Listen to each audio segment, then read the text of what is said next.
Warning: the information shared in these conversations and videos are intended for general knowledge and entertainment purposes only. It should not be considered as legal advice or professional guidance. Additionally, any documentation or references to specific content are solely for the purpose of discussion and understanding. It does not imply endorsement, promotion, or support of said content. The views expressed in these videos and/or conversation are those of the individuals involved and do not represent any official stance or opinion. The content you are about to experience may contain strong language, including explicit words and phrases. This language is used for artistic expression and may be integral to the storyline or character development. It is important to note that the use of such language does not endorse or promote offensive behavior. Viewer discretion is advised, and please enjoy the show responsibly. Disclaimer. Copyright disclaimer under Section 107 of the Copyright Act 1976. Allowance is made for fair use for purposes such as criticism, comment, news reporting, teaching, scholarship, education, and research. The Canadian Copyright Act, Section 29, allows an individual to use copyright-protected materials when creating a new work, such as a mashup, and to post the new work online on a site like YouTube. Fair dealing provision for specific purposes like research, private study, education, parody, satire, criticism, review, and news reporting. Step up, step up! Yeah! We pledge! We pledge! We pledge! We pledge! Yeah! Step in the arena, mind locked and loaded. Truth on my blade, every line's exploded. You swing your words, I counter with precision. Battle of reason, this is my mission. Raise your fist, let them know. No. Raise your voice, let it blow. Woo!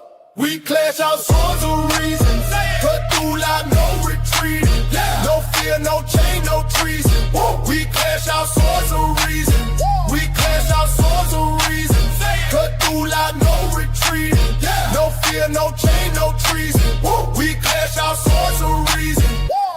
Step back, I'm a scholar and a fighter. Every claim you throw, I strike tighter. Logic and power, I never fold. In the war of words, I'm solid gold. Raise your fist, let them know. Whoa. Raise your voice, let it blow. Woo. We clash our swords of reason. Cut through like no retreating. Yeah. No fear, no chain, no treason. Woo. We clash our swords of reason. We clash our swords of reason. Cut through like no retreating. Yeah. No fear, no chain, no treason. Woo. We clash our swords of reason. Every thought a fortress, every claim a storm. We forge a truth where chaos takes form. Ideas ignite like lightning through the night. In the war of minds, we bring the light. Step in, feel the heat. Truth is my weapon, never beat. Raise them high, break the ceiling. With a fire, with a feeling. We clash our swords of reason. Cut through like no retreating. No fear, no chain, no treason. We clash our swords of reason.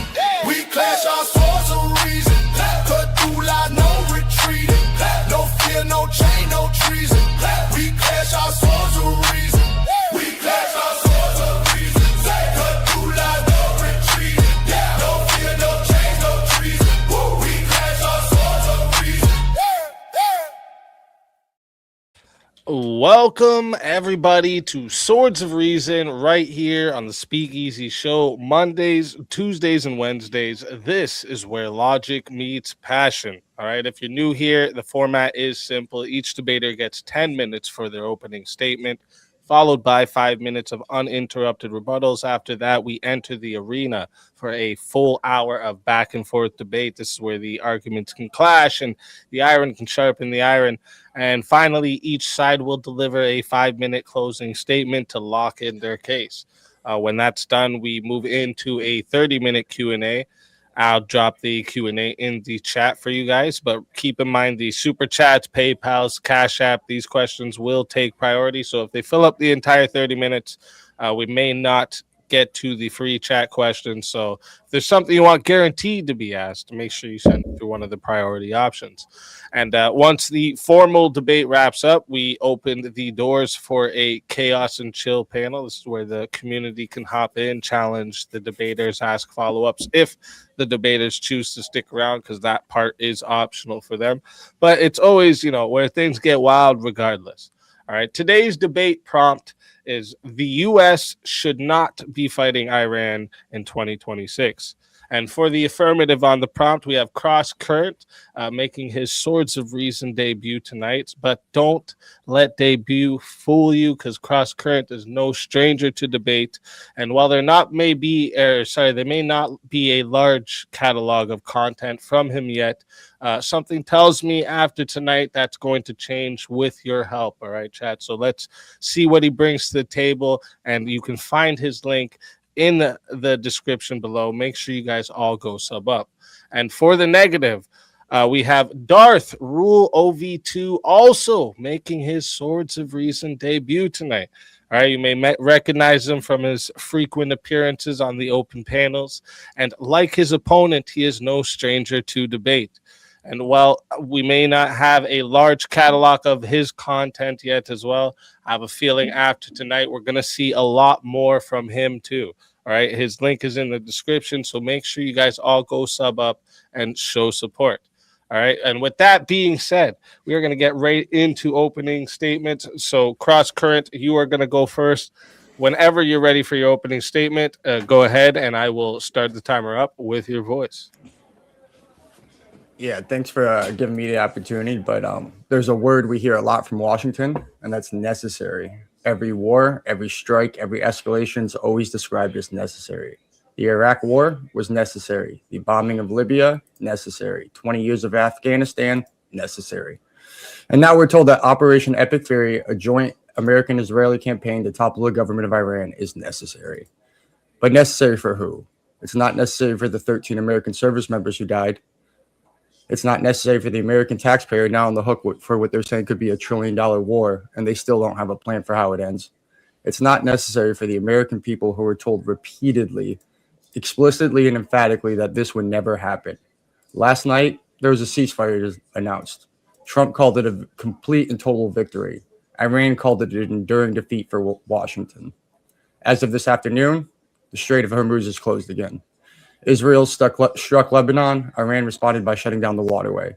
Just 2 oil tankers crossed through since the ceasefire took effect. The Pentagon says U.S. forces stand ready to resume combat operations if needed. It lasted less than a day. You may call this a victory. I call it evidence. Evidence that this war was mismanaged from the start. Evidence that a deal was always possible and that 40 days of death and destruction didn't need to happen. Let's start with the promise. Trump won in 2016 and 24, campaigning against the long, draining wars of his predecessors. It wasn't a footnote. It was the core of his political identity for a decade.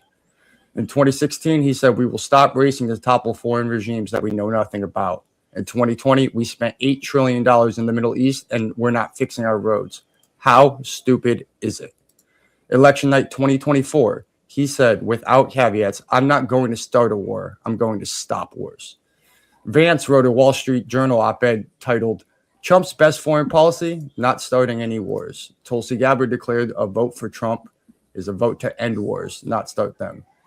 Stephen Miller posted Kamala WW3, Trump equals peace. And yet here we are, 40 days into a war with a ceasefire that just collapsed, a strait that was once open closed.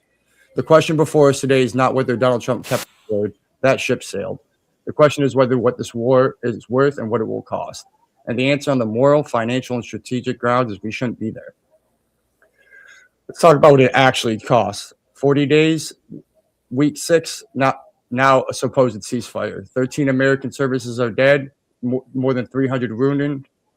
Over 3,500 Iranians have been killed, including 244 children.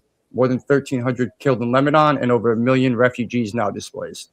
And just hours before the ceasefire was announced, the U.S. struck and Israel struck bridges, a train station, and oil infrastructure on Kharg Island.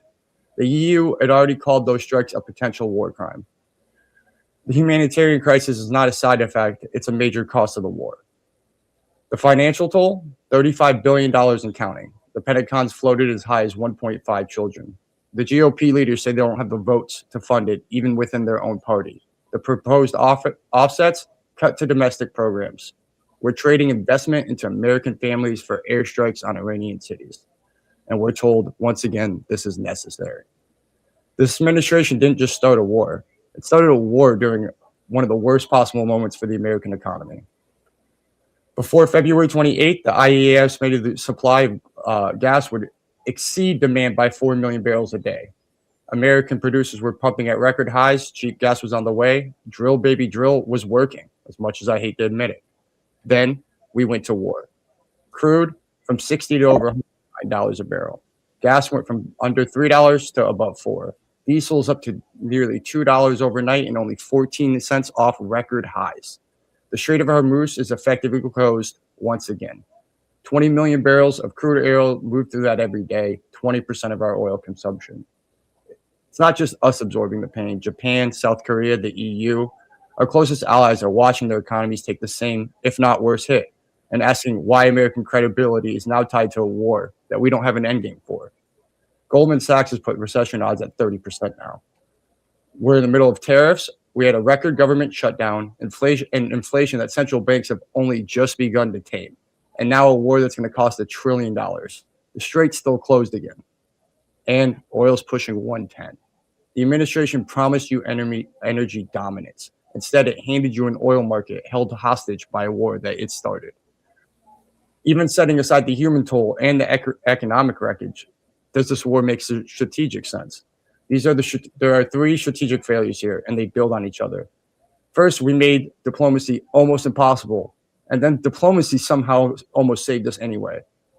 It's not the first time the United States bombed Iran during active talks. In June 2025, we launched Operation Midnight Hammer while we talked. Did we learn from that? We didn't. On the morning of February 28th, hours before the bombs fell, the Omani foreign minister told CBS News a deal was within reach. Iran had agreed it would never produce nuclear material for a bomb. We bombed them anyway.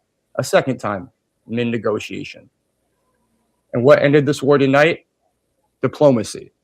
Pakistan's prime minister and army chief negotiated Iran's 10-point plan, a framework that the U.S. calls a workable basis. The same Iran that Trump called undealable with put a proposal on the table that bombs stopped that night.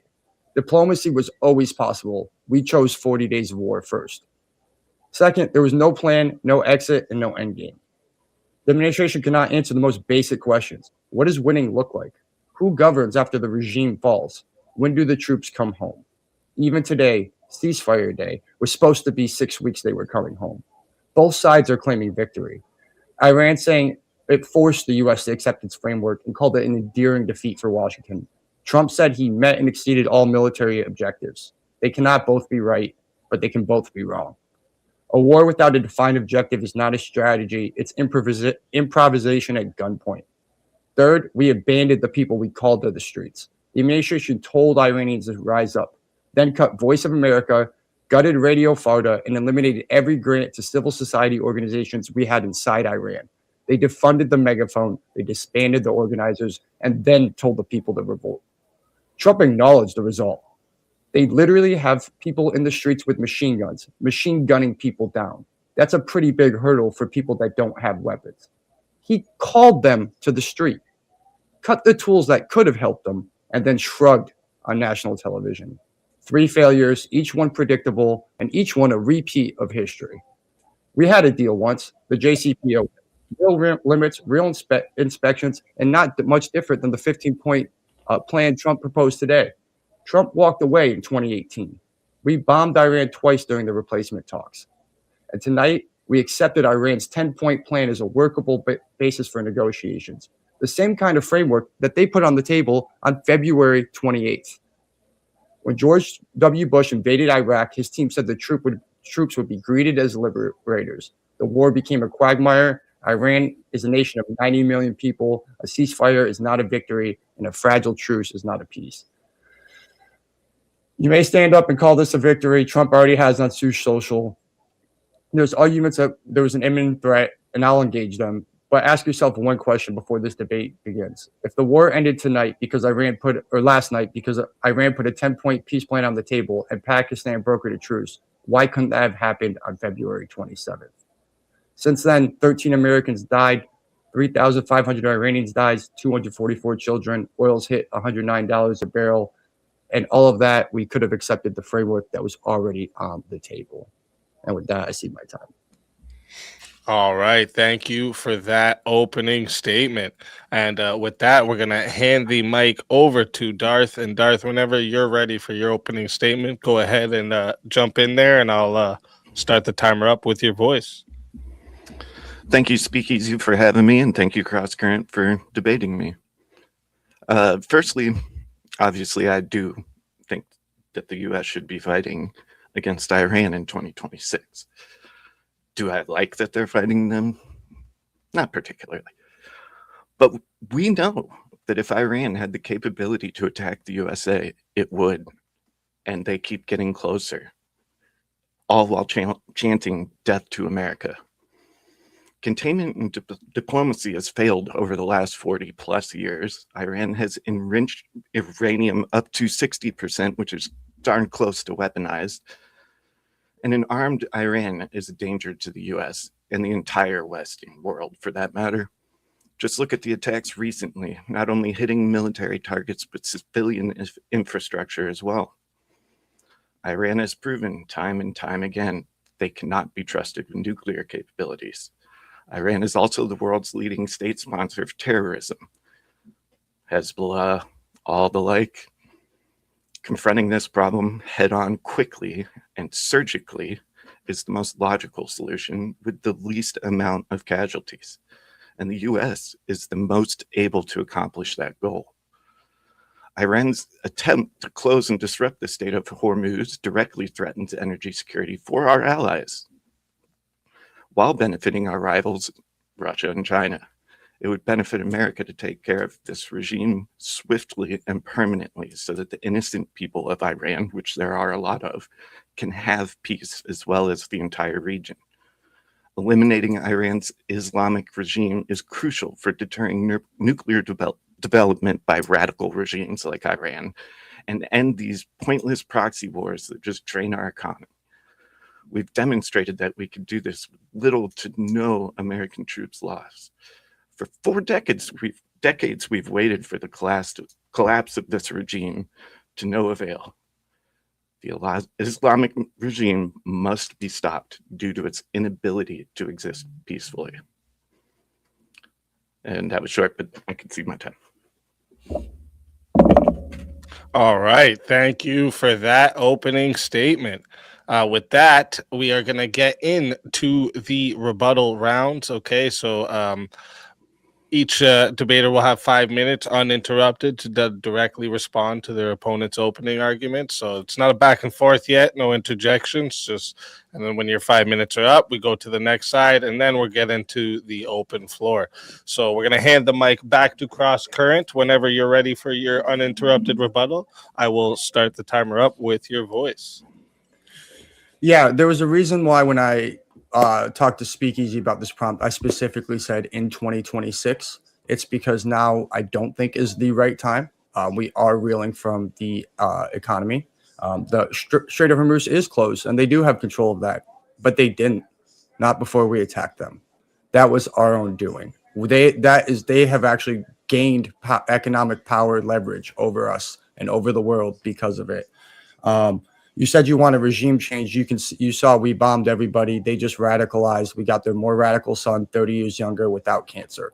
So we're not doing regime change. Regime change is going to take security forces on the ground, voting. We've done that. That's Iraq. That's Afghanistan. It doesn't work. We can try it again, but that's what we're committing to if we're committing to regime change. Right now, we've just got a more hardline government with more that's actually more emboldened because they feel like they have power. We're over here while our Secretary of Defense says we loiter over them and rain down death whenever we want. Then they shoot down a plane, an F-15. I mean, they're talking about, we've completely destroyed their military and their navy. Yet somehow they keep the strait closed. How are they doing that? It's because they fight with drones. They have Russia working to the side, working with them. So they're always going to be funded that way. You said they attack civilians and their neighbors. They did that in response to our attacks. That's when they started bombing people. We attacked first. We were in mid-negotiation, which teaches people, don't go to negotiate with the United States. If you meet with them and you're sitting in a room, they might be bombing you behind your back. this shows you cannot be trusted during negotiations. And then there's always the nuclear argument, which I think you're showing the world you need a nuke. We had negotiations to keep missiles away from North Korea. They have a nuke. We didn't bomb them during negotiations because they had the nuke. We don't retaliate when Russia helps Iran bomb our friends because they have a nuke. You're teaching the world, don't negotiate with the US, just go get a nuke so they won't attack you. That it's the worst diplomacy I've seen in my lifetime. And I hear this imminent threat. Iran's been an imminent threat for 47 years from what we hear. But when you hear from Tulsi Gabbard, they said there was no imminent threat from Iran. When they said there was a scare in San Francisco that Iran might try and hit us something, Karen Levitt went on national television and said there was never a threat. There never was one. We're completely safe. So if they're sitting here telling us that there's no threat over and over, they even told us that they didn't have the capability to enrich nuclear uranium. In fact, I was told by the president that it was completely destroyed, completely obliterated. So what if we had a deal on the table? I don't understand why.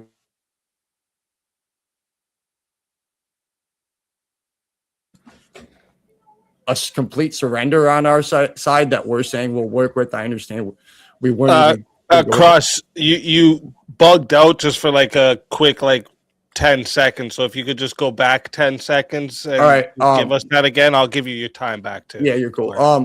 But basically we had a deal on the table. The 10-point plan is the same one we had before we bombed them.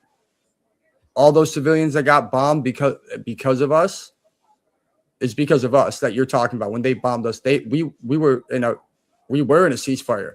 We bombed them. They retaliated a little bit. Trump said, "Hey, we knew that was going to happen. It's no big deal." And then we were negotiating. And then we bombed them in the middle of it. And then we took the plan that they put on the negotiating table 40 days later because we've actually ceded ground to them. They have more power now with the Strait being closed, and they have the cards. And all we can do is tactically, we can win militarily, but as long as they can control the Strait, which I don't see how we open that without boots on the ground and more American lives. Could have just let it be open, kept an eye on them, maybe bombed them again in a couple of years, or gone in 6 months, a year, once everything's more stable, planned, built up oil resources, and put ships in the Strait of Hormuz ready to defend it before you just willy-nilly bomb them during negotiation. And with that, I rest my time. I'll see my time.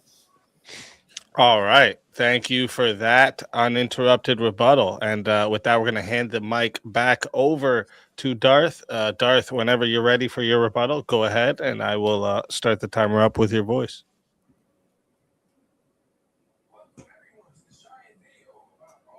I think you got yourself muted, Darth. Yep, sorry. No worries. I'd be curious what the innocent people in Iran who don't get a say in any of this would classify as necessary, because I would be willing to bet they think it's pretty necessary to get this regime out of here. And it would also, it kind of doesn't really matter to the United States if the Strait of Hormuz is open or not, because then we can sell oil to the ones who can't get through there. So if they want to control that, have fun. But we do need to figure out how to help our allies if that's the case. But look at what happened when Trump said he was going to bomb the crap out of the power plants and the bridges. What did they do? They lined up women and children around them. That doesn't seem very nice or morally okay, in my opinion. So, yeah, we need to end this regime finally. That's my only point on that. So I see my time. All right. Thank you for that rebuttal. Great rebuttals from both sides. Before we move into the open hour of back and forth, let me talk to the audience real quick. If you're watching right now, make sure you hit that like button, subscribe to the channel, and also subscribe to tonight's debaters. Their links are in the description. We host all kinds of debates here on Swords of Reason, politics, culture, ethics, internet topics, anything where reasoning and passion can collide. So if you enjoy the format, make sure you stay locked in because we have a lot more coming. And if you want to get yourself onto Swords of Reason, make sure you join the discord.gg/bear cave. Hit me up directly and we'll get you on. Also, a reminder for the live chat after closing statements, we're going to be doing a 30-minute Q&A. So I've already put the Q&A there in the chat for you guys to put your questions in. But remember, super chats, PayPals, Cash Apps, these questions will get priority. And if those fill the whole 30 minutes, the free chat may not get read. So if you have something you really want answered, send it through one of those options, and we'll make sure it gets asked. Okay. And finally, thank you to both of our debaters for being here tonight. I know that openings can be a little nerve-wracking on live shows, but we have a lot more time here for you guys. If you felt like you didn't get to explain something in your opening or whatever, you can expand on it. So gather your thoughts together. Now you're good. And we're going to get into the open hour back and forth. Whenever one of you is ready to start the open floor exchange, just go ahead and jump in, and I'll start the timer up with your voice. Yeah. I did have a lot of time to prepare. I was supposed to do this a week ago. So, I've also had to rewrite everything multiple times. Again, you say, and I agree, you say Iran's the terrible regime. I agree. If you said 2028, we're going to make a plan, we're going to go in 2028, there's ways I could agree with that. In 2026 right now, you're saying that they're lining up the women and children around there. Agreed. Terrible. You know what else is terrible? Bombing the water in the power plants that they need to survive, so they die a slow death as well, which is what we were going to do. So either way, I don't know whether you're putting him on. You're putting him under the. Yeah, it's what he said he's going to do. So if he was never going to do it, then they were always safe, and they were not. And if they're assuming he's never, what if they think he's never going to do it? Then they're just saying, look, you're going to bomb these kids, or they're taunting him, which I think they might be taunting him, because it seems a lot that if you see some of the videos they put out, they are taunting him. And they wanted to make him look bad. And I get it. They want to make him look bad. It's propaganda. It's war. 100%. But we're the ones bombing them. Those children, one way or the other, are affected if we bomb them. It doesn't help them if we just bomb them from the air. We're just going to bomb them over and over and over forever. That doesn't get regime change. They leaves the guys with guns, everyone hiding in their houses, while the guys with guns are the only ones that can fight back. And you step out of your house, the guys with guns are there. This was not the way to go about it. It didn't work in Afghanistan. It didn't really work in Iraq. If you think those were wins, I guess they could be on some level, but I don't agree.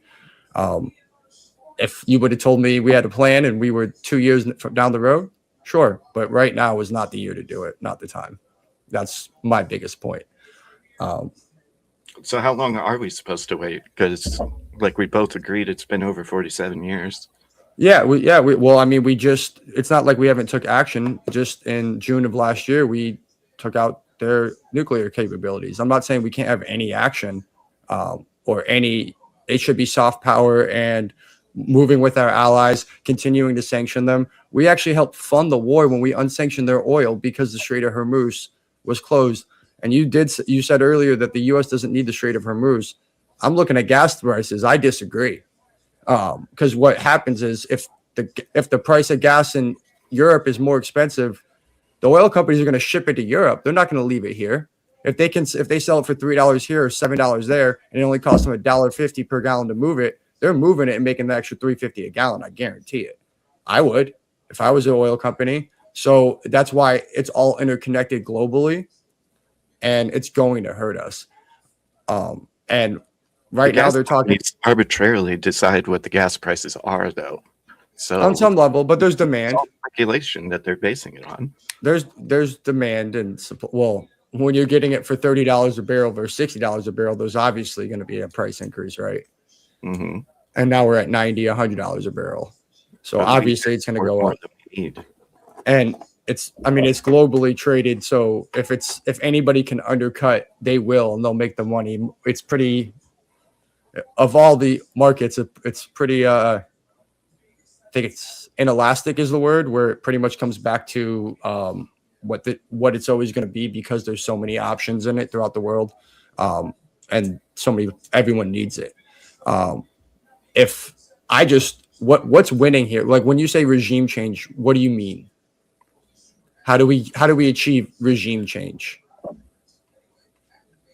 By surgically removing the people who are being oppressive is not exactly the word I'd like to use, but the leaders there who are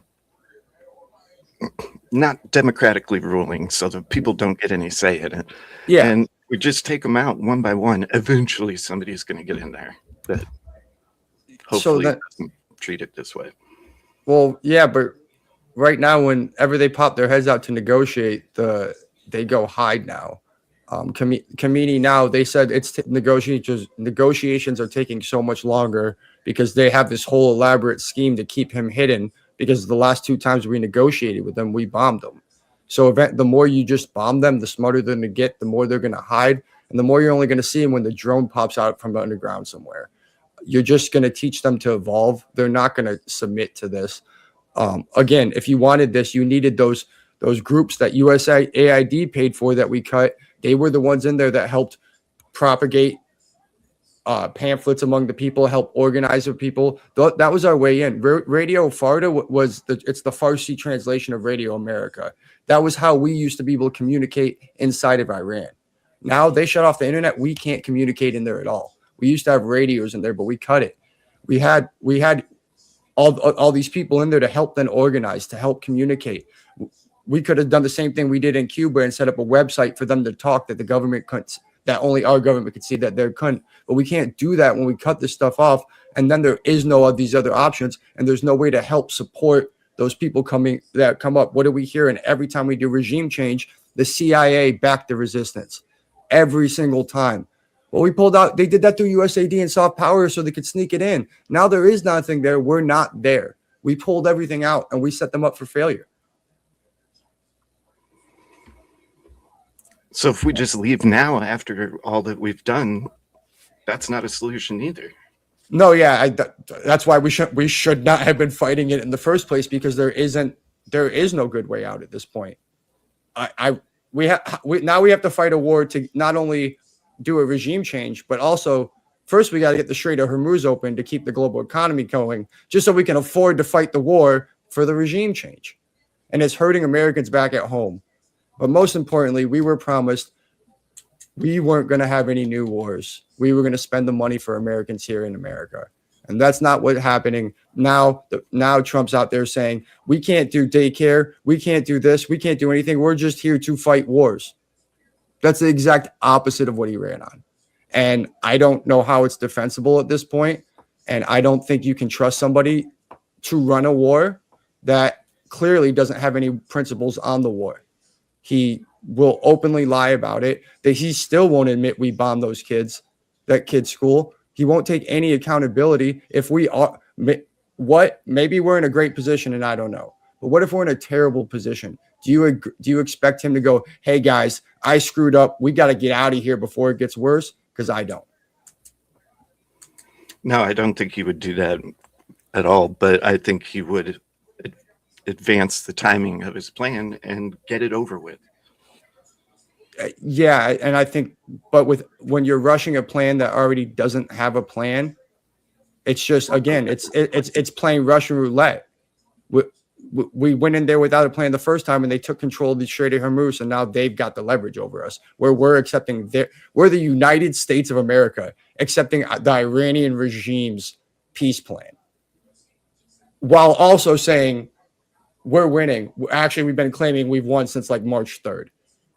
It's April 8th. And now we're accepting their peace plan, which has them controlling the strait, charging $200 million a ship. We are in a weaker position than we started, not stronger, with 13 American dead and a lot of people. You can say we bombed their military, their Navy that's out of date, that can't do anything to us. We bombed their Air Force, but still we can't fly planes over there with impunity. They're still getting shot down. The strait still, we have control of nothing. We just are better at blowing stuff up because we can get there. Yeah, we can. Yeah, and we have, but it is. Have you watched Game of Thrones? No. Well, there's a part where, and some of the chat may know, there's a part where Rob Stark, who's the young wolf, he's coming from the north to kind of rebel. And he said he keeps winning every single battle because he's tactically a genius. He's beating everybody. But he looks at his uncle when he has to get, because he needs his uncle to marry someone. He goes, I've won every battle, but I'm losing the war. And that's what's going on with us right now. We're winning every battle because they can't, militarily, they can't match up to us. But not every war is fought with just deaths and lives. There's military, there's strategic army, there's strategic economic factors at play. I mean, I'm assuming you're a Star Wars fan. Didn't the embargo of Naboo start a war? Yeah. So that was because it was a big implication, right? Because those little trade routes that have a lot of things go through can become a problem when they shut down. And that's what we caused at this point.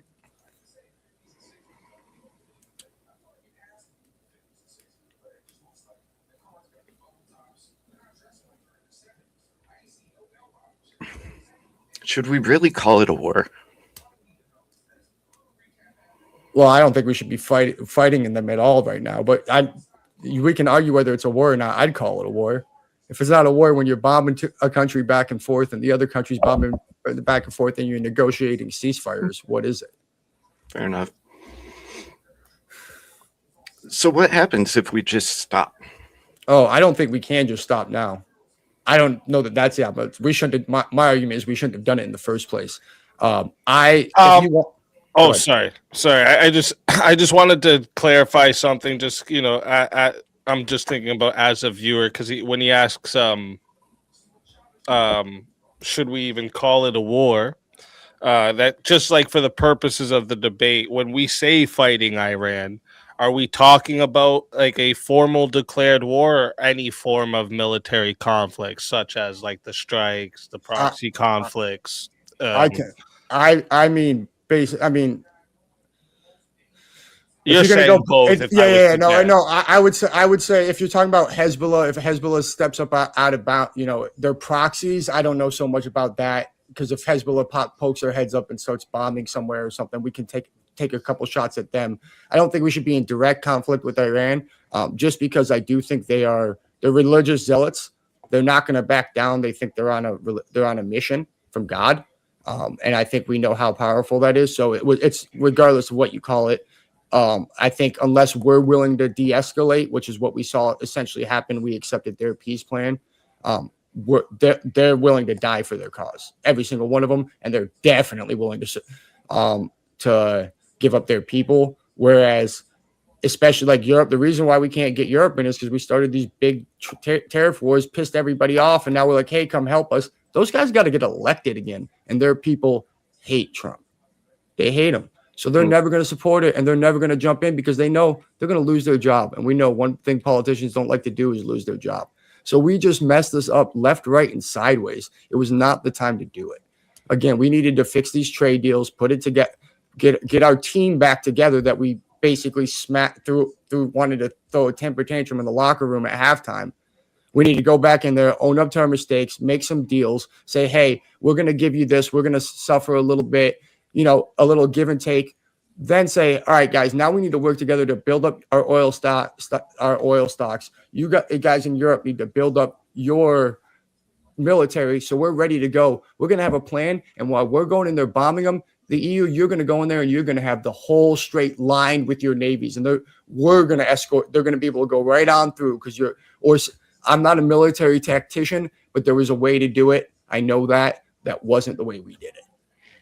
All right. So you said quite a few things there. So give Darth a minute to respond to that. And so Darth, just for a clarification there, when he's talking about fighting Iran, he doesn't mean only like a declared war. He means like the direct strikes, the direct military engagement with Iran. So just for the clarification there, right? But yeah, if you want to respond to what he said, go ahead and then take it away.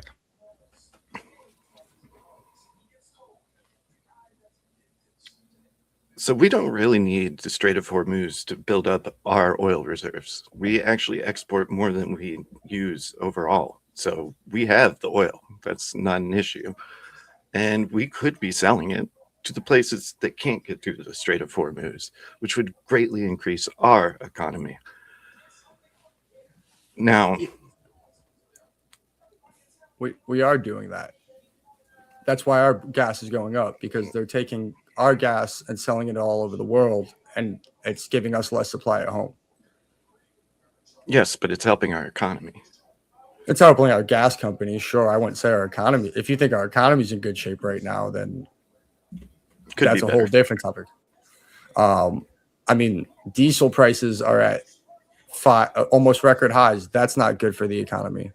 So you're telling wait. So you're telling me when gas prices were high under Joe Biden, when we were a net exporter at that point, that was good for our economy?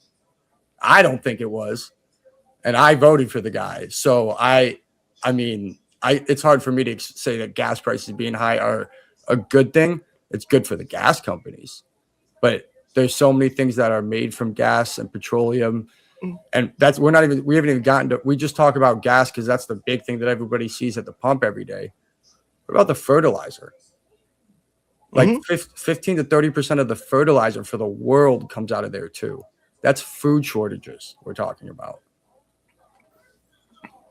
So should we be doing this in 2026 without a plan? I'm going to always go with no. We needed to stockpile stuff. We needed to prepare for war.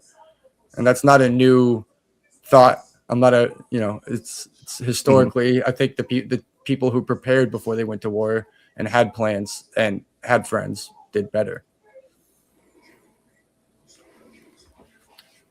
All right. So when you say Iran, they basically, it's necessary for them from their worldview to have a nuke. Do we agree with that? Because I definitely don't. I think that we had a deal on the table where they said they weren't going to get a nuke on They've said the that day we before. bombed them. Yeah. But they haven't had a nuke yet. They're close. Weren't they almost 60% enrichment? Yeah, they're at 60%, which is a little bit higher than what you need for civilian, I think. But we know, why do we know they're at 60%? Intel. Because we had inspectors in there. We don't have inspectors anymore, so they could have a nuclear bomb, and we don't even know. Well, that's my fear. Well, and that's but once you agree that, hey, if they didn't have one and they could make one, they'd probably be making one now in secret if they weren't before. Yeah, it's definitely exacerbating it, which is why we need to take it all out for sure. Well, so your argument basically is we were always going to go to war with Iran in 2026. I mean, I don't know if that was Trump's plan. I mean, I'm not privy to that kind of information. I would hope he has some sort of plan that we don't know about. I'm going to read some quotes from Trump, and he's his foot in his mouth on purpose. No. Yeah, but I mean, shit. But I just want to see if you think this could have anything to do with his reasoning. In order to get reelected, Barack Obama will start a war with Iran. Hold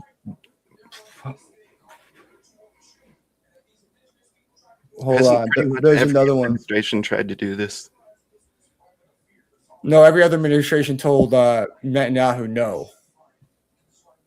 Well, Netanyahu tried this with his Iran, and I think Israel. If it's hard for me to say because Donald Trump has agency, he's an adult, right? So he can make his own decision. But to say that Israel isn't influencing us or doesn't influence, I think would be crazy. I don't think they're making decisions for us or blackmailing the president. But this is what they've wanted for 47 years, which is also when Iran became the imminent threat. Mm-hmm. And I'm not saying they're not a threat. Once again, they're not great people. There's no defense of Iran in general here. And these two are, but Bibi has been trying to get every president to do it. Bush even told him no in Iran because it's a completely different mess than Iraq. It's a whole different level. Barack Obama told him no. Trump told him no the first time. Biden told him no. And then Trump went in this time. And there's another quote. He says something about look for Obama to invade Iran because his poll numbers are dropping. Which he's saying that 8 years ago, if he thought a war would give him a rally around the flag effect when he had low poll numbers and he thought it would be easy like Argentina, I think that's what happened. And that's why you went in without a plan. Little bit of distraction bonus from the Epstein files. But I don't think it's this. I don't think it's distraction from the Epstein files. I think that was don't want that shit out. I think that was a bit of I think that's an added bonus. I don't think that was the driving factor. I don't want to jump over that same topic. So, what do you think we do now? I guess because I think you're basically going to say that we have to go in and take them out as soon as possible, and I'm going to say it's not the right time at this point. And I don't think you've really pushed back on any of my arguments per se that of reasons why we shouldn't, just that the threat was more. Yeah. And again, I'm not even disagreeing that we should fight Iran eventually. If I could here, maybe this will help you guys get into like where the actual disagreements are lying. So like maybe if we get into like what, because it says like it sounds like you're saying right now it's not necessary, but Darth is saying it is actually necessary now. So like what is the specific conditions that make it necessary? And if Darth, you could tell us why that's happening now, and then Cross, if you could tell us why that's not happening now, and then we could get into that. So I would say why it should happen now specifically is because this has gone on too long. And like you've pointed out, this is expensive. It's costing us so much money. Just get the plan over with. Like, just get it done. The longer we wait, the more money it's going to cost, the more loss of life. Yeah. And it just, to me, you're never going to, because why should you go to war? What are the reasons to go to war? Like, what's your line that says we should go to war right now? What's that? What do you take into account? What's your final line? Because if it's been 47 years and we haven't had any major casualties, to me, that tells me they're not as much of a threat as they're telling us, just like there wasn't weapons of mass destruction. Not that they're not a threat, just not as much as they're claiming. We're much better at military strategy for starters. Well, we're kicking their ass militarily. They're just better at economic terrorism, to be honest, which is what they're doing right now. So we go, but they weren't doing that. So what were they doing that caused us to say, hey, we're negotiating, but instead we're going to bomb you? Like, why that moment when we were so close to a deal? Just to try and get a deal.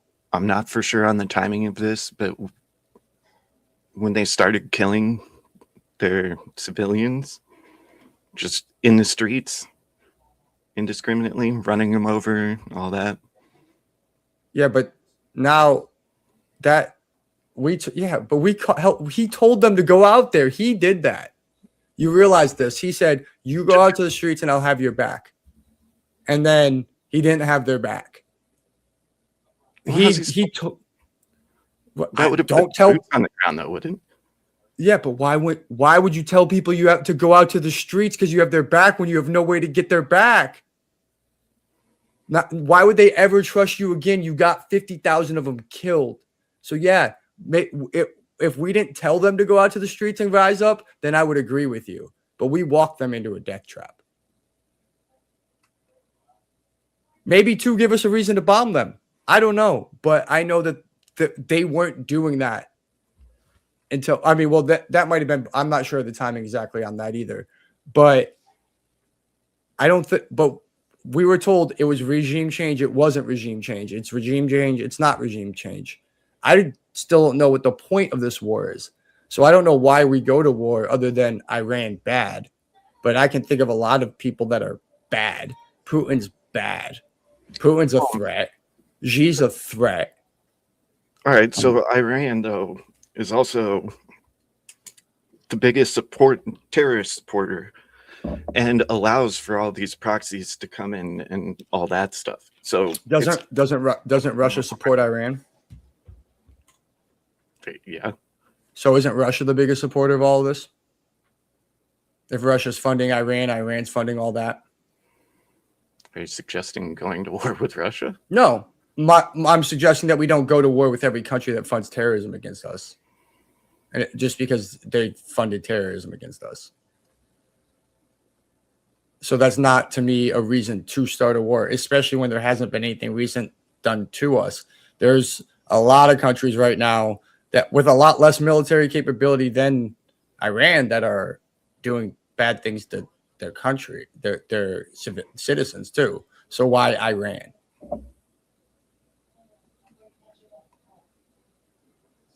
That's why it just the same. I can make, if you're going to say that we should go to war here, I can make the same case for like another 8 to 10 countries.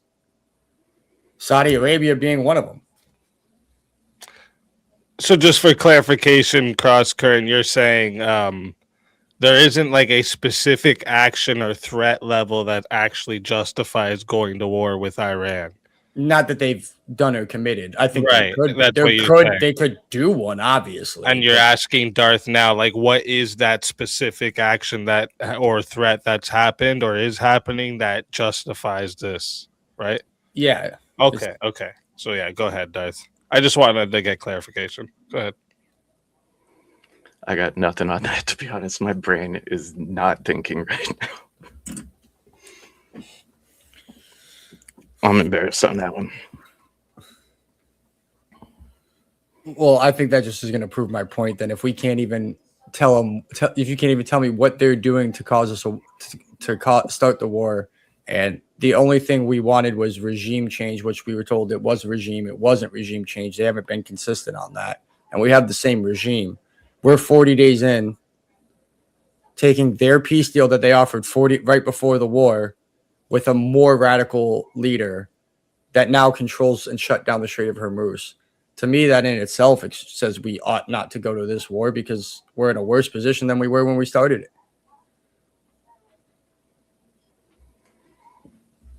it. Listen, don't feel stressed about that, Darth. This happens. Yeah. Live debates can do that. Okay, well, like just take a second, gather your thought, let the other side respond, and we'll come back to like your specific threat to think that justifies wars. You know what I'm trying to say? If you can, just gather in your head something you think of, that maybe you had before this. This is totally normal with live debates. It's your first one. It happens, man. It happens. So don't feel bad about it. But yeah, if you want Cross Current, if you could just explain what you would say would justify it. That's why we're not there yet. Yeah, I got you. So to me, what would justify, if we're going to look at what would justify a war, I can't even really look at American history because I think we've gone to wars that probably weren't as justified. I'm going to go, when you look at, there's certain things. So I think the best example to look at for this for me is if you look at World War II, just because there was a lot of debate around it. I think that on some level, we have to have some kind of human dignity and expect that from the world, particularly our allies. We should have a higher standard. Not that we're going to go to war with our allies, but for our enemies, I think there has to be a certain amount of human decency. I think we should make sure that they're not committing genocide, things like to that extent. If they're invading other countries, I think we take a look at it and we see, typically I would still want to be defensive. If we're going to war, that's because if they attack us directly, government, not a proxy. If there's a government that attacks us directly or declares war on us, go for it. If there's terrorist attacks, again, if they're supporting terrorist attacks that haven't happened and we have proof of it, sure, go to war with them. If they're doing a production line of killing people, go to war with them. There's obviously also going to be some political implications for that because to me right there, I would argue that we should go to war with China from what I'm saying. Obviously, there's going to be some world and self-survival considerations. We don't want to start a nuclear war, which is why I don't think we should be teaching other people that they need a nuke to stop war. However,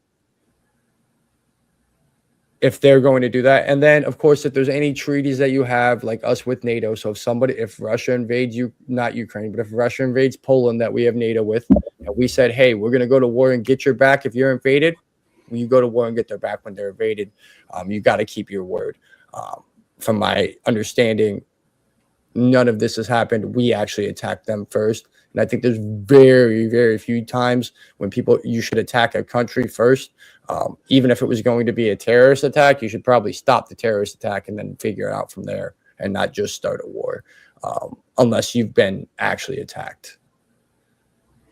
Okay, so like it's basically there has to be some level of a direct threat to the U.S. Yeah, and it should be borderline atrocity, not just we don't go to war because of a threat, because they sunk a boat. We go to war because they killed 100 people with a bomb. So it should be a certain level of atrocity, and there should be no other alternative for punishment or retribution. Okay. And like Darth, like maybe like do you believe Iran currently poses that level of direct threat? And if so, how? Or maybe you thought of something in this time. If you did, go ahead with whatever you thought of. I don't know if Iran has the capacity for nuclear warfare, but if the intel is telling our leaders that they do, then I would think that would justify going to war with them. Well, then should we go to war with North Korea? They have a nuke. They're not an imminent threat. Iran might be. Iran doesn't have missiles doesn't have missiles that can hit us just like North Korea can. But to our allies they could. North Korea can hit South Korea for sure, who's our ally.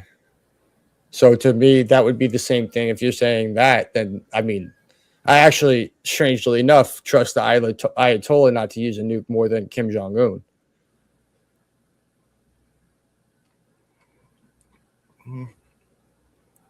Because I don't think Kim Jong-un has any ideals other than to himself, and the Ayatollah does think he's on a holy war, and if he gets his whole people nuked, that doesn't help him, and they're also a little self-serving, and they're a little more selfish and self-preserving, whereas Kim Jong-un's just literally about himself.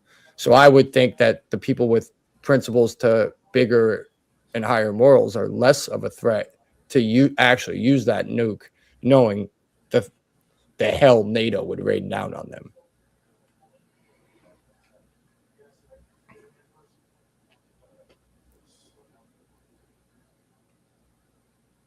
And other than that, I just don't see anything. And maybe again, here's the other thing: if there was this threat and they knew about it, then why aren't they telling us?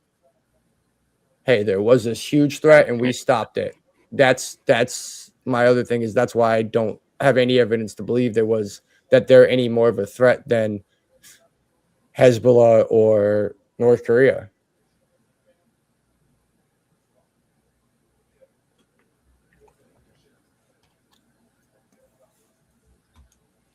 So would violations of human rights be justification for war?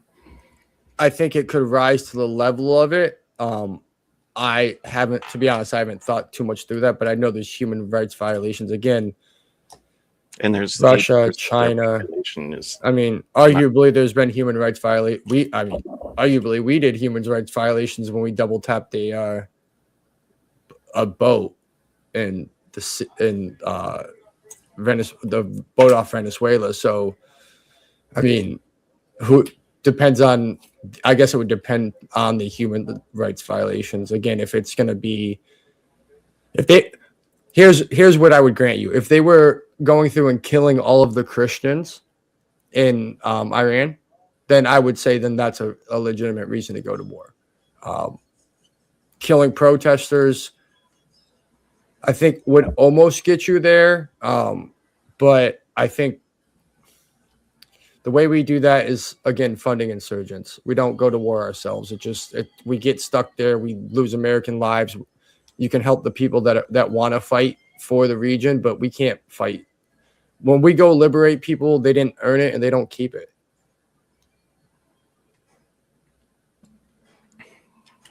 Quick clarification too for where we are. Are we talking now about like human rights violations alone being a justification, or are we adding that on to what we were just talking about?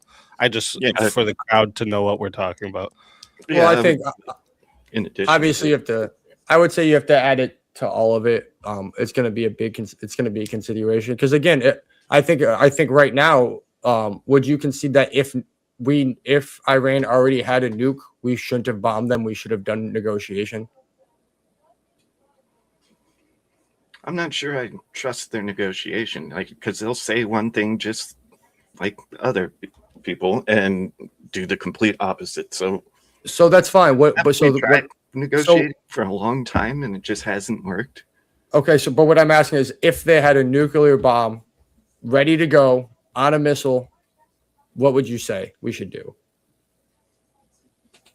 Take out the nukes. What if they say, okay, you're coming for the nuke, we're going to shoot off the nuke? We're trying to prevent it from getting there, aren't we? So, I mean, I'm not. Well, then why don't we grant there's already like a nuke attached to a missile that can go? Because if they could do that, they would have already. Well, then, so you assume the moment they have the nuke, they'll send it? Yeah. So then that means right now by default they probably don't have a nuke right now, is what you're saying. No, but they do have a lot of uranium that they're enriching, so they could potentially. But I thought we destroyed their enrichment facilities. All of them? That's what I was told. Donald Trump said they were completely and utterly destroyed. When they reported that maybe they weren't, they were just buried, not destroyed, he said, no, their intel is wrong. They've completely obliterated. I mean, he could just be saying that because he says stuff. So if I was taking him at his word, then yeah, we kind of don't need to be there. Well, and do you really? Yeah, that's me neither. But isn't that a problem? When you're going into a war with the president, you don't know if you trust what he says. Don't you think that's a problem for the people that are negotiating? You say, you don't trust their negotiations. Why would they trust his? He's bombed them twice during negotiations. I can not trust what he says, but still trust what he's going to do. Okay. Your argument is trust Trump. Yes. Even though he's said opposite things multiple times, we've won the war on March 3rd. Did we win the war? Is it you concede that it's still going on? We didn't win, right? So far, yes. And when he said and right now, have you seen that 10-point plan? I saw like 4 or 5 of them, and it's ridiculous, right? Yeah, it's ridiculous. It's obviously not a framework for an actual deal, right? Mm-hmm. So you don't think everybody knows this? You think Iran really thinks that Trump's going to take that deal? No. So we're going to continue fighting, and there's going to be nothing. I mean, I don't even know why we're talking about it. It's already over. I can't even keep up. It's already over because Israel bombed Lebanon, and now, so we're at the point where we don't even control it. Israel has just as much control of whether we fight or not. That's how much this has gotten away from us. So it's hard. Again, it's hard for me to say we should be in this war when we're beholden to Israel's attacking other people. So the straits closed. Like, it's literally my evidence is that everything is the position we're in right now. Is everything that we're trying to do is now worse. We've accomplished nothing. So what are we even fighting for? It's not, I don't even know, like, should we even do regime change there? Has that worked out well for us when we do regime change? In certain places it has. How's it gone in the Middle East? Well, isn't Saudi Arabia doing pretty good right now? Yeah, I mean, maybe. If you ask Jamal Khashoggi, probably not, but they're doing monetarily, they're doing well, sure, for themselves, but dictators often do when they join the world, right? I think they're also doing they're known for doing some atrocities to their own people. MBS isn't exactly a saint, but because he'll deal with us, we let them get away with it. And honestly, I think that Iran is obviously a threat. They chant death to America, no doubt about it. I think we've given a reason to, and I think for the most part, them fighting us, that's not their end goal. I know they love to tell us in America that that's their end goal. It's not. They just want to keep their country, and they mostly just want to keep their people in check and keep their power. They would prefer not to fight with us. They would prefer not to have these sanctions. But at this point, we're funding them. We've had to reduce sanctions on them. I didn't even think about that. Not only are we in a place where they are charging $2 million a ship or some $200 million a ship to go through with a more hardliner. It's just they've literally gained ground against us, and it's almost embarrassing from our perspective at this point. So maybe at this point, maybe I agree with you that we should keep fighting because of how embarrassing it is, and we would lose a lot of power on the world stage, but not that we should have in the first place. Yeah, it kind of feels like we can't stop now. I mean, yeah, if you want some area of agreement, I don't know how we get out of this, to be completely honest. I wish there was a reset button and we would have never done it in the first place, which is kind of my argument. But we're in deep.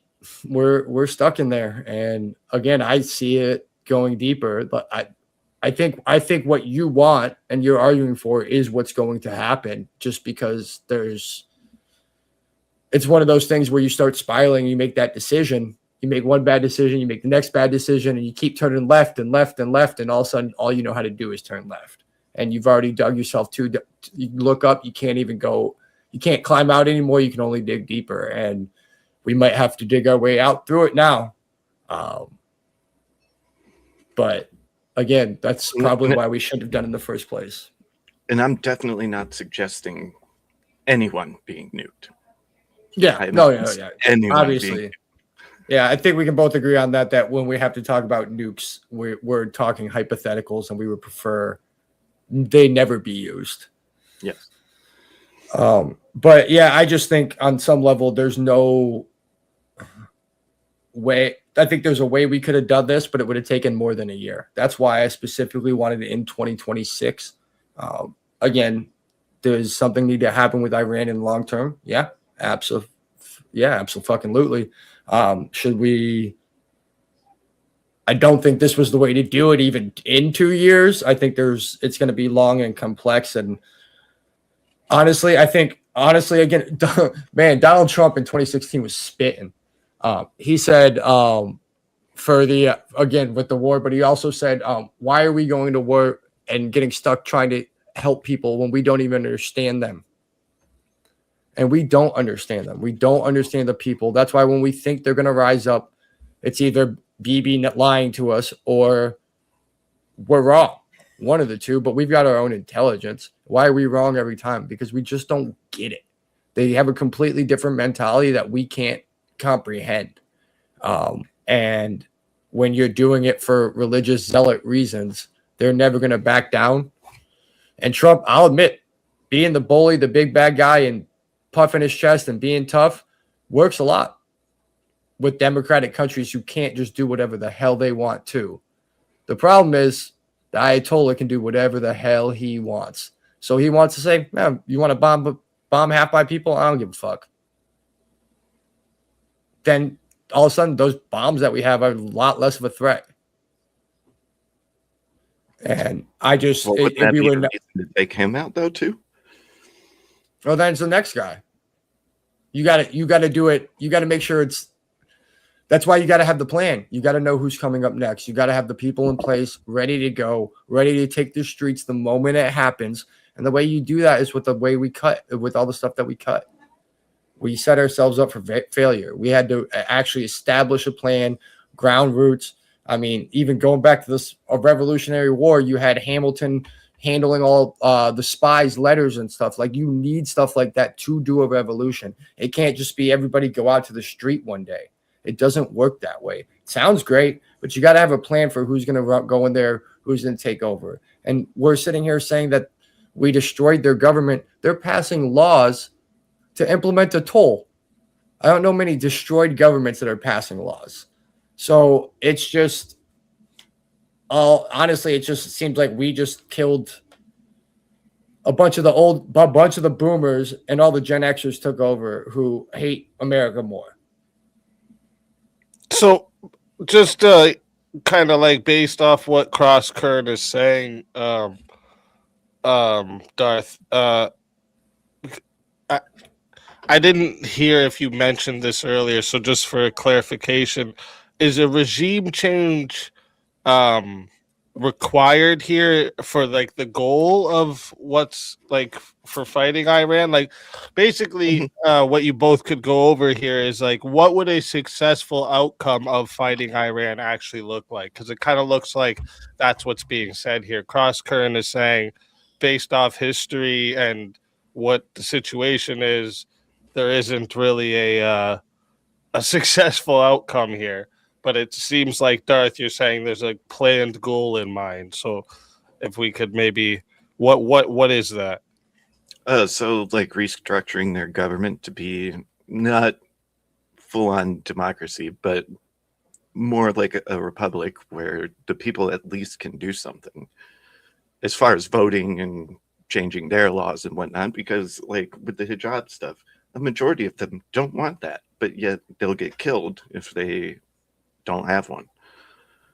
So restructuring their government, which is complicated, I think would be part of the regime change and hopefully have a better outcome.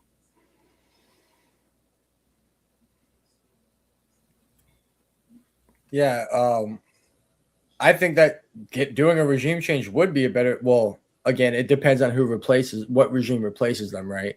Mm-hmm.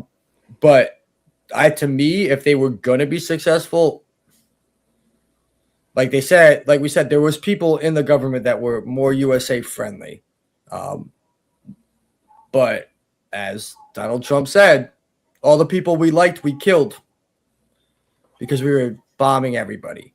So that's what I mean when I say we have no plan. You gotta have, if there's somebody there, you gotta have someone to fill the regime, or the meanest, nastiest, most religious diehard takes over, or the next in line, the successor, the son. But as the public, we wouldn't be privy to that plan if there was said plan in place. I know you can't do it from the air. Well, I know, and I also know Donald Trump was asked who are we that we've been asked, and they said, "Well, we killed all the people we liked." We know who those options we have. I mean, you can't just pick a random person off the street and have them lead a country, right? You're going to have some people, because it's going to be hard. So they got to be not only qualified, they also have to have the support of a lot of people. And there's only a short list of who could possibly do this, right? So we have one of whom was the Shah's son. Would have been a great option, but we didn't do anything with it.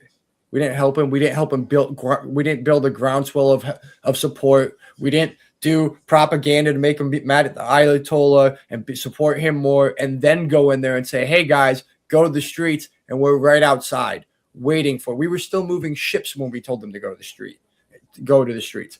If we had just ships there and say, "Hey, now you touch them, we got helicopters loitering over you. Let's go now. Try and shoot them down now." then there's probably ways that could have been successful that I wouldn't have liked, to be completely honest. I think a success would be, in the long run, getting it to a democracy, like you said. I just don't know how we do that from the air. And I don't think, and I've never, there's very few examples. I mean, even Saudi Arabia, that's not a democracy. It's an example that turned out well, but it's not a democracy. It is better than Iran. But look at Afghanistan. That's the most recent example. They're right back to wearing those hijabs. So on some level, if you're going to do this, it's going to be, again, it's always been the best way to do it. We just always pick the problem is with the local insurgent groups. The problem always is the people who win are typically, they get to the top for a reason. They win the war for a reason, right? Typically your warriors are not necessarily your best statesmen. They want to fight.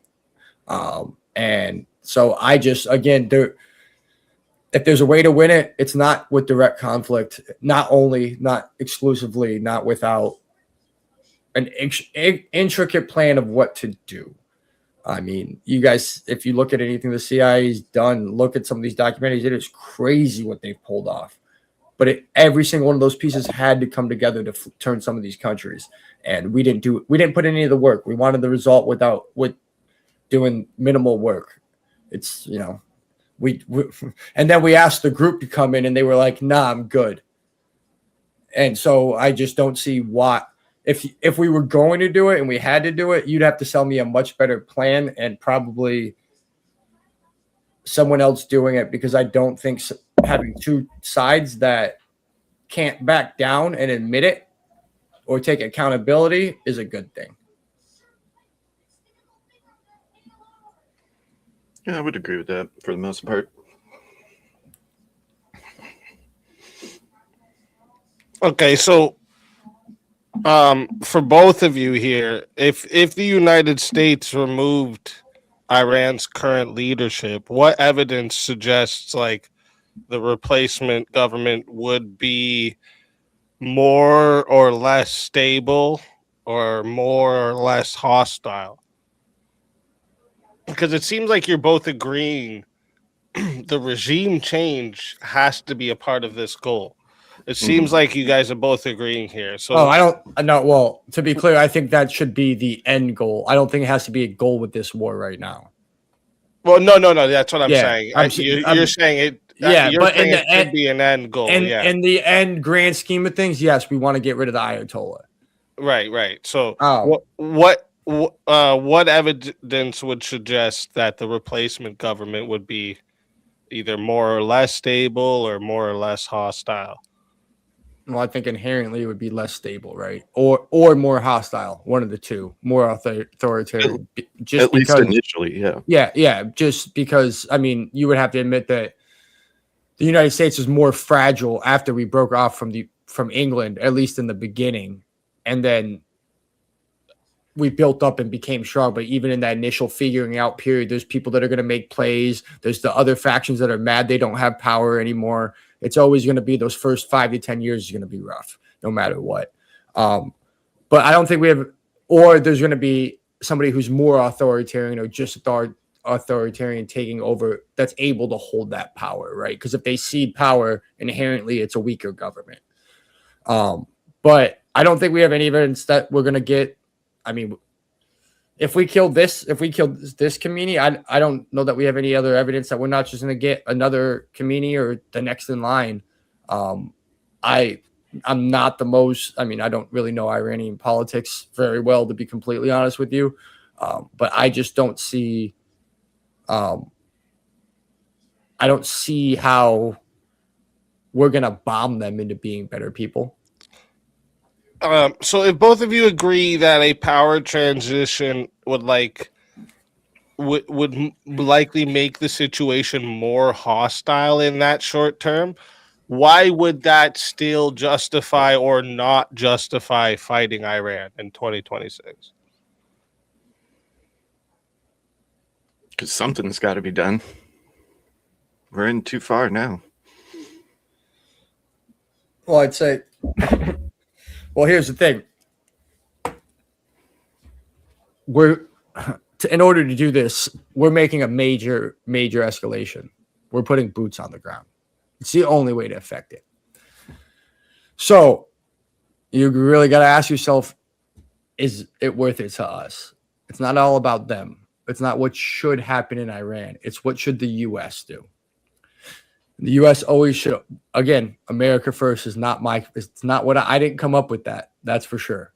So I don't think this is America first at this point. If they don't have that nuclear threat, if our intelligence assessment's correct and what they're telling us is true, then I don't see any reason why we should be in there at all. If we're going to do the regime change, what we're going to have, it's still not worth it. And the reason why you would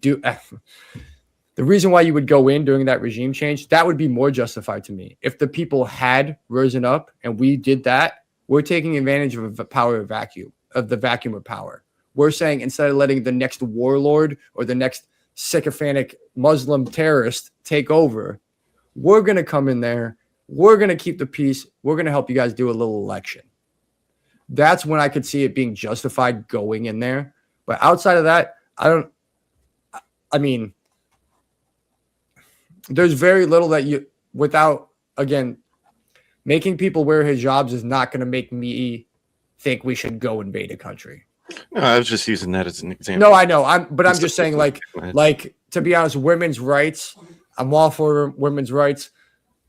I'm not going to start a war that could break out to a world war over uncovering their face.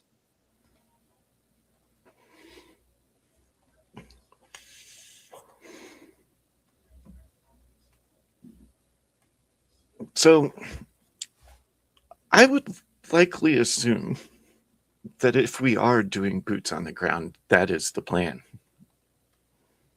Let's have a little election and provide safety for the people who should have a voice, if they want one. And seems like a lot want to. And should we be spending $1 trillion on that instead of on our own people? It's all kind of fake money at this point, isn't it? Well, man, if you want to act like that, the Democrats about to go wild next election. You guys are like, yeah, no, the debt's fake. If the Republicans say the debt's fake, oh man, the deficit's over. It's done. The U.S. That's just being funny, sorry. I know. I know. Trust me. So was I. But I'm not kidding. They would spend the holy fuck out of everything if you let them. But yeah, no, on some level, is it worth it? And I'm going to say, no, this isn't worth $1 trillion war. It's not worth the 13 lives. I'm American. On some level, one American life is worth a lot more than one Iranian life to me. I don't want anyone to die, but if it comes down to it, I'm a patriot through and through. Despite what you guys on the right might think about us, we don't hate America. No. You do? What's that? You don't sound like you do. No. Yeah, you'll never. It'd be hard. You'd be hard pressed. Because like I said, I do think that America does have a place spreading liberal democracy in the world. I do. That's one of the few things with neocons I agree with. That's how I know how to argue against them as well. However, I just don't think this was. We got to pick our time and place. We got to be smart about this. War is not something to play with. It can escalate quickly and really hard to stop. Again, being born and raised Catholic, I'm over here shouting out the Pope left and right because he's. I mean, just morally where we're at right now. Look where it's got our country. We're praying.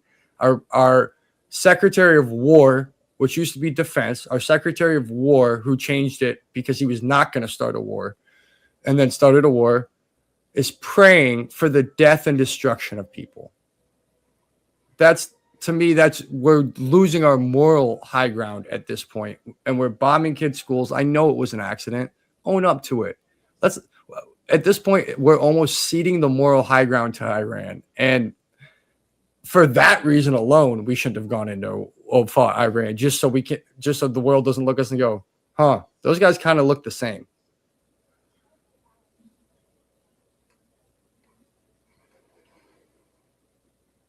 Fuck, I just had a point. I lost it. Oh, that happens.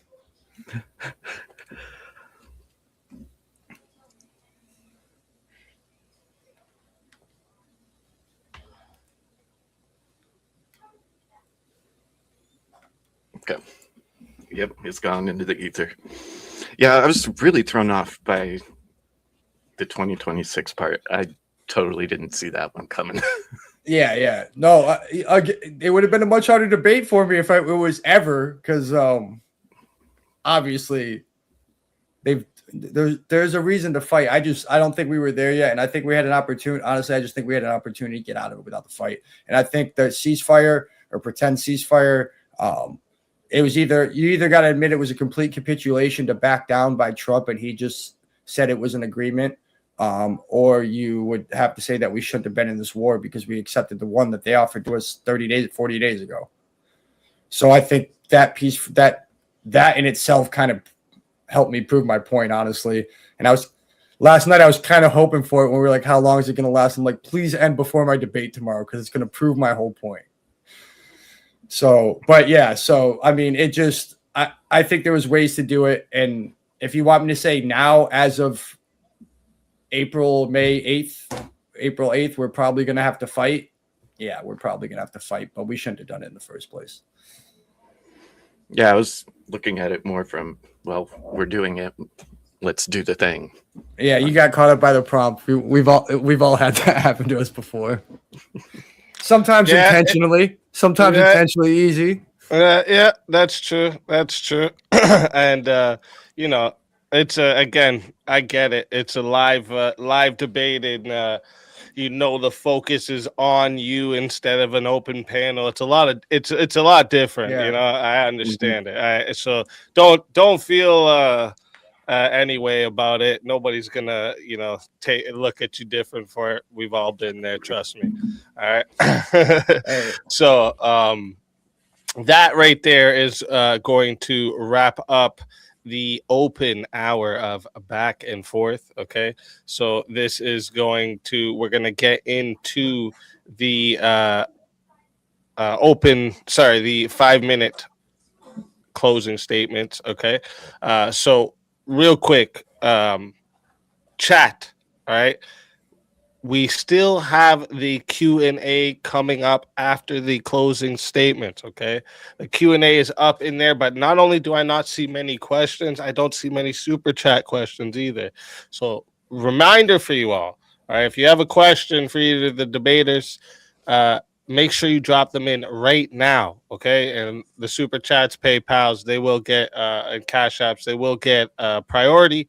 So if they fill up the whole 30 minutes, not all free chat questions will make it through. So if there's something you really want guaranteed to be asked, in case somebody comes in and starts bombing them in, make sure you send it in through one of those priority options. With that said, let's move into the closing statements. Again, each debater gets 5 minutes to make their final case. We're going to start with Cross Current, and that will give Darth the final word. So, Cross Current, whenever you are ready for your closing statement, I will start the timer up with your voice. Yeah, I think one of the big things we have to do here is, if we're going to be fighting, we have to know what the victory is, right? Let's define what victory would be here, because we've had 40 days of war and the Trump administration still hasn't defined it. Is the goal to stop the nuclear program? Because apparently they're still, or might be, enriching uranium, and part of the deal is they're going to be continuing to do so. The framework on the table calls for their right to enrich it to what they want. When Tulsi Gabbard had already admitted that they were not, or testified, I don't know if it's admitted, but testified that they weren't. The strait was open, now it's closed. Where they're just literally hurting us, exerting their force over us while we exert their force over them. And it's not helping anybody. Was it good to topple the Iranian government? They're in the same position they are now. They're claiming victory over us. Obviously, they're going to do that. But the fact that they can even do so within reason is weakening America. We can't claim that we've won. So how if you can't claim that you won, how can you ask if the price was really worth it when you didn't get anything out of it? 13 Americans, what thousands of Iranians killed and millions of people. We created millions of refugees, immigrants because of this war. We spent $35 billion and they want 1.5 trillion. And the proposed offset is, again, investments in American families. 10,000 American jobs have been estimated to be lost every month due to this. And one thing that makes this unforgivable is we did have the same ceasefire deal 40 days ago before we killed a single person, before a single American died. So I don't know how you can tell me that right now we should be fighting them if we're taking ceasefires that we could have taken 40 days ago without fighting. And with that, I see my time. All right. Thank you for that closing statement. With that, we're going to hand the mic over to Darth. Darth, whenever you're ready for your closing statement, just go ahead and I'll start the timer up with your voice. All right. I actually like your question of what defines victory. And I would think restructuring their government and having that area be more stable would be a victory in my eyes.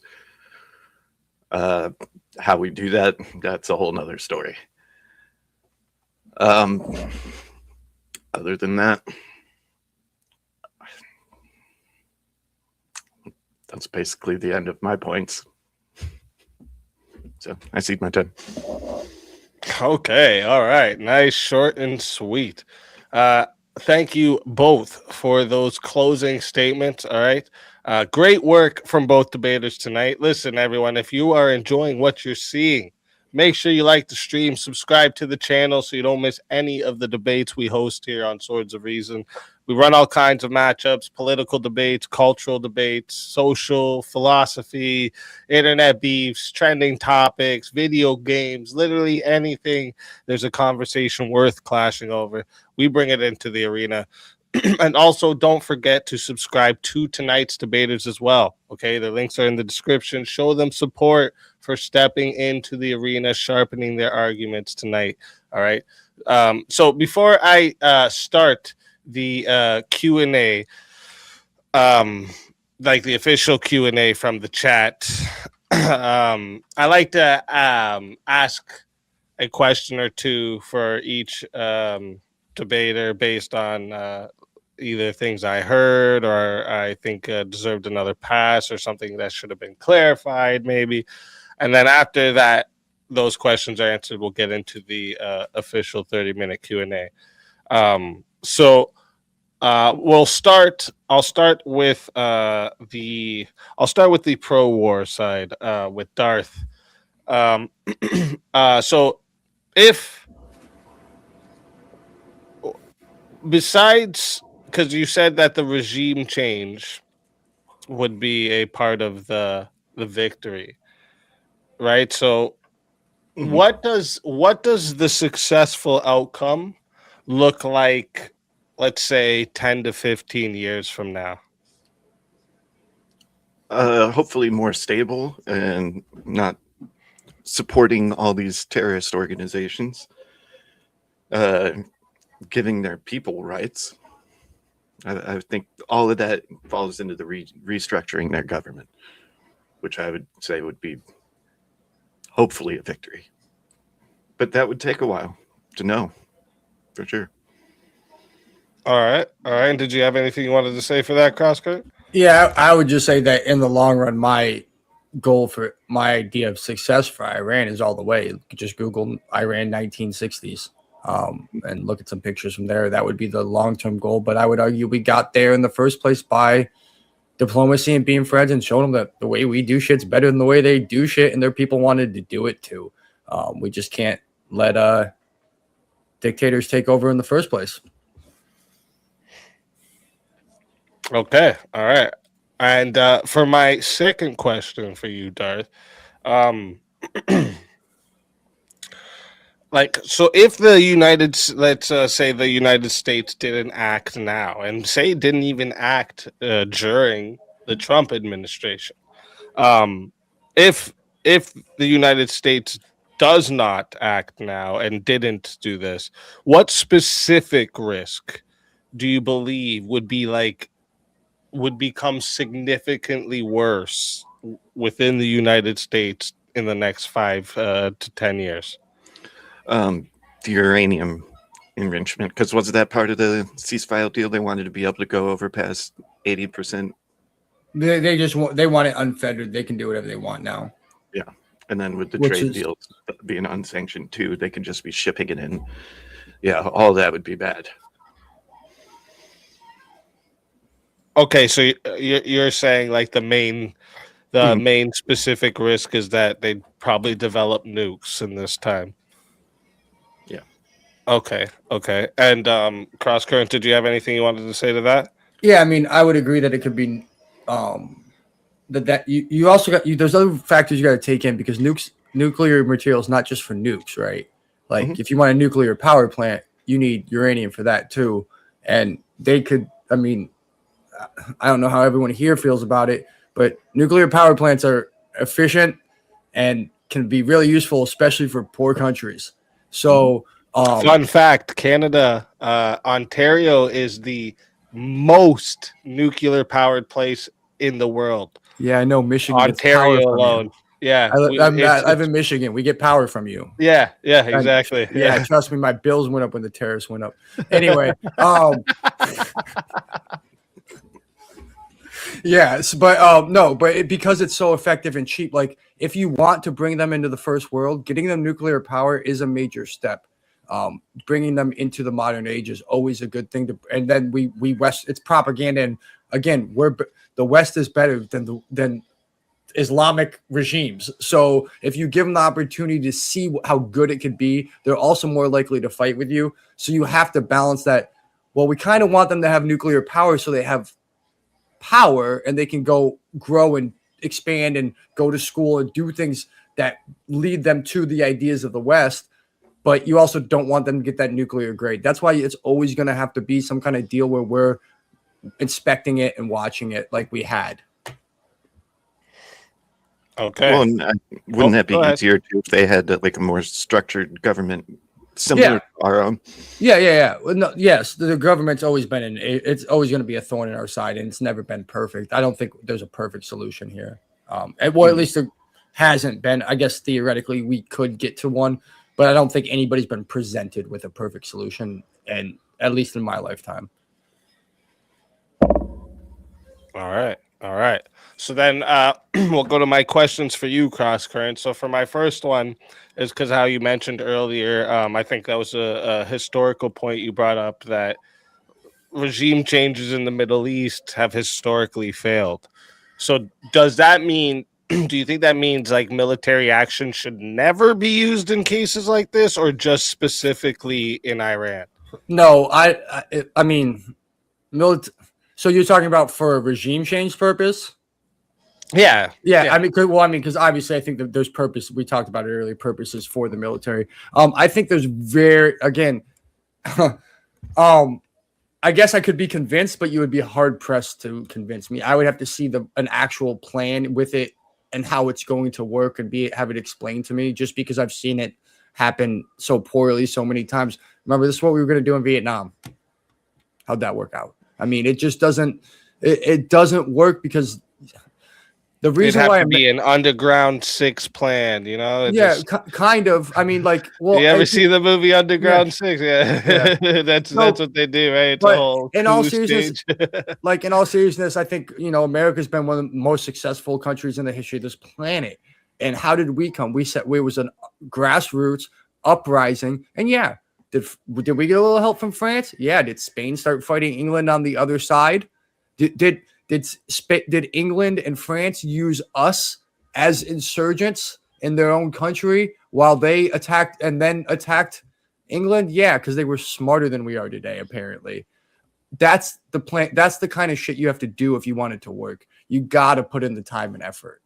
And so it's not that. And then again, I said, if there's a point where it should already be stable-ish by the time we're getting to the ground, that I would say that the insurgent group or the revolutionaries, if we want to put a positive spin on it, once they have somewhat control, then we can come in and kind of be a security force and help keep them, teach them what to do, maybe give them some drones to watch over things. I would be okay with that, but I don't think we should be leading the charge on a revolution. Okay. And did you have anything you wanted to say to that, Dar? If we didn't lead them into a revolution, would they ever have one? Do they deserve? But you can't force people to. Maybe not. But if they're not going to have one on their own, then why are they going to fight with you? Or as soon as you leave, we're going to see what happened in Afghanistan and a whole country fall in 10 days after we spent 20 years taking care of them.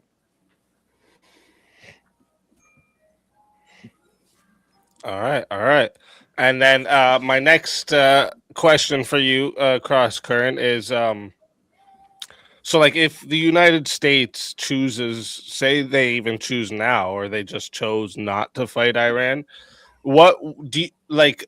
You said something about it earlier, but what would be like a specific strategy you could think of that the U.S. should pursue to address the concerns about the nuclear development Now, and actually the regional instability, as you guys mentioned? No, sure. I have the same idea that the American government has now, and the same idea that Obama had then. If you look at the 15-point peace plan that Trump proposed, it's basically like the JCPOA, except for also you won't have like one or two certain kinds of missiles.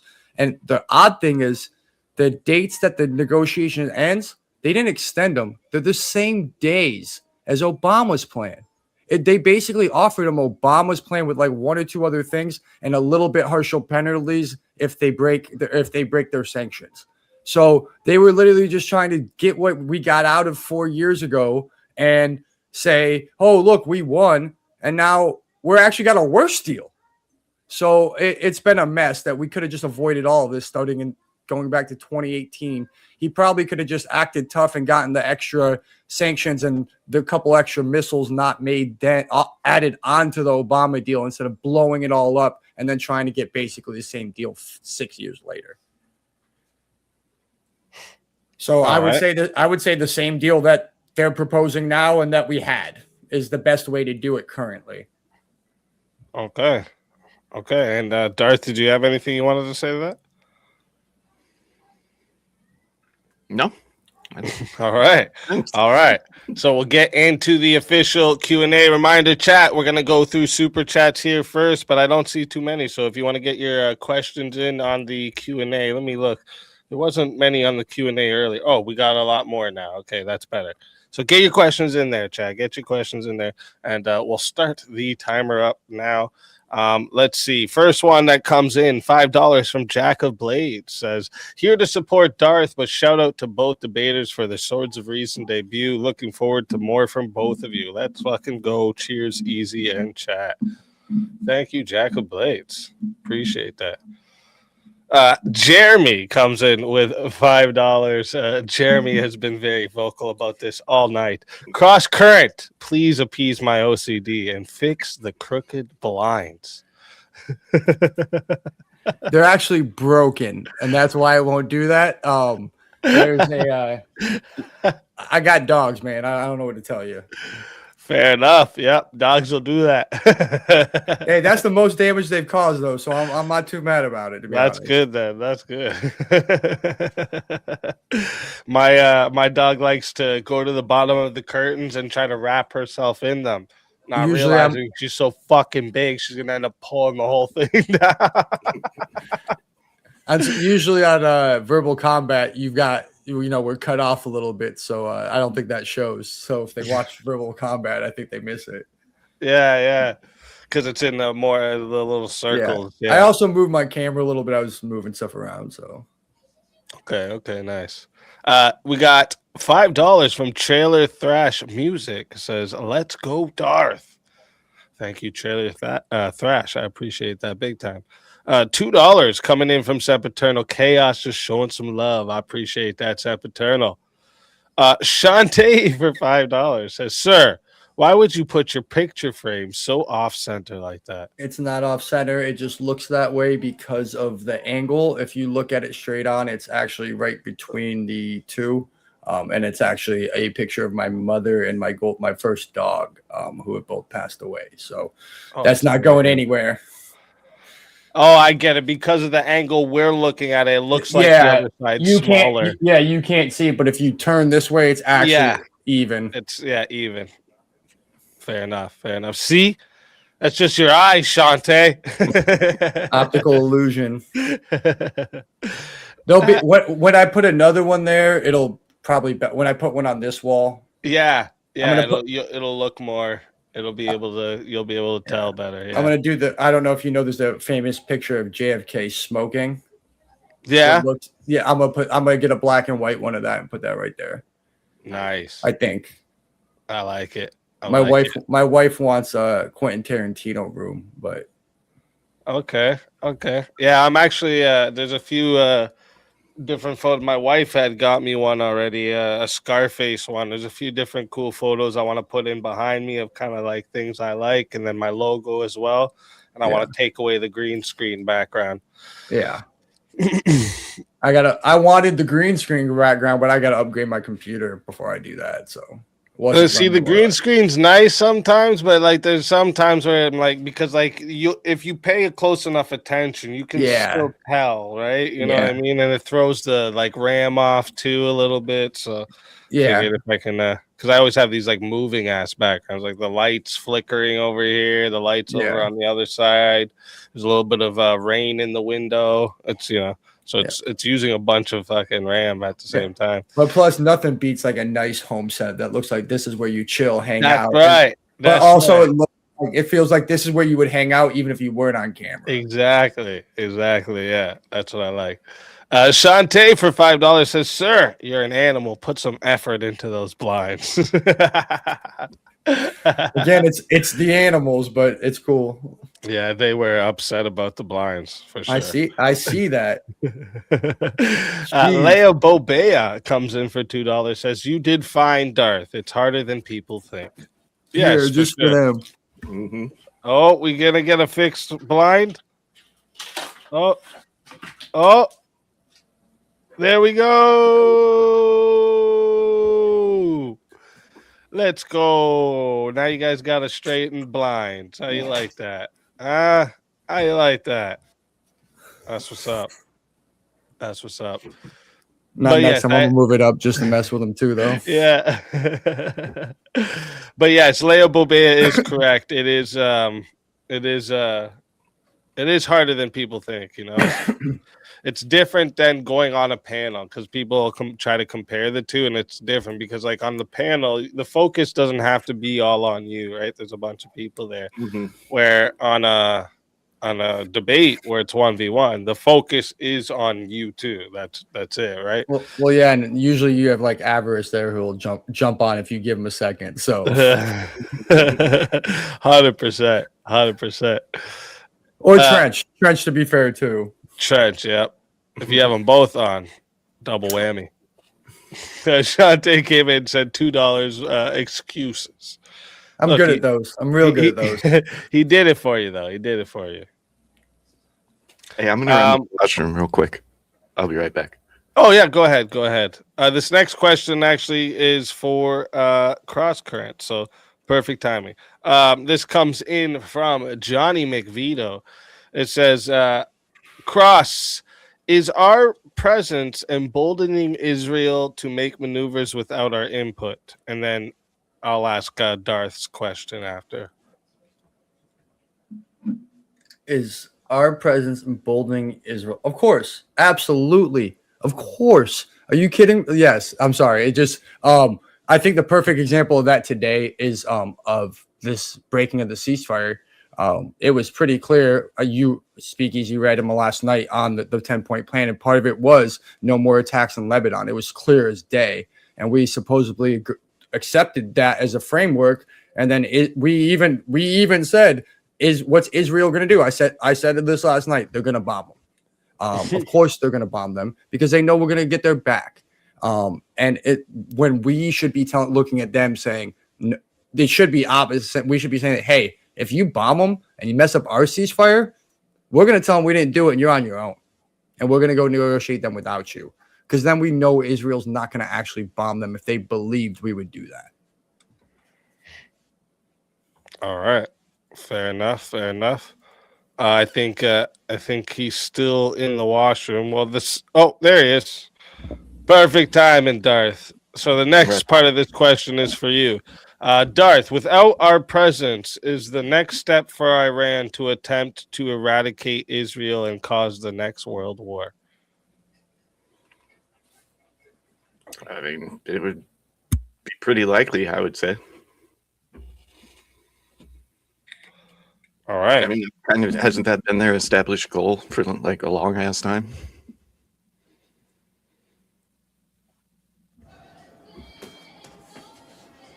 Did you want to answer something?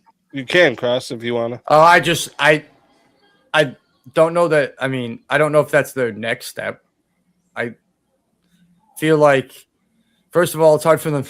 They're pretty close. So setting off a nuke in Israel isn't exactly like the most feasible option in the world. And then I know they don't like Israel. We don't like China. We don't like Russia. That doesn't mean you're going to go and, necessarily attack them, or that it's going to be to eradicate them. You're not going to eradicate all of Israel one blow. You're going to get a ton of pushback if you do that. Your nukes are coming for you. The U.S. nukes are coming for you. You have to know that. So I don't know that they would go try to necessarily eradicate Israel.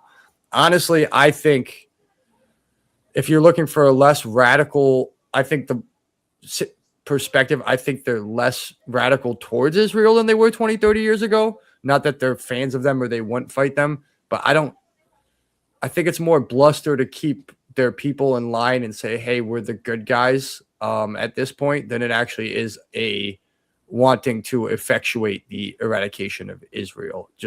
Or if it has been, they're terribly ineffective at it. When's the last time they've personally attacked Israel? I know they funded some proxies, but I don't think anyone thinks Israel's expanding its territory right now.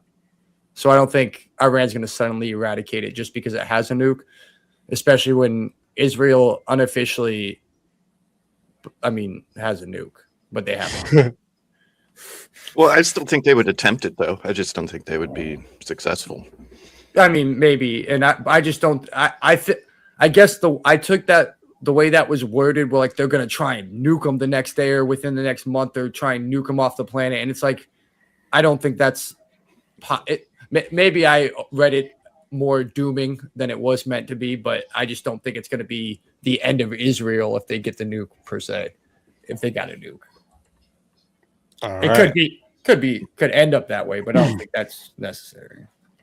All right. And then another one comes in from Johnny McVito. Says, Darth, what would be the best way to expedite a victory for the U.S., and how devastating would a retreat be? I think a retreat would be devastating, not to us, though. The U.S. is safe from them unless they have, an intercontinental nuke. There's a lot of water.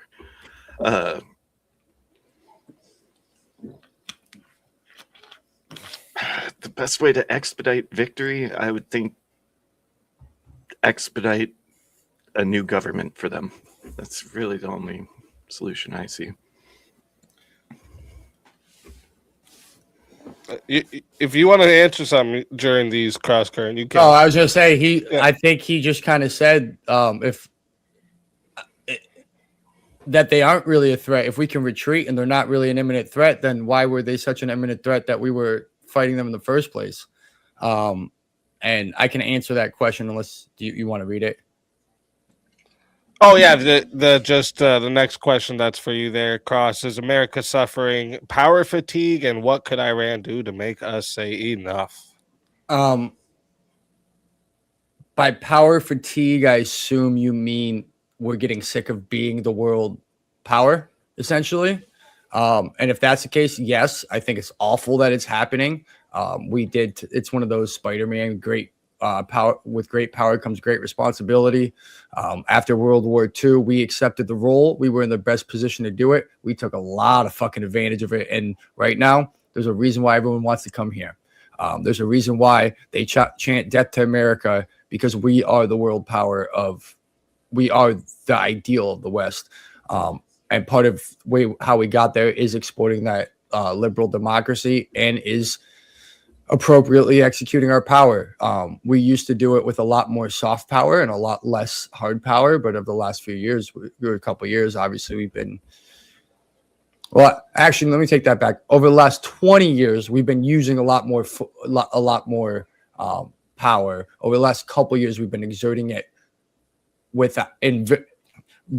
on a whim, without explaining it to the American people. And I think that's actually hurting America in the long run, because people don't want to get involved. And there's going to be a time when we need to get involved, and we've messed around too much and no one cares anymore. And that's the time. That's how Hitler gets all the way to Spain and France before we decide to jump in, because no one wants to go to war again after the last World War.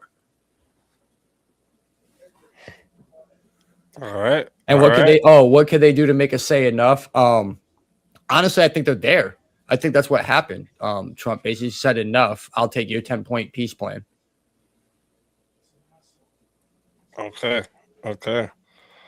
Next one comes in from Johnny McVito once again. It says, Cross, what do you think would happen if we pulled out of Iran and Ukraine? If we pull out of Iran, I think they would talk a lot of shit. They probably would still try and keep some kind of toll system in the Strait of Hormuz, because they've shown they can now, and the big bad bullies of the world, the United States, didn't stop them. So I don't see why they would cede control of that for nothing. Out of Ukraine, that would just be capitulation to. If it's just the U.S., I think that hurts them a lot. If all of NATO goes with us, then it's capitulation to Russia. I don't think either are. I don't think we should pull out of Ukraine. I think we need to find a way to get out of Iran.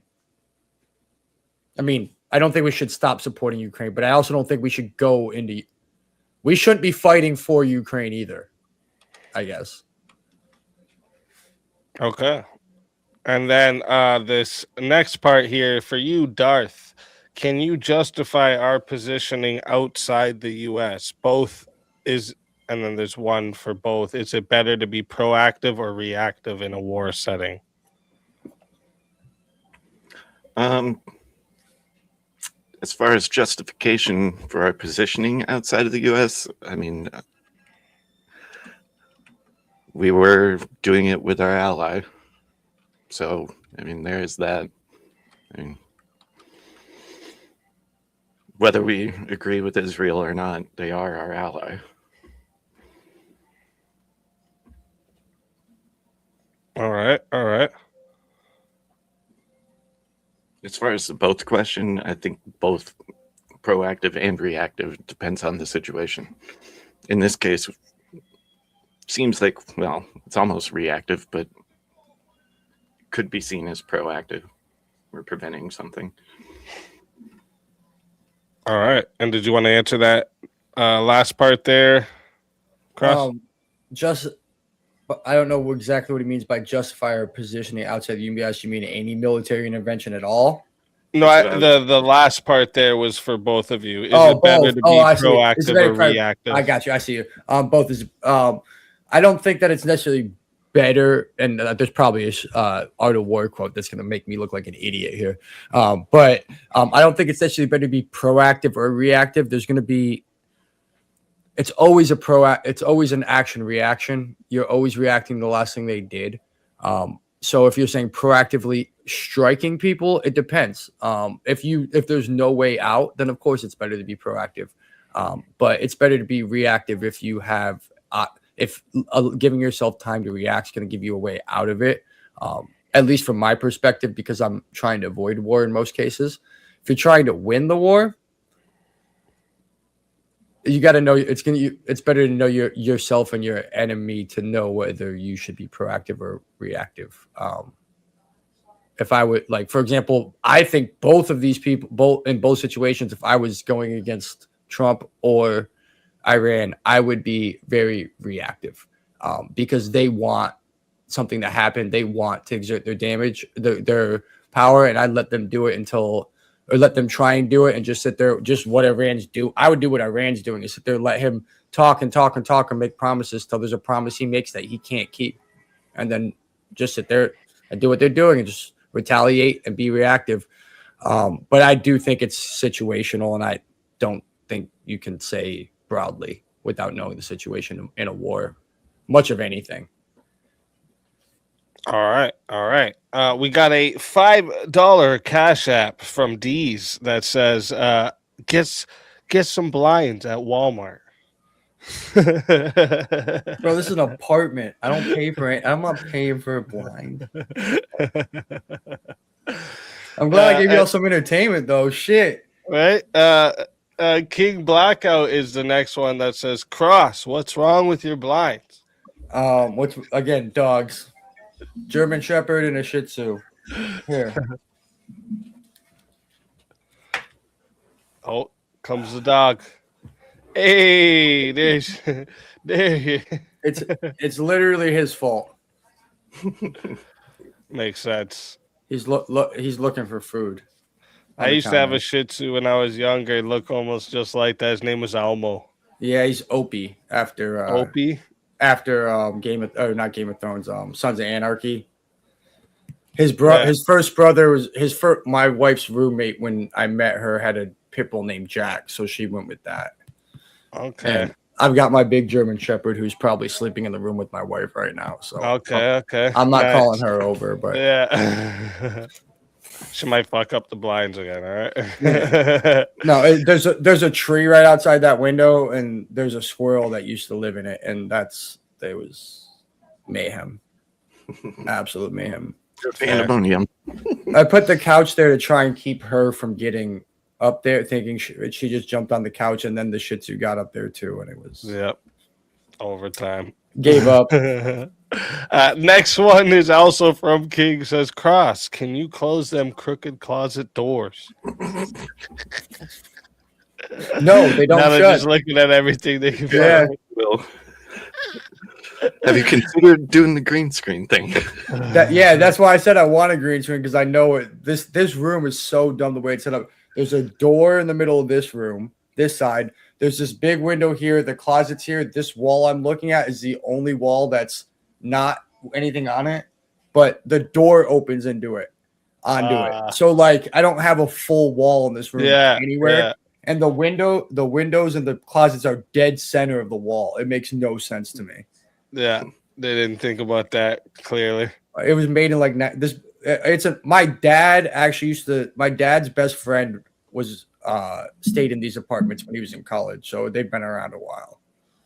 Okay. We got another a $20 Cash App from D's that says, "And for the grift, salute to Speak, Alicia, and Chat."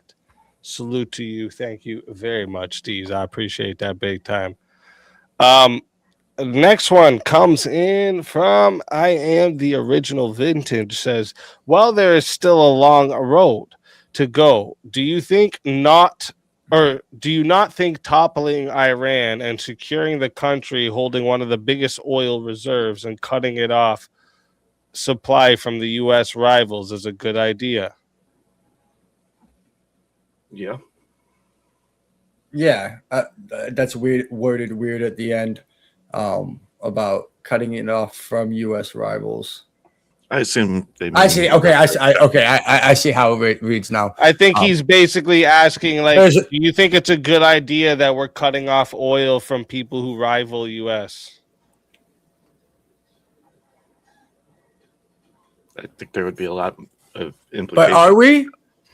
Are we cutting it off from people who rival us? We're letting them sell their oil right now. Russia and Iran get to sell their oil. They're the only ones. They're the only ones we're fighting with.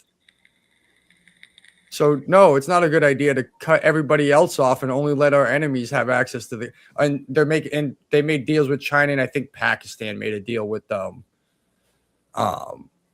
But now they have to make a deal with Iran. No, that's terrible for us. Now all our friends have to go make a deal with Iran to get their oil. That seems like a terrible idea to me. As far as if you want talking, if you're talking about actually toppling and securing the country, I think that's what then he meant. we would have to do that. But again, I don't think 2026 was the year to do it. I don't think it would be. Again, it's not a bad idea in the long run. I think it's a good idea in the long run. But I think we shouldn't take an economic hit without being planned for it, and we should have had, or we should have refilled. There's a lot of things we should have done before we did. I could go on all day, but there's a lot of things we should have done before we did this instead of willy-nilly bombing them in the middle of negotiations, even if it was just string them along for another 6 months and prepare for it. Okay. All right.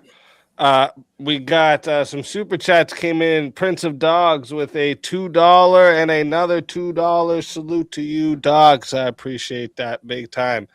Shantae coming in with $2 says, "Sir, you got to fix your shirt." Next time I come on this channel, I'm gonna fuck with y'all so hard.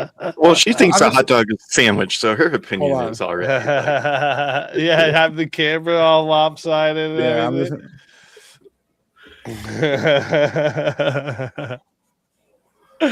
And thank you for that, Shantae. Prince of Dogs coming in said, "Get that super chat goal." Shout out to you. Thank you very much, Dogs. He's gonna have everyone in the chat losing their minds now. Next one that comes in is also from I Am the Original Vintage, and it says, "To both, on a scale of 1 to 10, how was your average heart rate during the debate? In all seriousness, well done to both on your swords of reason." Well, mine's been over 100 since last night, basically. Mine's probably a 7. I typically talk fast. I'm sure it was a little faster than typical. Swords are. I have the advantage of every time I go on to verbal combat, it ends up being a 1 versus 5. So I'm used to getting just shot at from like 5 different angles and having taken a lot of different arguments and think pretty quickly. So that actually has helped me a lot coming into this. That and having, I've got a lot of friends who would agree with a lot of you guys, obviously, and I've got those arguments and we have our chats, and so it's me versus 5 or 6 of them in those chats too. So I know some of the arguments. I've thought through it. I just obviously first time being in an actual debate, probably a 7, 7.5. Split the difference between a 5 and a 10. But appreciate it. Oh yeah, as far as the number 10, yeah. I felt the color fall out of my face. Yeah, it was no, I think you both did really good. It was really good.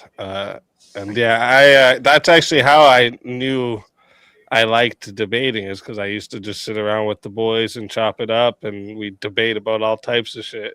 Boys always used to be like, "You should be a lawyer, man. You can convince me of anything." We have a group chat and then a debate chat because we say stuff that we needed to find later, and then we'd start debating about some random shit. Then maybe this is going back to like high school about sport, like football quarterbacks and shit, and who should you draft first in fantasy. And we'd be like, "Yo, what time we were supposed to meet?" And we can't find it, so we started a whole new group chat just for arguments. Yeah, 100%, 100%. We got 1, 2, 3, 4 $2 super chats coming in from Prince of Dogs. Nice. I appreciate that big time. Thank you, Dogs. Then we got Shantae with another $2 super chat that says, "I bet that light up there is crooked too." Thank you very much, Shantae. We got $2 coming in from Joseph, just showing some support. Thank you very much, Joseph. I appreciate that big time. Next question we got in the Q&A. Oh, wait a minute. $10 super chat comes in from Trailer Thrash Music, says, "Solid debate tonight." Facts. It was a good one. It was a good one. And thank you for that, Trailer. I appreciate that big time. So next question in the Q&A is from Leia Bobea. And it says, so Cross is fine with violence, but only so long as it fits his preference. Typical liberal. And you can't really make an argument that we're less valid because we only need to use preference as well. I would appeal to basically it's not really my preference per se. So there, I think that we have to draw a limit of when violence is okay at some point. I'm saying that once it's reaching atrocities, we can do war. Violence is a different story. Violence, there's plenty of reasons to do violence in a lot less serious situations that I wouldn't go to war for. For example, if someone's attacking you or your loved one, obviously you have the right to do violence back. It's less about my preference and more about whether it can be avoided.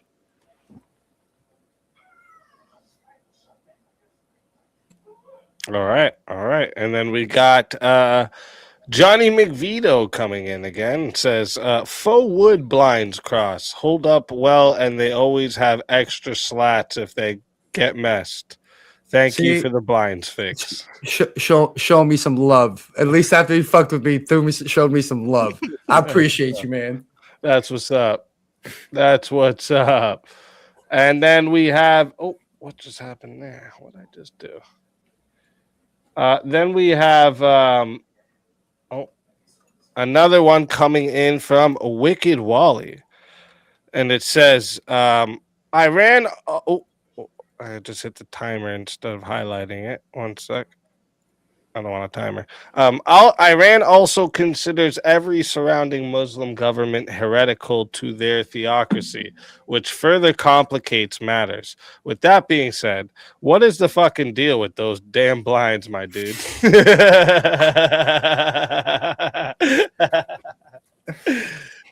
You know, I didn't get on my first verbal combat. They warned me, "Oh, you're gonna get muted. You're gonna get muted. You're gonna get muted. Don't worry about it." I didn't. I think this is my payback. You shouldn't have said nothing. Oh, it's cool. Just hope King didn't hear you. Let him. Hey, you know it's all love. You're making money off me shutting up, so whatever. Yeah, it's always a fun time on verbal combat. Yeah. All right, everyone. Oh, look at this, King. Oh, he heard you. King Blackout comes in with $2. Says, "Can either of you sit still? Y'all need a chair." ADD as hell. Same. Guilty as charged. Shit. Thank you for that, King. Let me see. I think that is actually, we got through all the questions and the super chats with, let me see how much time we have there. Like 20 seconds. That's 15 seconds. Yeah. So that was actually perfect. Fucking perfect Q&A there. We might as well just wrap it up right there. All right, so everyone, that is going to wrap up the Q&A for tonight. Thank you to everyone in the live chat for all the questions, the engagement, all the support. Again, I can't express how your support is what allows or how much your support is what allows me to keep bringing you these debates, the entire Swords of Reason experience week after week.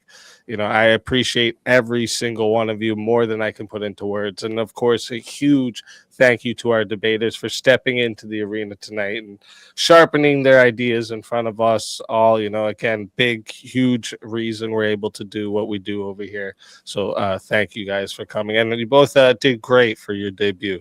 So you guys should be proud of that. Before we move on, let me check real quick. Either of you planning to stay for the open panel tonight? I'll hang out for a little bit. I'm going to have to leave and come back, but yeah. Okay. Yeah, no problem. Yeah, that's no problem. So what we're going to do next here is we're going to roll the debate outro song and video. It'll run for about 4 minutes. Perfect time for everyone to go hit the washroom, grab a drink, stretch your legs, do whatever you need to do before the Chaos and Chill open panel begins. During the outro, I'm going to drop a link in chat for anyone who wants to come join the open panel, test your ideas, continue the conversation on tonight's topic. Anyone is welcome to hop in. Just come ready, think, question, debate. And if you're coming up to try and spurg over everyone, troll, bring your personal dramas, you're just going to get muted and then most likely booted real quick. So, while you're ahead with this idea, just quit. And before we run the outro, one last reminder: make sure you both go, or make sure you subscribe to both. Sorry, debaters.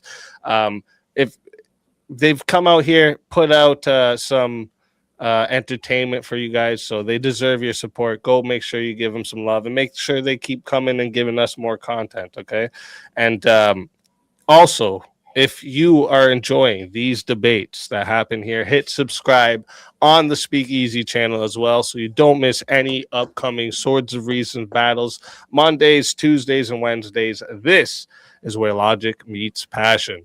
All right, let's roll the outro, and I will see you all in a few minutes for the Chaos and Chill.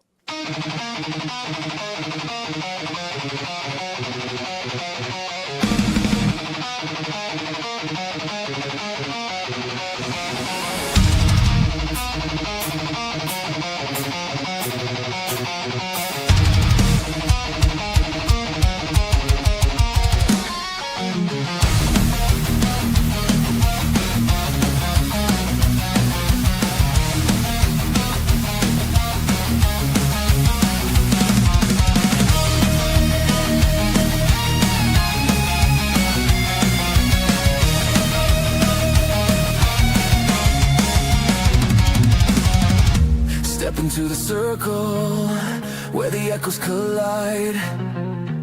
Truth through the static, no place to hide. Iron tongues, sharpen fire in our breath. We dance with conviction on the edge of death. Your words are bullets, mine are storms. Ideas forged where lightning forms. No retreat, no treason. We clash our swords of reason. Cut through lies with steel precision. No faith, no fear, just raw collision. We clash our swords of reason.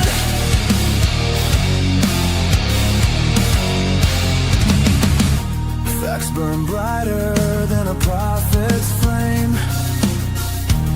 Egos crumble, but the truth remains. Every scar, a mark of thought's crusade. In the battlefield of minds we've made. Speak your truth, but bear the cost. Every claim can still get lost in the war of voice and vision. Feel the friction. We clash our swords of reason. No silence left for indecision. Ideas break with loud precision. We clash our swords of reason.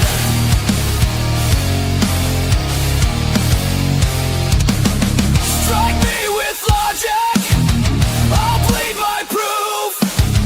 We cut through chaos to carve out truth. Let the sparks fly, let the echo scream.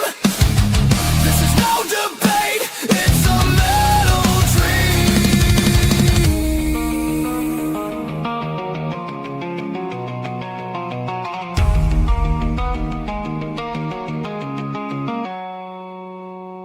We clash our swords of reason. In the storm of thought collision. Forged in fire, pure precision. We clash our swords of reason. Reason bleeds but never dies.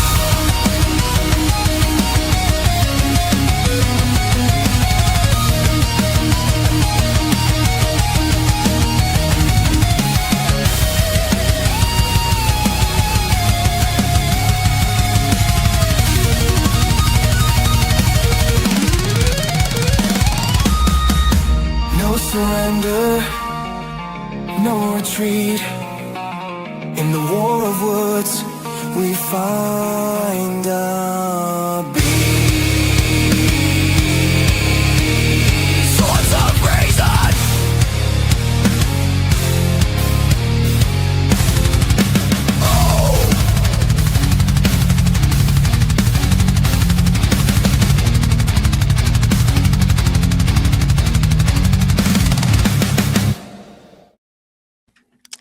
And we're back. Welcome in, everybody.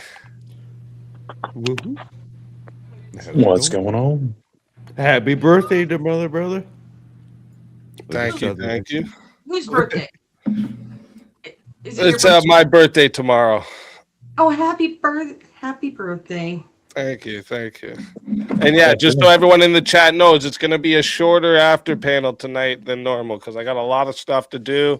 And then at 5 p.m. Eastern tomorrow, I'm going to be giving you guys a stream from 5 to 8. And then I'm going to be off for an hour, and I'm going to be giving you guys another stream at 10 for a birthday celebration stream.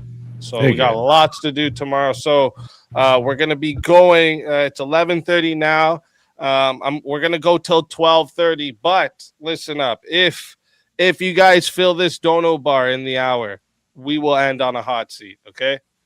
I'm going to stick to the deal we have. All right. So if you fill this dono bar by 12:30 a.m., we will end on a hot seat. Okay. So it's totally up to you guys. If not, we got to wrap it up at 12:30. Thank you.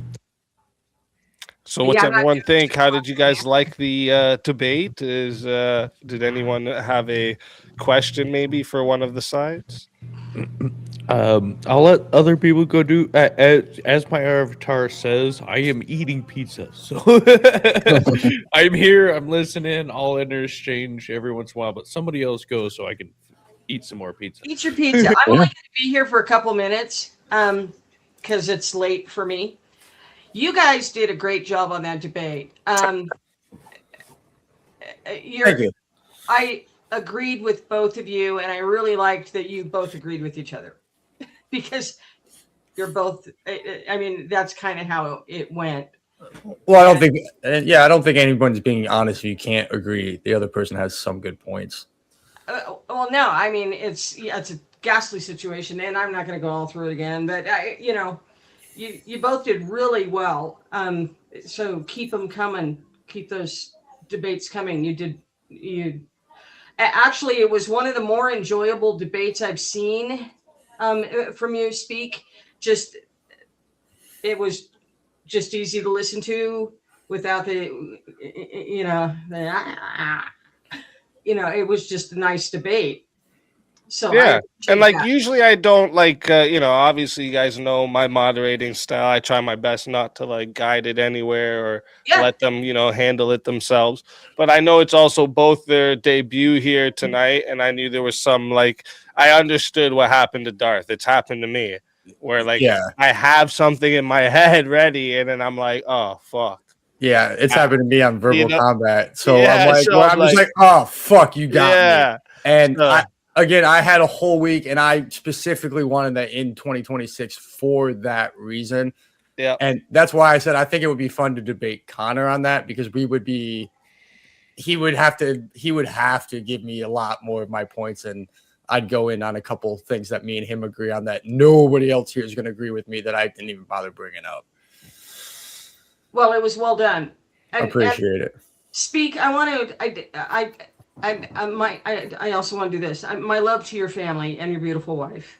Hugs to everybody. Thank you very much. Yeah, because I'm not going to be here long. To you. I've spent the whole week in bed. Not feeling well. Nah, but that's why I always have to take my medicine at the same time every night. And there is little bug going around. It's the weather changing, right? So it's gonna get some people. I had it the other night where I thought, oh no, please tell me I'm not about to be sick all week. Yeah, that's how I felt. It just hit me out of nowhere. Everything. I was like, no, this feels like a flu. And and I was good. So you're in the Ontario area, right? yeah. Yeah, so we got this. I mean, I'm on the east or the west side of Michigan, but Yeah, we, you we got the got the same same weather, weather. We're basically. Yeah. literally, I can drive straight. Everyone's always like, oh, Canada's so far north. I'm like, I can drive. A lot of people in the United States think everywhere in Canada is north of the United States. I'm like, I can drive straight east and get to Canada in 4 hours, and I can drive straight north, and I haven't hit the Upper Peninsula. So how does that square that circle for me? And we're getting that. Yeah, weather for like people far. don't realize I'm in Ontario and I have like 3 different directions I can go to a border to get into America, right? We lived in upstate New York for 2 years, and we used to drive through Canada. This was before you needed passports, through Canada to get to Michigan for like holidays, because it was actually easier from upstate New York just to cross over Niagara People don't Falls. realize this. So like because of the relationship between Canada and America, if you guys have your ID, you can go through Canada. Not You anymore. can visit Canada. You don't need a passport. I You don't just think need so your anymore. ID, bro.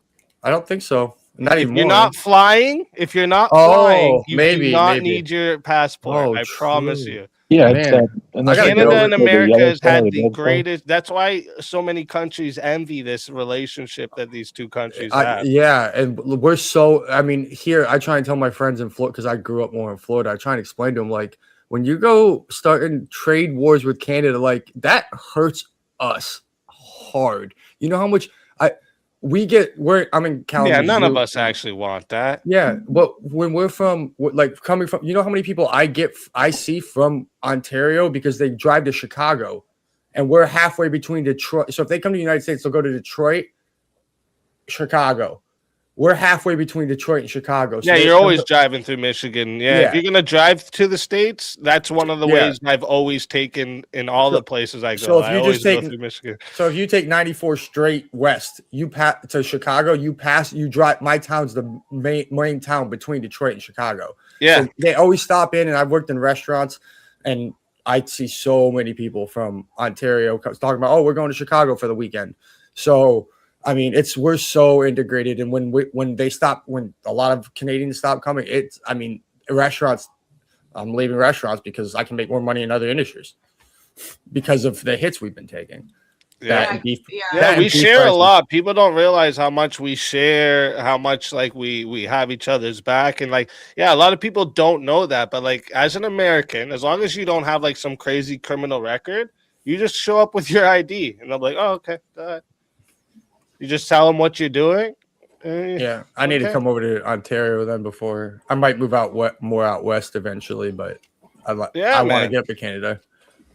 Yeah, you can definitely visit without your passport, as long as you're not flying, right? Because flying, they're not gonna let you on a plane without a passport. I'm not paying to fly when I can drive 2.5 hours. It's literally right no there. Sense. Yeah, exactly. And Premonition, where are you at? I was going to say, are you talking about move? Yeah, there's a possibility I'm going out to Arizona area. Okay, I'm up above Arizona. I'm just below Lake Tahoe. Okay. The mountains I'm looking at are what is holding the water back. Yeah. So straight up and over, and it's not. I mean, literally, if a big quake, yeah, Lake Tahoe would come barreling out of there. It's a really nice place, like Gardnerville and Carson City, Tahoe. Yeah, well, that's one of my bucket list fishing lakes right there. So. Yeah, no, it's. Mm-hmm. So you've been here? I have not, but I want to go there. I want to go. There's Lake. I mean, obviously, Lake Tahoe is like world class fishing. And there's actually a bass fishing tournament that's out there that I think I can get on someone else's boat and be a co-angler for like $150. So I want to do. That's like on a bucket list for me to go do. Oh, go do it. But Lake Tahoe is crazy crowded now. I don't even go up there anymore. But did you know that?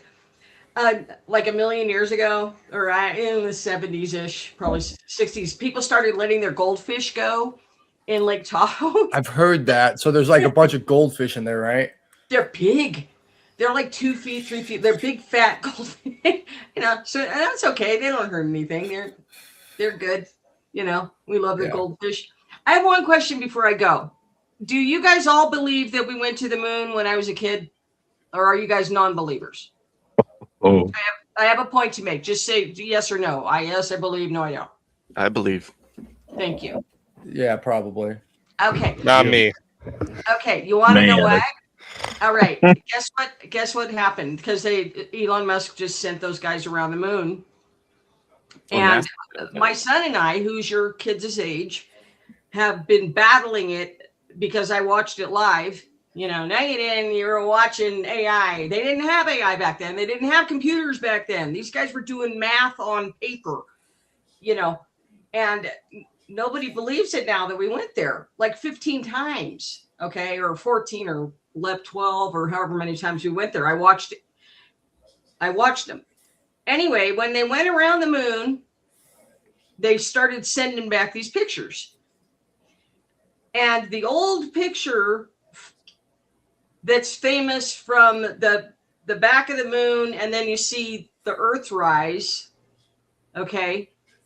And people are saying, oh, that's a fake picture. Those guys, when they flew around the moon 2 days ago, took an identical photo. And it wasn't the same photo. It's an identical photo. You know what I mean? It's the same angle, same thing, same Earth. And back then, they didn't know what Earth looked like from space. They didn't know the weather patterns were all twisted around the way they are. You know, they didn't know that until they got a photo of it. And when I was going through the photos from this flyby, I called up my son and I said, Jason, I finally have proof that they went. I have proof. And I made him get on the computer and I said, that photo is the proof because it's the same. It's the same photo. They were there. You see what I'm saying? Do you guys see what I'm saying? I see. Yeah, what you're I do we have hear a you. question. We hear you there. Yeah. Did the we were there. photo show the Earth as round or flat? No. Yeah, right. No, my big thing with that was my biggest thing has always been with that is I'm not going to sit here and pretend I've looked real deep into it. My biggest thing has always been we were at the time it was like a really big space race. Like it wasn't just like we were going there willy nilly. We were in a Cold War with Russia. Yuri Gagarin. If we didn't go there, why wouldn't they call us out and be like, huh, they're lying? And they never once did. And that's why I think that, like, why wouldn't all these other world powers that were racing us up there be like, huh, they're bullshitting. We're the first ones there. Why did they all just submit to us? That's always been the biggest argument to me why I've really never looked into it. And again, to be completely honest, I don't think it makes a difference in my life one way or the other. In my life, it does because people, I watched it live, and when it is so offensive. It's like when you see something and people tell you, nah, you're lying. It's like, don't tell me I'm lying when I watched it with but I do want to say, I know that they had a set. I do believe that. And you want to know why? Because those guys went and looked at stuff that we weren't supposed to know what they were looking at.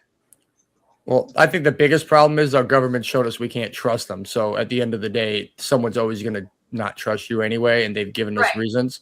And maybe like I wouldn't put it past them to actually have gone to the moon, but then also had a set to make other things to help it push to help it. I think that they did too. I actually think they did. I don't know. I'm just saying I wouldn't put it past them. But then if they're doing that, then you're gonna play into you never went there. Like you're helping the conspiracy theory. Right. Again, I just never thought it changed my life one way or the other. Wow.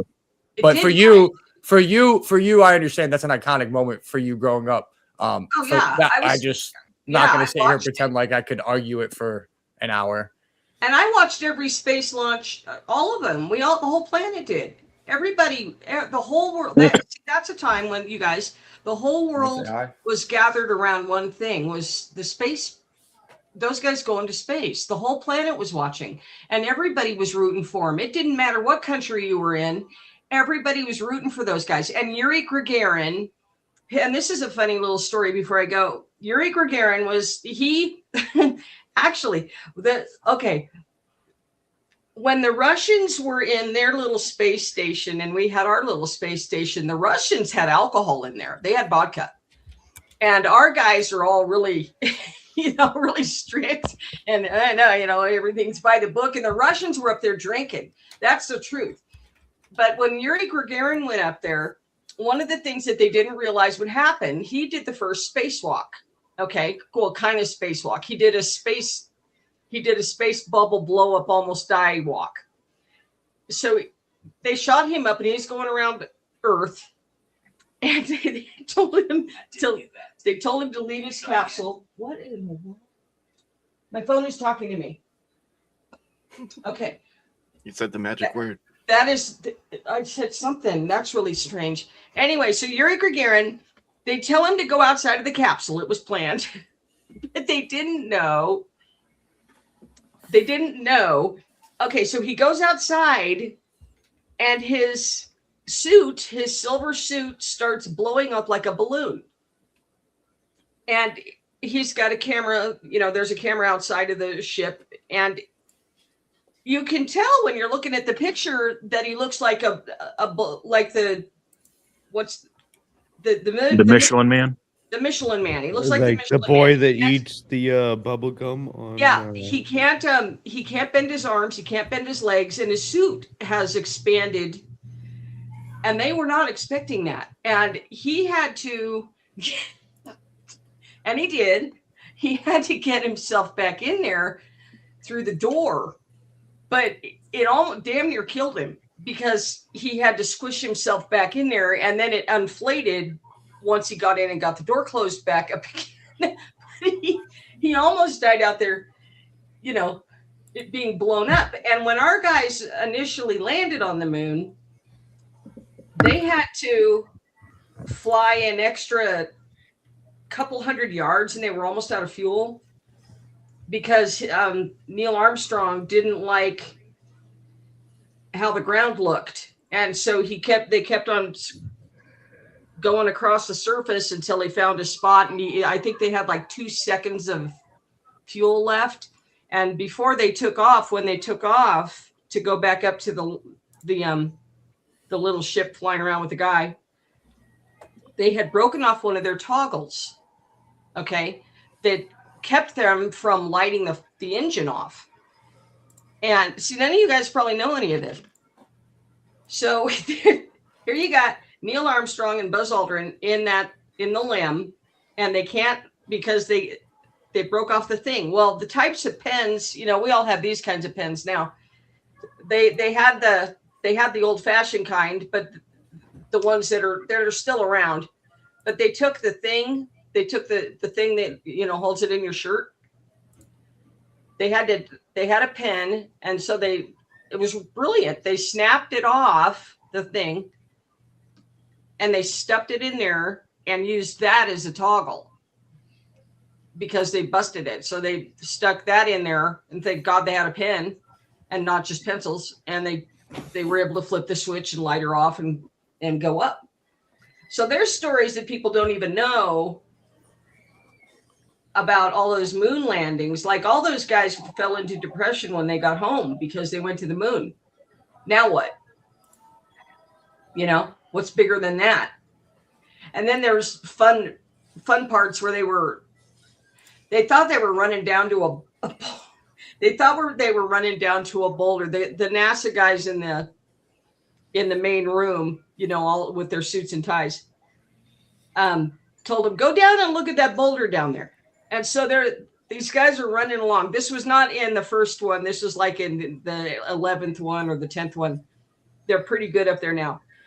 And they're running down to the boulder, and it's like they're not getting to it. It was much larger than they thought and much farther away. And the guys in the NASA thing are yelling like football players. They're going, go, keep going.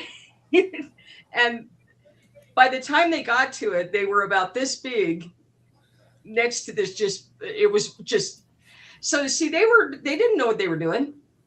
They were running around out there, and none of you guys have seen any of that. And then everybody says we didn't even go. And it's like, no, I watched spontaneous activities that people don't know about. You know what I mean? like they're running to this boulder that's much further away than they thought, and the falling down and the tripping, that was all real stuff that happened. So now I'm glad we're going back, and thank you, Musk. Thank you, Elon, who I love, I adore. Anyway, I'll shut up. I'm gonna go. All righty. Are you laughing at me? Well, You're good. I'm just. Love you. I don't even know how we got to the moon, so I'm just Yeah. laughing about the whole topic. And not literally. We mean like how we got from should we be in Iran to okay, now we're talking about the moon. But yeah. It's a not how small we got to group. It's a little group that I can just talk to tonight, and I like all you guys, and thank you for letting me say that. But No problem. that's absolutely. pretty- We enjoy science your is my knowledge. wheelhouse. Science is my wheelhouse, always welcome. and so I'm out of place in a lot of the stuff you guys talk about. Uh-oh, Anyway, not a I woman love in you all STEM. dearly. You two be really proud of yourselves. You did a great job, dog. I love your artwork.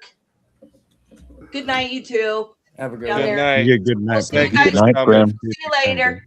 All right, I got one question for Dogs. He said he was eating pizza earlier. Are you on a secret mission from like the CIA right now, or what's going on? Wait, I had another John picture of Wick. him when Dogs was eating picture. Oh He's John hold on. Wick now. Oh, yeah. Reminder for you guys in chat there. Just a quick reminder: if we don't fill the dono bar in the next 40 minutes, we're gonna be wrapping up. If we fill it, we'll end on a hot seat. But if not, we're gonna be wrapping up. Like I said, I got a lot to do tomorrow for my birthday. Then at 5, I'm doing a stream for you guys. I'm joining a debate panel, 5 to 8. So I'm going to be debating, giving you guys some content tomorrow as well. And then later in the night at 8, we'll shut down around 8. And then around 10, we'll fire back up to do a birthday celebration. So that's why we got to shorten it a bit tonight. But if you guys want a hot seat and make us go longer, you have that option, okay? Oh, wait. What's But going on? Oh, what's that for? Oh, there we You go. know, it's, Fair point. Fair point. Oh wait, hold on here. Let me get this right. Even a spy dog occasionally Spy dog. has to have his pizza. I mean, come on. Even the spy dogs eat. All right. Heck yeah. Just But that saying. I did want to piggyback off of something Prim said though. It actually was a, I know for being some first showers and stuff, it was actually a really, really good debate. It was nice to see, a bit more of the swords of reason portion of it versus the kind of, the verbal combat craziness we're kind of all accustomed to. And no, I think that's just another testament to your skill there, Speak, is as you were moderating, not only were you kind of keeping things contained, keeping the ball moving, but also building bridges. So, and I think that's where, like you were saying, it's kind of hard when someone makes up or makes a really good point to something you hadn't thought about, and it's like, dang, it kind of stalls you, and then try to help each other, bridge the gap. It's like you guys were making a lot of the same points and agreeing, and then just kind of like, okay, well, let's bridge, let's build this bridge. And it was nice getting to see you guys walk across that together, and then just lots of valid points. A great showing for you. Well, A great show for you, Darth and Cross. Yeah, man, that's just another, I knew you had some good skills, and you answered some questions tonight really well, and I thought you did both of you did a fantastic job. So appreciate it. Again, I think having that whole extra week, because I was ready to go for this last Wednesday. I think that gave me a huge advantage, because then all week I was just in my head like, what about this? And I was obviously paying attention to it, but even more so already planning it. And I know he was still looking for someone to debate a couple days ago. So I'm sure my preparation time gave me a pretty good advantage in thinking about it and thinking about, I have a whole sheet of what I thought your arguments might be. So I don't think you had time to put that together, to be honest. hey, if it works for Batman, Yeah. works for you, right? No, yeah. I do real quick, is a little off topic, but from the hot seat last night, I was right. Bass guitar secretly is I hope he's still listening. He's probably in bed now, but he is, because he messaged me this morning about asking me about heaven maxing. and he said he had already kind of thought about that argument. That if you don't why wouldn't you want the baby to go to heaven for the abortion? I'm like, oh, he does secretly like to be controversial because he thought about it, but he never made the argument. But yeah, so That was wild. Waking up to that message was, can you explain the heaven maxing thing to me? I'm like, oh, this is how my day's gonna go. It still cracks me up of that point last night too, where I said it was bass guitar, and he goes, "Oh, that wasn't very nice," or something. I was like, "You said that's fucked up." Yeah, that's fucked up. Yeah, I think he walked away and just came back, so he had no idea what was going on because it was pretty funny though. But actually, to shout out to bass guitar, is he was the one that told me to come on the after panel when he was on the first time I came on, and told me just to jump on Verbal Combat, don't stress it at all. And he was basically like, everyone on there is just as dumb as you, don't worry. And I was like, all right, cool. True. Yeah, true. And he goes, and watching him say, I don't know what it's like to be a man, I only know what it's like to be me. When he froze there and did that, I was like, okay, so you can fuck up, everyone's gonna laugh, and it means absolutely nothing. So I think that's just something that I've kept with me in this very early career that I've had online debating, is those two things are, it's not a big deal when you screw up every now and then. It's gonna happen, especially probably more when you're new. You're gonna say something where everyone's gonna go, clip that. Yep. If you're like me and you're lucky when I say America's based and they're like, clip it because they think I'm a lefty and hate America. And I'm like, no, clip that shit for sure. But honestly, I think it's also a testament to you, how open you are and the fact that you give people a chance. So I appreciate it. And I've said it before. I like Wick a lot, but I think you're the best moderator I've seen on the internet, especially because I was trying to figure out something for us to kind of go back and forth on in some of those pauses, and you're probably the best I've seen at keeping the conversation going when it needs to. So I was like, come on, Speakeasy, help me out here. I don't know where to go anymore. Yeah, no, I'm glad this was on your channel when there's going to be pauses like that. So I appreciate that. It made it go better too.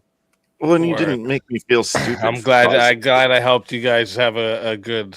Well, yeah. I mean, also, I probably could have really jumped on you, but I don't think that makes for a good show. I'm not here just to dunk on people. I don't want, I could have got some clips, but no one's gonna see my fucking clips. I got 15 subscribers, so who cares? No, but no, honestly, I'd rather have a good debate and contribute to the channel than just get some fucking clips and look like an asshole, even if I think I look good in it. Well, I don't think. I always say too, easy dunks suck. You know what I mean? They don't. Unless they walk into it. If they walk into it themselves, and it's the best thing in the world. But usually that doesn't come easy. You kind of have to make them walk into it. You know what I mean? But the ones that it's just an easy. You forgot you got nothing. Fuck it, I win.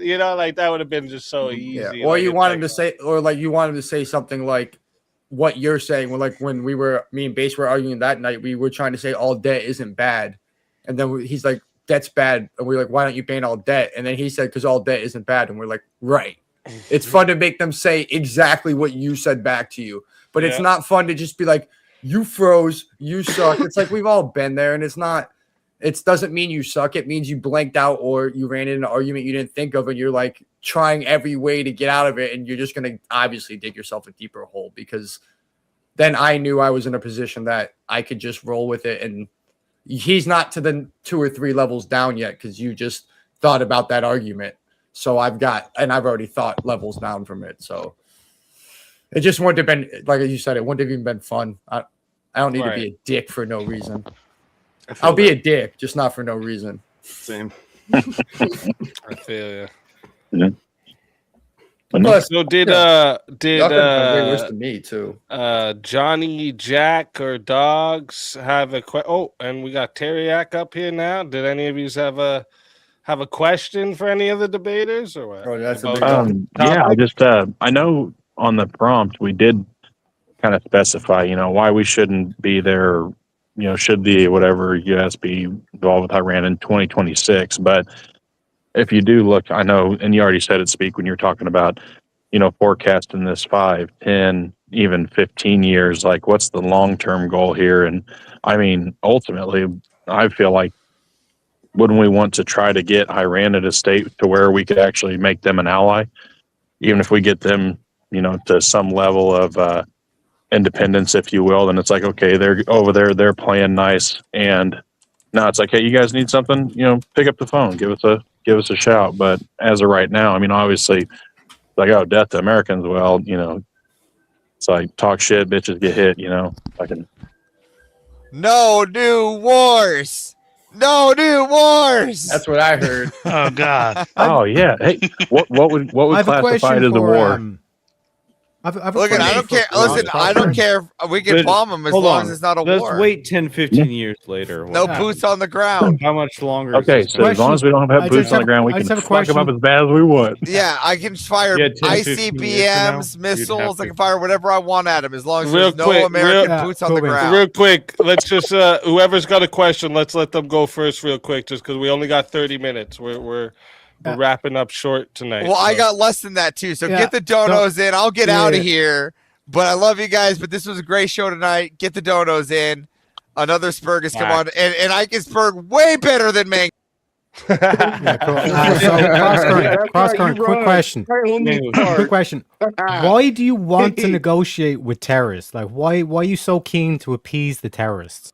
Hold on a second. Happy birthday, Speak. I came up here to say happy birthday. I'm at work and shit, but yeah, y'all take care. Happy birthday, you guys. You guys suck. Fuck you. Except for me, I'm Brock. You guys take it easy. See you next time. Night, brother. See you, mangoes. You can call them terrorists. They're also, unfortunately, the government of Iran, and they have been for 47 years. So it's a different situation when you're dealing with rogue terrorists and terrorist organizations versus a government with the also has the control of government. It would be much harder for, say, a random terrorist group in Iran to shut down the Strait of Hormuz without the government of Iran and all of its military capabilities. So Yeah, you can so say that executing 45,000 of its own people. Why do you want to negotiate with people who will execute 45,000 of their own people? Why do you want to we negotiate with China. They but that's the murder big thousands three. of people. They're what? The big three. Answer That's the what I was question. I was saying that in the chat. Big three are off the table. What are you talking about? So why are you so eager to appease terrorists like this regime that will wipe out its own people? Because it obviously escalation isn't going to work because they're willing to wipe out their own people. You realize the difference so you kill them. Asymmetric warfare. Yes, No, so you wipe out, you bomb them. Yeah, correct. because those same people that live there, I don't want them to die. I don't want to bomb all their infrastructure and kill their bridges. those people there's a lot of Christians in there. them. There's a lot of Christians there. I was born and raised Christian. I put a value on human life. Yeah. And bombing people just to bomb people that doesn't accomplish bomb anything. the regime. Makes no. Yeah. We bombed the regime. We did that. Now they're all hiding underground.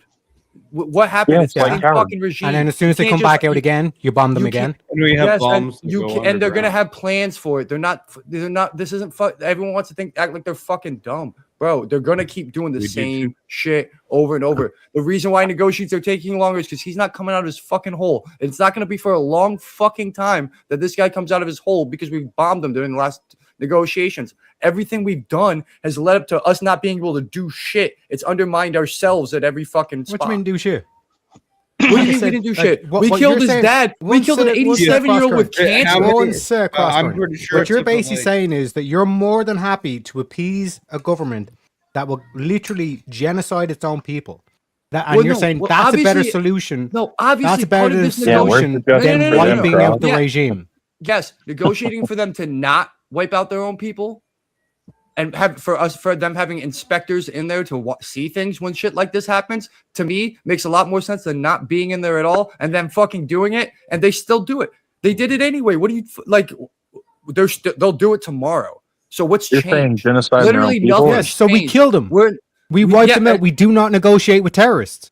You killed them. Okay, now you're negotiating. Who's negotiating? I didn't fucking take their peace bill. Trump did. So he's submitting to terrorists. Who the fuck are you talking to me for about how is he negotiating submitting with to terrorists? Trump's the one negotiating with terrorists. So you believe he took that 10 point? I that think 10 we should point do it. plan. I that agree 10 with point. I agree. Listen. In this case, So you I trust believe? Trump. You want so me to you trust believe? Trump? I trust Trump that we should be So negotiating. you with them. believe? That's about it. You, but I trust you that believe, we should be negotiating. You believe that Trump accepted a My deal. turn. See the way you're just going on. You're getting emotional. No, listen, my turn to ask you a question. Listen. Go ahead. You believe that Trump accepted a 10-point plan from Iran that says that like there's no limitation to the enrichment of uranium? No, of course You not. believe that? No, of course yeah, not. so then why are you trying to claim that Trump accepted Why their are we deal? negotiating with them at all? They're terrorists. Buy time. I think we're. So, okay, Yeah, so we're the trying to minimize negotiations are all- civilian casualties. Because Pakistan has nukes, and we need to make sure that this revolution happens before Pakistan has a chance to react. Pakistan's already made a deal with them like 4 days ago for their oil. You're like 7 days late on them making deals with Pakistan and reacting. I'm sorry, real quick. Rage, come on, damn. 47. Come on, I thought I looked younger than 34. You call me 47. Damn.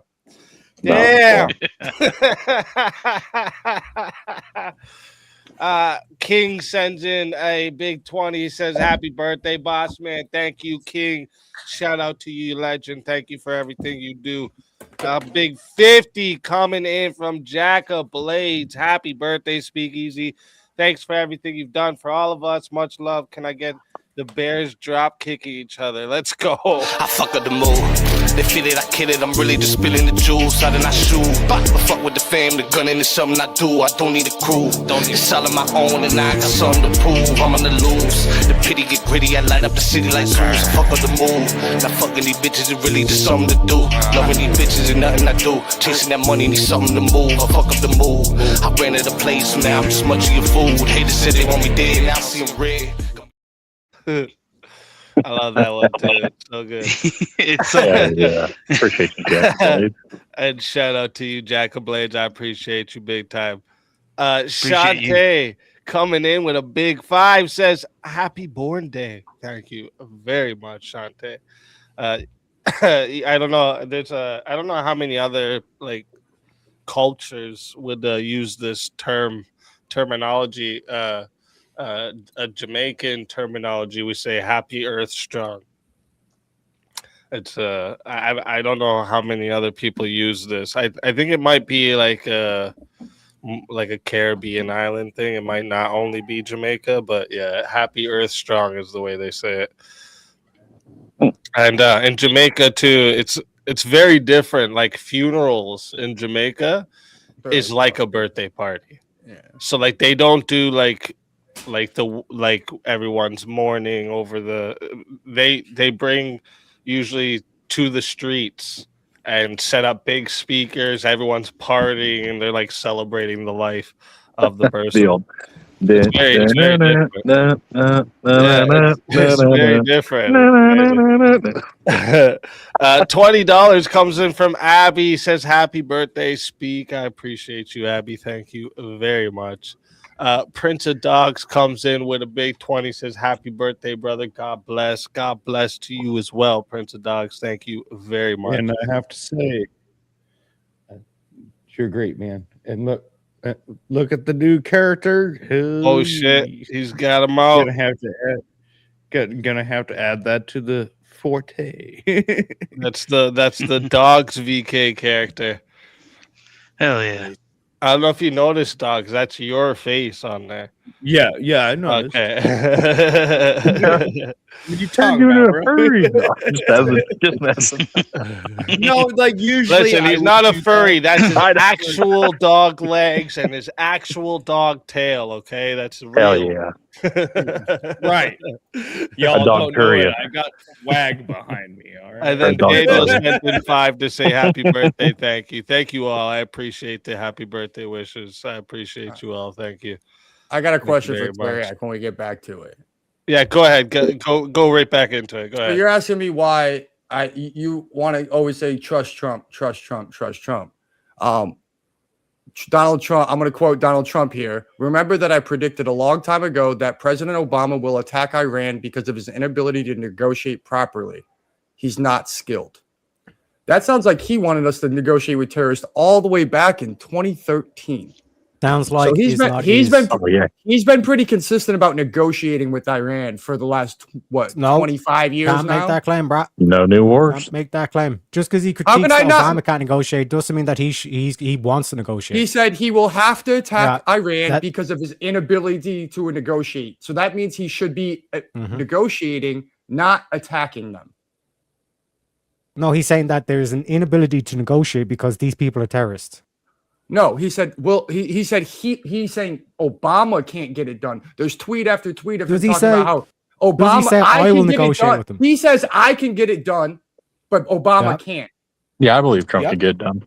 But on That's that, what he said. He said Obama can't get it done. He's not a skilled negotiator. I can. I'm a negotiator. That's why Obama had to attack Iran, because he wasn't skilled enough as a negotiator. So he thought, and it's the same. Yeah, and it's the so same. He's got to attack Iran say, because he's not if skilled enough of a negotiator. After if I campaign, with them, if I campaign and say no new wars, and then Russia invades Alaska, which escalates it into war, that's uncontrolled. That's a completely different. That's reactionary. That's not starting a fucking war. But it's going back and saying, well, you said no new wars, and now we're in a war with Russia. It's like, because Russia aggressed on Alaska. Okay, all right, Terry. If Russia invaded Alaska and I said Trump's, and I tried to dumbassly say Trump said no new wars, look at him, he's in a war, that would be dumb as fuck of me, right? That would be absolutely you're dumb as fuck right now. Because Russia invaded. Reading off quote. Did Iran said multiple times, I'd bomb the shit out. Did Iran invade us? Where are the Iranians at our shore? What about the quote when Trump says he'd bomb the shit out of Iran? When? Recently? Since he failed at negotiating? Do you want me to pull up the No, this was years ago. He said bomb the hell of them. And then in an interview with, it wasn't Oprah, but he was talking about how he actually seized their biggest oil plant. Yeah, he said, you get in there and you get the hell. Yeah, he talked about Carg Island too. So yeah, exactly. That's my point. But he never said he went with them, and he's negotiating with them now. So what are you talking about? Why would Trump literally said, I'd bomb the shit out of them. Well, he also negotiated a ceasefire. Did he negotiate a ceasefire? They were out there talking about how it's a huge win. It's a big ceasefire win. His fucking press team's out there. So he negotiated with terrorists. Did he negotiate with terrorists? He's done the exact same thing that Iran's been doing. But he negotiated with terrorists. No. What? So he didn't negotiate a ceasefire? Oh, I think that's a setup. All that's a smoke screen. So he accepted Iran's proposal for a ceasefire? Fine. That's even better for my argument. He's now listening to Iran's proposals instead of them listening to ours. So do you believe that? But he's not bombing them. You don't believe that. But you want to quote about he bomb them.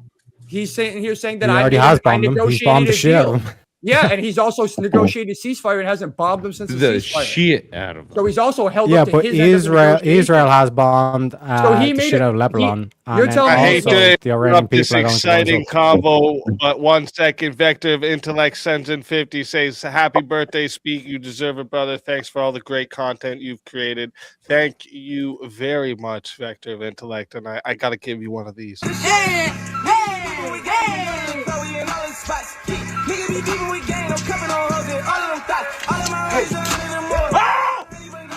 ripped it! You ripped the money!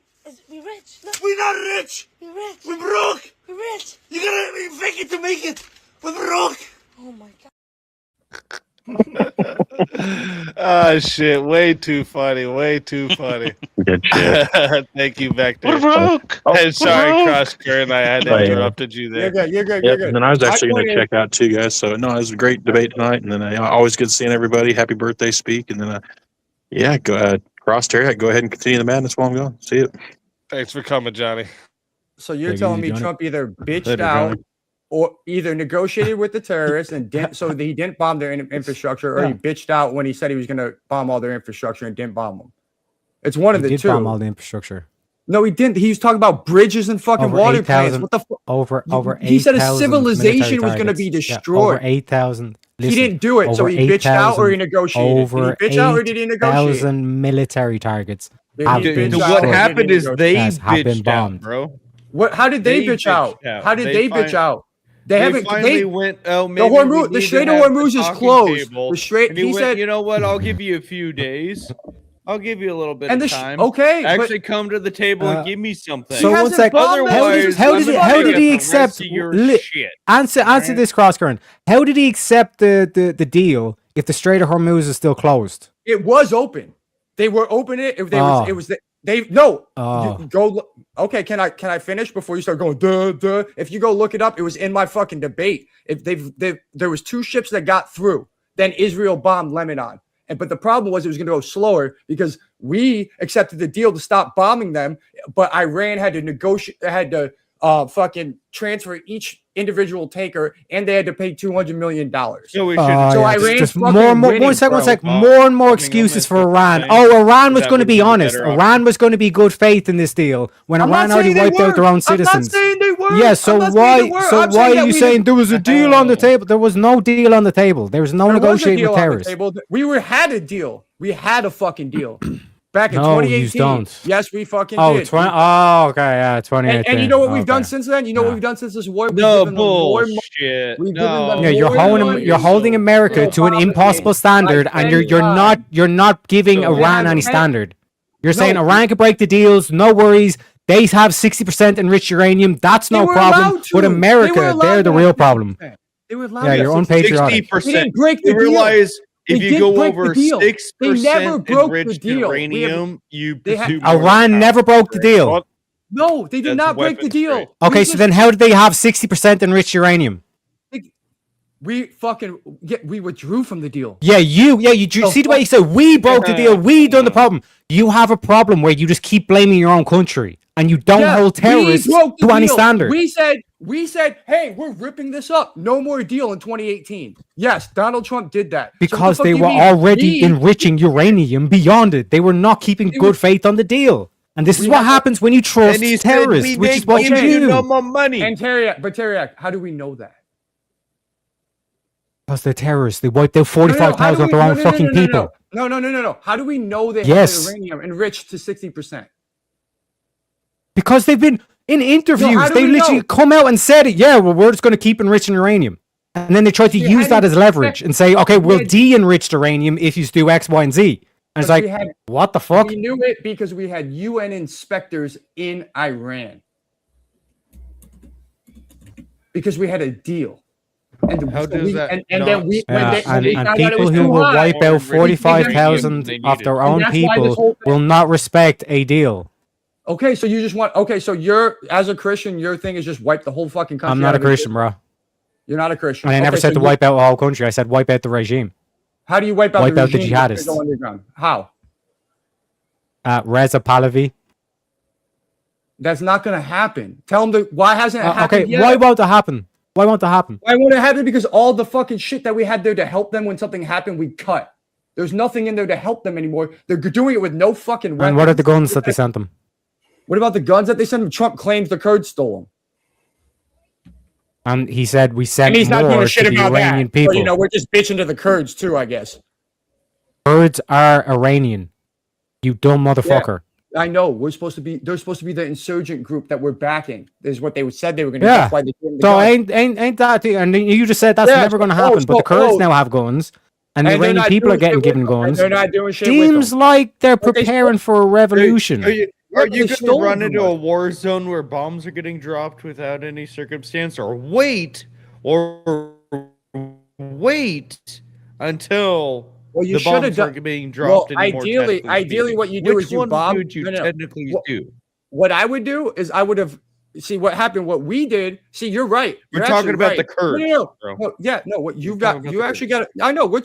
I'm talking about the whole situation. Trust Or me, the Kurds. people If themselves? I were the Kurds, Or if I are the was, people yeah, themselves like, or going to the rise people up themselves. more when all these random bombs are coming from other factors that are trying to give them something? Correct. Or are they You're going to wait for their 1000% opportunity correct. to do it? Thank you. Like, Thank you. they're- But also, are they more likely to revolt and stand up and be successful after those bombs drop and after we've taken out the military and weakened the regime? When you don't have a regime to fight against as much as you did before, Correct. it would better your chances. Correct. So why did Donald Trump tell them to go out before we bombed them?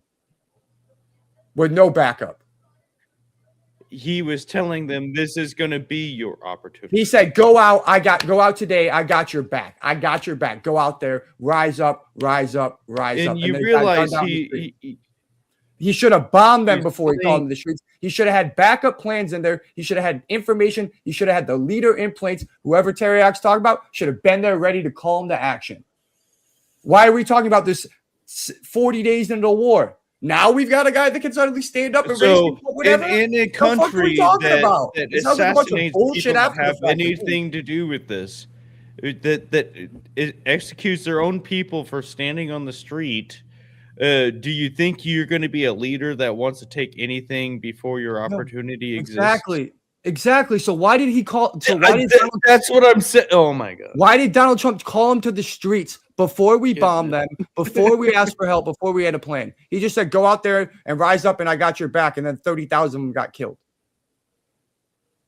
So how is that effective? That now makes them less likely when you tell them to go rise up the next time to go out. He hurt his own cause by telling them to go out too early without a plan.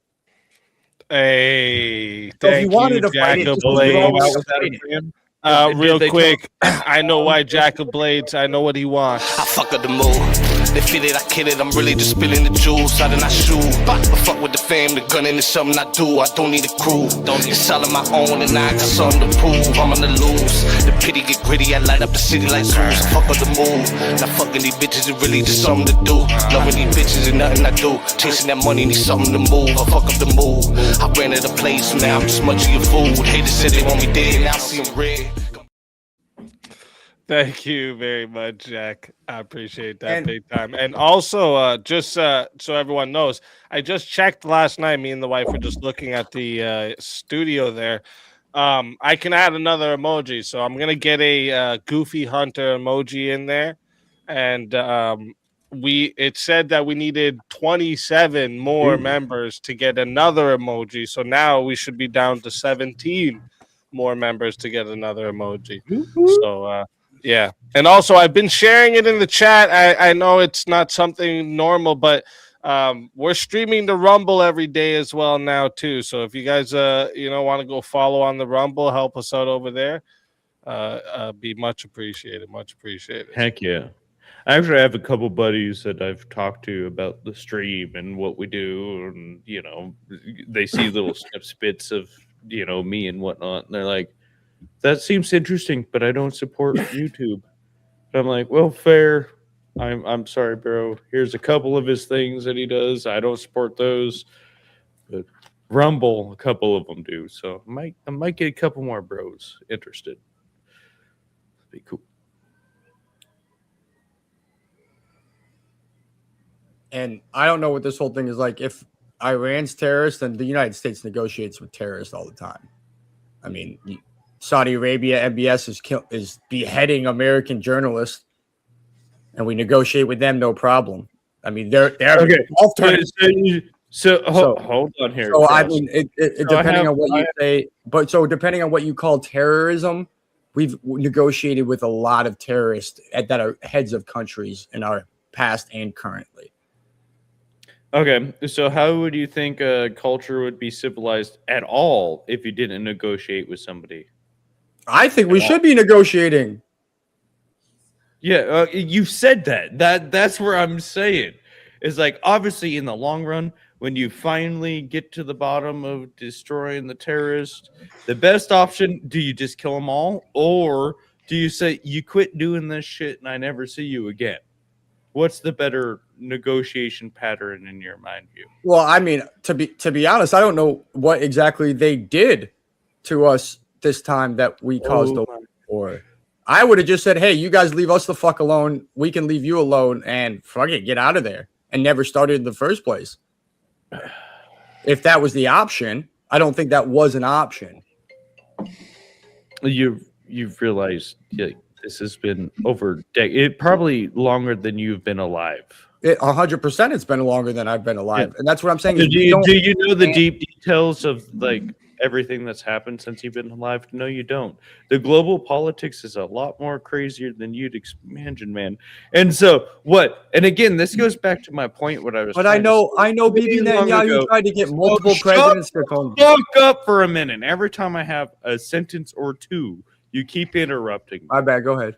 This goes back to the point of, as one of the strongest powers in the world, well, we're going to sit here for, again, another 10, 15 years, watch these people build up, shout death to us, and allow it to happen. How does that look on us as a global power? As a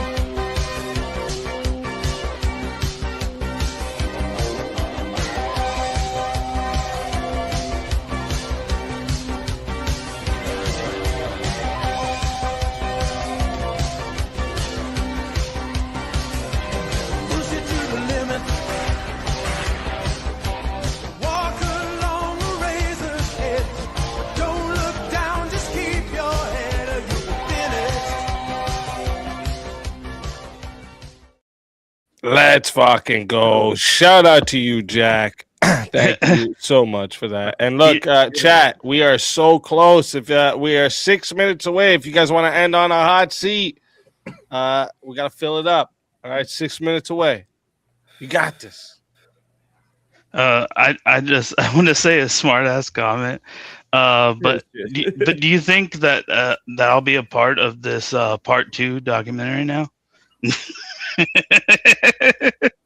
I'm just messing. Whenever it fucking comes out, you know. Right? It's been almost done for fucking 2 months, so we'll see. I've never seen a video almost done for 2 months. Man. That's a lot of editing. No, but Doug, what were you saying? Because you had a point there. Oh, yeah, I shit. got interrupted. Dang it. I know. Sorry, I tried to let you get it out there. But Yeah. And I did it the first time. So. It's all good. You know, super chat, especially a big 50. Yeah. I can be Hell interrupted. yeah, anytime brother. He gives you a big. But yeah, just to explain the initial thing that they said when Trump said that, like rise up, we have the like I have your back and all this kind of shit. What happened was Iran called in all the militias in Iraq and Lebanon, all this kind of shit, and they just start mowing down their own people. Like I could show you videos of literally like IRGC vehicles literally just running over protesters and all this kind of shit, right? Yeah. But when you Everyone look knew at the that current shit was gonna situation, happen. this is Everyone knew that shit was going to happen. Yeah, Ross, just let me unpack it, right? So in terms of what you see going on in Lebanon right now, that's why like everyone's saying like, oh, why isn't Israel in Iran, all this kind of shit? It's because you have to clear out all those motherfucking militias so you don't get a fucking a flank attack as these people are rising up. Yeah. That's why Israel's taking more land, because they're worried about a flank attack.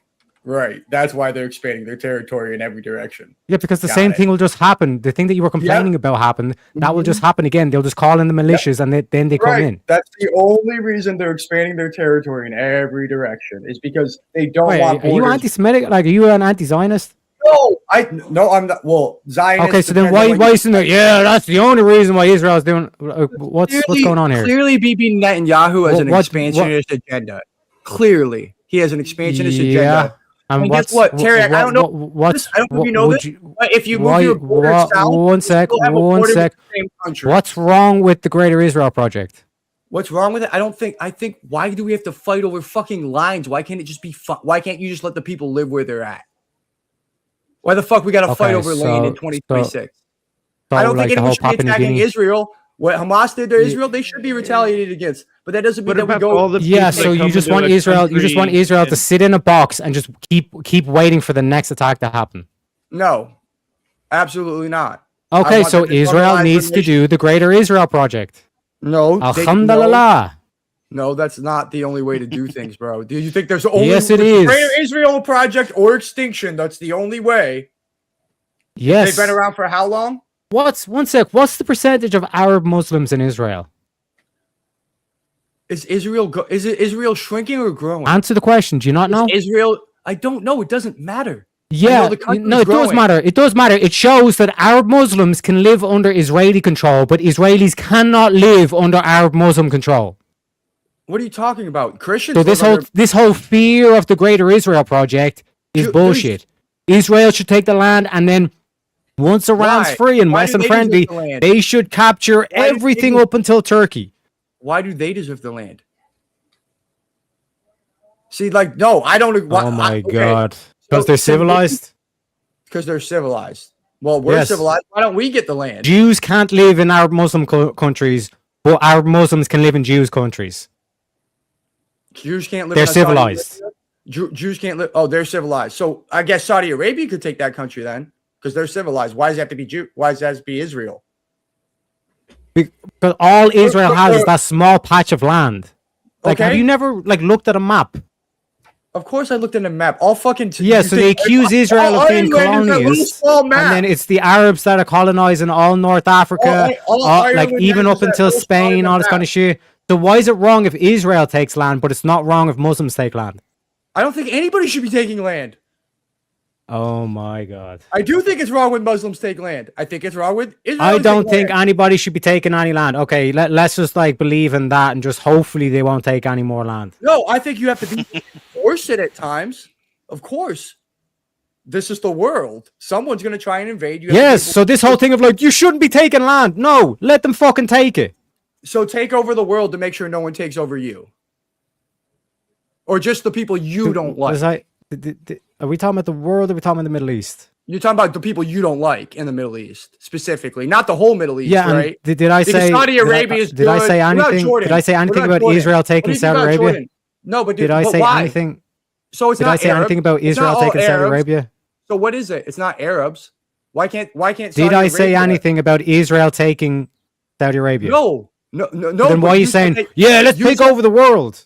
No, but my point, it's obviously the point is I got to take over. You're being everything hyperbolic or be because you taken- don't have Yes, accounts for these obviously, questions because you're No, not well read on the Middle East. I don't look. I was being hyperbolic because the premise of that is stupid as fuck. First of all, that I got to take over the land around me so the people don't invade me. Maybe back in fucking 19 or 1800s, that'd be fine. But I haven't seen fucking anybody take land from Israel in my life. Israel's been shrinking since 1948. If I'm not mistaken, I just want to know, maybe I could be wrong here. So when it comes to Gaza, isn't it they won't allow Jews to enter, but people from there can enter in Israel? Yeah, they had a work scheme where people from Gaza can work in Israel. Yeah, Isn't that how it goes? Gaza is basically they describe it as a genocide. The best description I've seen, the way I've always thought about it, and it's easy to explain people, is it's almost like an open air prison. They're all in there, Oh but they my can God. but Israel controls everything that goes in and out of there, and they control their movement in and out of Israel. And it's not like they're in jail cells or anything like that. And they have a government that's Hamas that's terrible, that's not helping them at all. It's not that simple that it's just an open air prison. But And the what about- way what about this- it's what there's about Egypt? basically an embargo on them around them. What about the Egyptian wall? That's keeping the, Well, the Gazans Egypt in. doesn't want to mess with them either, and I don't think that's right Yeah. from Egypt. But Egypt isn't attacking Oh them my either. God. Egypt they- is Muslim. Egypt is Muslim. Yes. So but why? So We're all wait, I like, wanna oh my know what God, the- I the wanna know- Israelis are genociding the No, poor but I Muslims wanna in know- Gaza okay. when it's like they Wait, have wait. people Wait. right next door in Egypt that we never say that they're Egypt's So genociding why Gaza. so why does Israel get that So land and not Israel Egypt? does not control the whole fucking four corners but of Gaza There, because there's a keep up full with your- side of hey, it that Egypt hey, controls. Hey, keep up with your own argument. You said Israel should have that land. Why should they have it and not Egypt?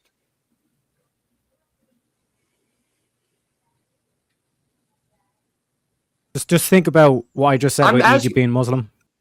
Yeah, so you said you don't have. They're civilized though, right? So it's okay that they have land, or do we got to take over Egypt too? No, because Egypt kicked out all their Jews. I'm talking about. You said that Israel should take over all this land, right? Yes, the Greater Israel So Project. why? So okay, for the Greater Israel Project, call it whatever you want. It's not my point. Yeah. Where does it stop? You're the one Is that it brought up every the Greater Muslim Israel country? Project in the first place. Is it every Arab country? the whole Middle East? The Arab is got to do with the Arabian Peninsula. Okay, I'm saying, is it the whole Middle East? Not the whole Middle East, no. So why do they get the land and not the other The Muslim Arabian country? Peninsula is for the Arabs. Then you have the Greater Israel Project that's just above that, and then above So that should Palestine's connect not for into the Iran. And Palestinians? Iran should go all the way from like North India / Pakistan all the way over to Turkey. And that should all be Jewish territory? Achaemenid. That should all be Iranian territory. So you want to give we're Iran making more the Achaemenid territory Empire great again. by giving it to Israel, and No, we're doing Iran. empires again. So you're giving Iran more territory in this Yes. situation? So you want to give Iran? One sec. Aren't we at war? Aren't you arguing that we should when be we talk about when we talk about the ancient Persian empires, do you not understand that that's what the Persia used to be? Yes, From but why? Turkey to fucking North India was all Persia, Yes, and up as yes, far as the any- Caucasus. You can pick any arbitrary time in history, and it was conquered by a different empire. Not arbitrary. This was one of the greatest empires ever seen in the planet. Yes, but part of the Roman Empire, which was a greater empire, also expanded into the Persian Empire. The greatest part of the Persian Empire, they overlap. Yes. So who's this? Is it the Romans? Why isn't Italy got Yes, all the you whole split Roman you Empire? split Turkey. You split Turkey down the middle, and then you're that splitting middle shit point based from on Turkey shit all from the way to ancient Ireland history? is Europe, and then You're all the way splitting shit based on west ancient to North history? India is I in Persia. America. I should be in Ireland and fucking Germany. What the fuck? I'm gonna No, give this it's America, another. yeah. I'll give you guys another 5 minutes here. Hash a little more of this out, and then we're gonna get into the hot seat. Anyone who wants to be a part of the hot seat, get up here. 5 minutes. Israel wasn't. If America wants to make Ireland the 51st Look, state, if I then I have had- no issue with that. Of course you don't, because you wish you were American. With every fiber of your being, you wish you could be from this country. I Because know. it's one of the greatest countries this Yes, the, I know, this and it's planet has because ever seen. and part of that reason is because sometimes we don't go to war. Sometimes we used our soft power. That's why we've created what we have today. It wasn't by going in and fighting Iran over the last 50 years. And We fucked sometimes that shit women up. put tampons in their pussies. Are you a damn man or sure are you a didn't- woman? We damn sure didn't do it by fucking giving up, by trying to sell fucking oil in some other currency other than the United States dollar. Like, none of this makes sense. All this shit that we're doing It is like makes the perfect repeat of sense. all our Yeah. mistakes throughout history. There's It makes parallels to perfect sense. history, and we're making those mistake after mistake. And there's people that said it made perfect sense at the time. I remember when Republicans canceled the Dixie Chicks because they were against the Iraq War, and now I can't find a goddamn Republican that's like, yeah, the Iraq War was a good idea.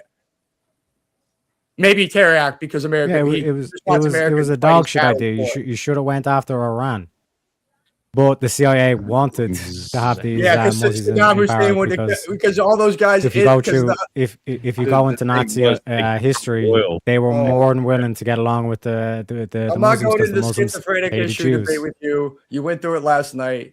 All I'm going to say is that if you went after Iran, there would still be other funders in the other country of terrorism. It's not just Iran. I mean, we can go all day, but you might have again, others one of those that countries you said is don't civilized. Saudi Arabia is one of those Don't countries do where a any of lot of the money that funds terrorism comes from. So, again, you Are you call talking about them Qatar? civilized. You're talking about No, Qatar? I'm talking Saudi Arabia as well. Yeah, the money comes from Qatar, but the reason why it comes from Qatar is because Qatar MBS is doesn't have his actually own oil housing- money. Yeah, Wait. Saudi Arabia doesn't have their own Qatar- oil money. Qatar has been housing the likes of the leaders of Hamas, the leaders of Hezbollah, and all this shit. That's where they always go because they know that Qatar is a quote unquote Western ally. Yeah, but the leader of Saudi Arabia had an American journalist killed, right? Yeah. Yeah, and we negotiate with him where he's got his golf tournament over here, and that's okay. Why? Mhm. Yeah. Why is that Because they're okay? willing to do business. They're willing to do business with the West. Whereas Oh, so you Iran, the can't leadership, agree- of, the leadership of Iran, the leadership of Iran wants to wipe Israel off the face of the map. The same with Hezbollah. The same with Hamas. But how do Yeah. you know if they're willing to do business if you don't negotiate with them? Because they build skyscrapers with the money we give them. They don't build underground tunnels and nuke or we've been send sanctioned. bombs into fucking Israel. We've had sanctions on them over the last 47 years. Yes. And what did Obama So do? we're not giving them money. What did And when Obama do? What did he gave Obama them do? money and they started building a nuclear power plant. Oh, okay. Yeah, and what did they do with it? Well, They we built bombs. bombed the shit out They of built it. bombs. They did haven't not, built a they nuclear. didn't- They do not have a nuclear bomb. No one is credibly They saying they have a built nuclear bomb. bombs out of it. Oh, but they also built a nuclear facility. We Yes, power and plant we bombed, enriched right? They were uranium building one. far beyond what the civilization or was But it that civilian did happen, right? nuclear So it programs wasn't require. But it wasn't just. What's the percentage? What's the wasn't percentage of just enriched weapons. uranium you need for civilian nuclear How much power? money? How much money Israel spent on weapons from us? Can you answer my question? What was the question? What percentage of enriched uranium do you need for civilian energy? I think it's like 52%, something like that. I'd have to Oh look my at it God. exactly. No, you're so wrong. It's way minus that by like you divide that by 10. 4. I might be Divide that by completely 10. wrong. Divide that by 10%. That's why I hesitated on that too, because I knew the 60% was the threshold. It's 5 to 6% Yeah. for nuclear power. Maybe that's what I saw. 5.2% is what this one's working at. So yeah, that. 52 anywhere between is 3 to like- 5%. Last call on anybody who wants to wait. join the hot seat. I'm running to take a piss, and then when I get back, we're doing the hot seat. So last call. Anyone who wants to join the hot seat, get your asses up here now. Yeah, and just real quick, cross current to give you an analogy of what the argument you're trying to make is. We're having a conversation in a bank right now. 4 dudes come through the door with shotguns and balaclavas, and I scream, "These dudes are here to rob the bank!" And you're like, "Whoa! They're not in the vault yet. They haven't said that they're going. They haven't said they're robbing the bank." That's a terrible analogy already because they don't have shotguns. It's a perfect analogy. They have ammo in their hands. They don't have shotguns. Yes, and they're wearing balaclavas. They have the stuff to put in the bomb. See, but they you see don't the way have he's bomb. still trying to argue now for like robbers robbing a bank? No, I'm not arguing for robbers robbing the bank. Obviously, if they were in the bank, I assume the bank is America, right? That's where I am, the bank. There is no nuclear weapons in America. And if you think you can just So you're saying your argument there, your argument there is unless Iran actually fires a nuke at America, that's the only way where it's like, okay, yeah, all out war. No. Here's the thing: Iran can't fire a nuke in America. They're Okay, not and then capable what of happens? it. Yeah, Our what own happens- intelligence agency one says sec, one sec. they had no What plans happens? to be capable. Yeah, This is Trump's intelligence agency saying they had no Yeah, plans for this. What happens I'm when trusting Trump's intelligence. what happens What when the Britain you becomes watched- Islamified? CNN. That's Britain's problem, I guess. I don't really care what. Oh, it's country- Britain's problem. Okay, I don't $20 trillion. Yeah, $20 trillion GDP goes straight into the hands Bro, we of broke Russia. off from This is Britain because unbelievable. I'm in a country where I broke It's off from so Britain ridiculous. because we didn't want to be a part of them, and I didn't And move you back. realize to Britain. you realize the thing I don't owe is, Britain like, shit, to be honest. The Chinese has already talked about giving them boosters that would get their IBCMs. And their Yes, but here's the ballistic thing. missiles that they've already launched But look, to able to hit London and guys, stuff. here's the thing. You all realize the way that- over here. You realize, And that's guys, now recent events. You think 15 years down the road they're not going to get that themselves even? It's You- like what- this is think the that- whole thing. they're going to keep doing this. We're going to probably have to. The only way out of this is negotiate. We can bomb the shit out of them again. But guess what? What happens if one day Russia just decides, hey, we're going to give them a nuke? Fuck this. We're done with What? that. We're going to get a nuke from Russia. You know what happens if Russia does that? What? Like That everybody would else be is on their provoking tail. World War III. That's Everybody Would it? else is on their tail. Would it? Like, Who would bomb who? Yeah. Who would bomb who? What's wrong with this viewpoint? Who would bomb who?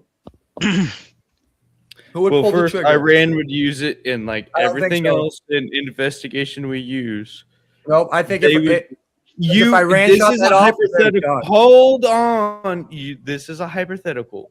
Yeah. You said if Russia gave Iran a nuke and enabled them to be able to use nukes, even we'll just go with that to be able to use nukes and have a nuke. Yeah. Everybody else in the world's going to be like, "What the fuck?" Correct. And they're going to have everybody on their tail. Well, That's they why they Iran don't, immediately. dude. That's why they don't. and Yeah, they would but get what are they gonna hacked. We do will about it? initiate a direct conflict of Iran immediately if that were to happen. We're in a direct conflict with Iran. Yeah, and see how they. But now they have a nuke. Well, you're changing the goalposts of when it's necessary or when it's pliable, though. I've been listening to your argument the whole time, and here's the issue I'm having with your argument. You're making excuses for a terrorist organization to do whatever the fuck they want. No. But what we do when we do something about it, no, stop. Whenever we do something about it, you're saying that, well, we're killing innocent people. Okay, what's the alternative? Negotiation. And then you accuse Donald Trump to go negotiate with terrorists. So you're really putting Donald Trump and America in a position where they can't do much, even though Iran is the provocateur of the region. They fund throughout proxy. They fund a lot of money, send a lot of weapons to the Houthis, Hezbollah, and Hamas. And then you're blaming Israel for protecting itself. Like, your argument's completely fucking obnoxiously ridiculous, dude. You're allowing terrorists being like, yeah, you know what? Let's go ahead. Yeah, it's okay that they kill kids, but we can't because of crossfire. You're completely misrepresenting my argument. The only reason why I brought up Trump was no, I'm not. I just listen to you. You've been spurging the whole time, so don't say I've been spurging when I've been hearing you spur for the last hour and 40 minutes. Let me respond to you then. When the only reason why I said the only reason why I said Donald Trump was negotiating with terrorists like it was a bad thing is because Terry accused me of wanting us to negotiate with terrorists, the same people that Donald Trump. No, your argument is to appease terrorists. No. Negotiate. That's what I said. No, to appease terrorists. Shut the fuck up and let me respond to what he said. I'm just clarifying. Second of all, I'm not saying that they should be able to do whatever they want. If I saw that if our intelligence said that they were building a weapon or that it was imminent, then I would say maybe we should go in there. But from our intelligence that Tulsi Gabbard says, yeah, probably, depending on what situation. Obviously, there's a lot of fucking situations. This is war. I hate to break it to you, but this is my country's lives that we're risking, not yours. I want to be a little fucking careful. Yeah, that's with not and not just go in for any fucking reason. That's I know. a fallacy. But you want to fucking jump because in whether I'm Irish or American, my argument is still truthful, regardless of my nationality.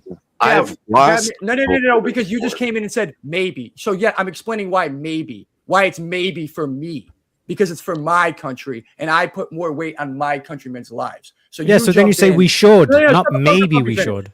Yeah, no, maybe we should. Maybe if they have a nuclear weapon. Maybe. Still, it's maybe. There's a lot of situations, Terry. This is fucking war. You don't fuck around with it, especially if they have a nuclear weapon. If they have a nuclear, or have the chance. Hold on, let me finish. Let me quick. Go ahead and let him finish, and I'll let you answer. Then we're gonna get to the hot seat. Go ahead. Because in this situation, they already have the nuke. So yeah, maybe, because I have to worry about them setting off the fucking nuke. So yeah, maybe. There's a lot of fucking things going on here. It's not just, they have a nuke now, let's go to war. Obviously, they have a nuke now. It changes. A few weeks I have to think about it a little bit more. Yeah, so would you not act before they got the nuke? Under our assessment, they weren't even trying to get it. So where did they get 60% uranium from? I'm just telling you what Tulsi Gabbard testified to under oath. Well, Cross Current had brought up earlier, Terry. I don't know if that was before you got up here, but he had brought up, like, what if they were enriching the uranium so that they could have nuclear power? But we went over that easy. We went over that. You only need anywhere between 3 to 5%. Maybe I stepped away when that happened. Sorry. Go ahead. You can answer that though, Terry, and then we'll get to the hot seat. He addressed it. Yeah. So again, you only need 3 to 5%. They're at 60% now. So this whole thing of saying it's like, when they have the nuke, then it's a maybe. So that would imply before they actually build a nuke. Yeah. So because they have 60%. And they're about to actually make the nuke. That's when you have to act, correct? Yes, but under our assessment before we bombed them, they were weeks or months or years away from being able to enrich it all the way up to be able to use a nuke. And then we bombed them, and we were told it was their enrichment capabilities were totally and completely destroyed. So we should be good for a few months at least. Here, before we go into the hot seat, let me ask everyone. Decades. Let's ask everyone a question before we get to the hot seat that maybe I think we'll have maybe a little common ground here. Is it possible, right? I'm not asking if you believe it or any of that. I'm asking, is it possible? Because, the big thing is Netanyahu has been saying that they're this close every fucking 2 years for the last 30 years, right?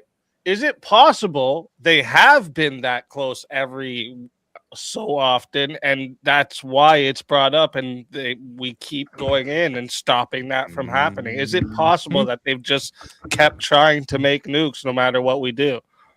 No, Yes, because several presidents have said no. No, we're not shut up, doing it. why no? Well, let him answer. Let him answer. Because because BB's tried to get a bunch of presidents to go in there, and they've said no. So how could it, if they were that close and we didn't go in, they weren't that close because they never did Because anything. you had bitch ass presidents for a But long they could have been I got a that. question They for could have been Cross. 2 years away if we're 15 years later and we didn't do anything, and they don't have it. Well, maybe they had setbacks. Could they have had Let setbacks? me ask a. Why do we never hear about the setbacks? Well, we don't hear a lot of things. No, we just hear about when Yeah. they're. That's we true. just But hear listen, about- this is why right here, guys. This is why, chat, I have been doing so many different debates of this same topic, because there is a lot of meat and fucking potatoes here. There's a lot of differences of opinions. And I think it's great to have all these different discussions. Different angles are brought up every time. I think this is great. But if anyone, even anyone here on the panel wants to have that debate again, because a few of you have had it already, but if any of you want to have it again and have a different opponent, let me know, and I'll set you up with someone else. Because like I said, over these next couple of weeks, I want to get this a lot of this worked out, because in the future, what we're going to be able to see is there's going to be a lot of you that are going to be able to go back and say, see what the fuck I said was happening right here? I told you so. So, and then you have some bomb ass I would like content to- for your show. Like last You know night- what, Steve? I would actually like to take a. When I said Israel's going to bomb them, it's going to end their ceasefire. I literally said it. And You literally called it. 12 Yeah, you hours did. later, it happened. You did call it. And I actually had a whole opening statement that I had to read. Well, I had it sort of kind of set up. Set but then up I was with the like- ceasefire. Yeah, I was like, oh well, let's see how this. That's plays another out. part of it, right? There's new shit happening every day. That's what I mean. Tomorrow, everything can get glassed, and then all of a sudden, we have to debate. Was that okay? Yeah, that's true.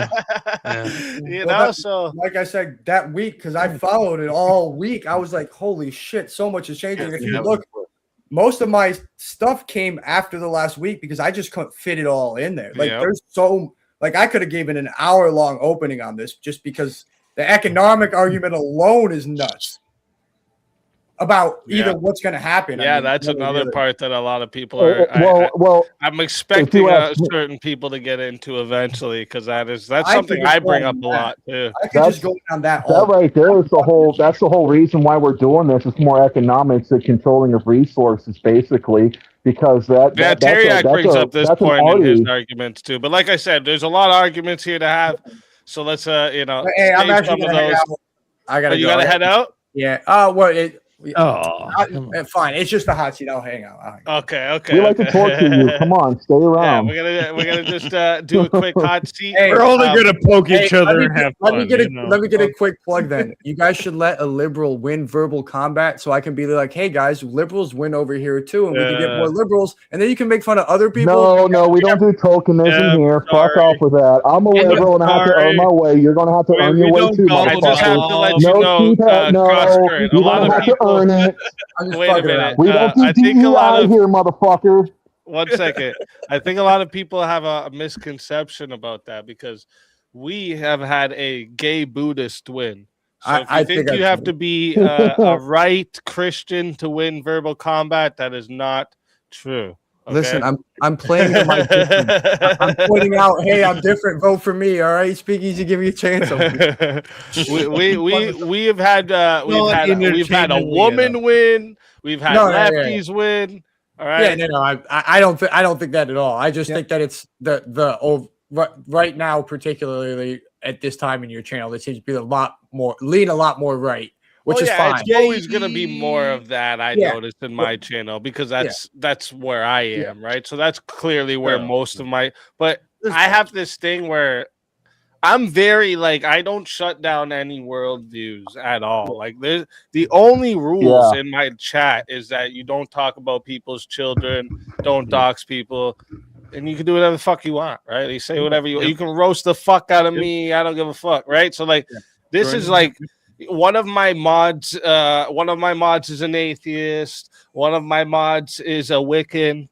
Right, like I have people from all different walks of life in here. Right, that's the way I've always been with it. So, yeah. Well, yeah, and like I said, I think honestly, like you and me are different sides of the aisle, whatever that means technically, whatever society side that is. But I think if you and me sat down and talked, we'd probably agree on like 90% of shit. Even the shit we disagree on, we'd probably could come to an agreement that's reasonable for both of us. And then there's gonna be some shit we don't disagree on, but it's probably not that serious of shit anyway. Oh, I'll give you my experience. And from listening to you, I agree with that assessment. To be honest. All right, so There's chat. like 3 tough. Oh, fuck it. Oh, sorry, man. Go say it quick. Say it quick, and then we'll get into it. Come on, go I'm quick. good, man. I'm good. Okay. So, chat, we're about to get into the hot seat. If you're not up here and you want to be, get up here real quick. And also, I do want to do something special real quick before we do for Matthew Powell over on the Twitch side. He is my only Twitch viewer, and he comes every fucking day and watches the stream. He's always engaging with the conversations. Okay, so shout out to you, Matthew. Okay, being my only viewer on Twitch, you're a legend. Okay, there is another person who pops in every now and then, but this guy's here every day. So shout out to that legend. All right, keeping my Twitch alive. Can't delete it. One viewer. He's doing it. He's keeping it alive. All right, he's keeping it alive. But let's get into the hot seat.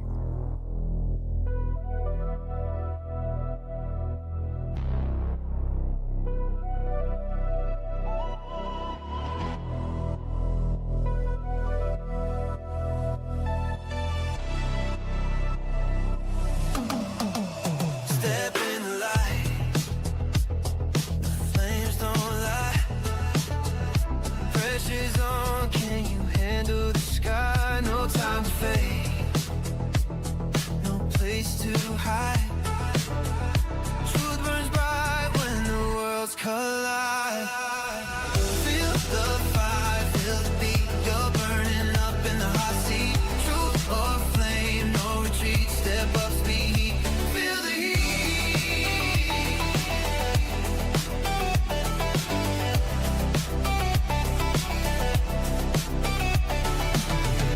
clock's ticking, clock's dripping, lights so loud.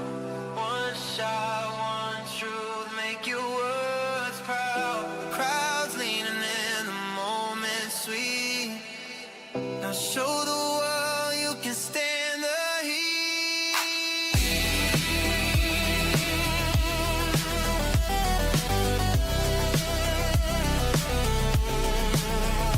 Smoke in the air. No time to cheat. 'Cause legends rise in the hot seat.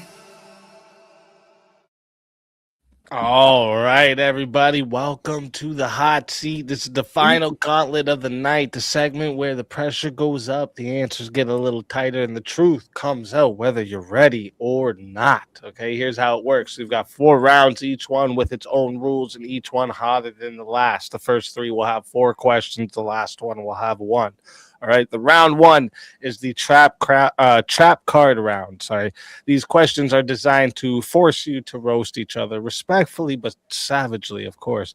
And again, short answers, 1 to 3 sentences, no dodging, no ducking, and no monologues. Okay, we can do some crosstalk, and then when I say to move to the next person, we move on. Round 2 is deep thoughts. Okay, this is where we get a little deeper. We switch the gears. These questions go outside of the box, philosophical, creative, weird, whatever I choose to throw at you guys for tonight.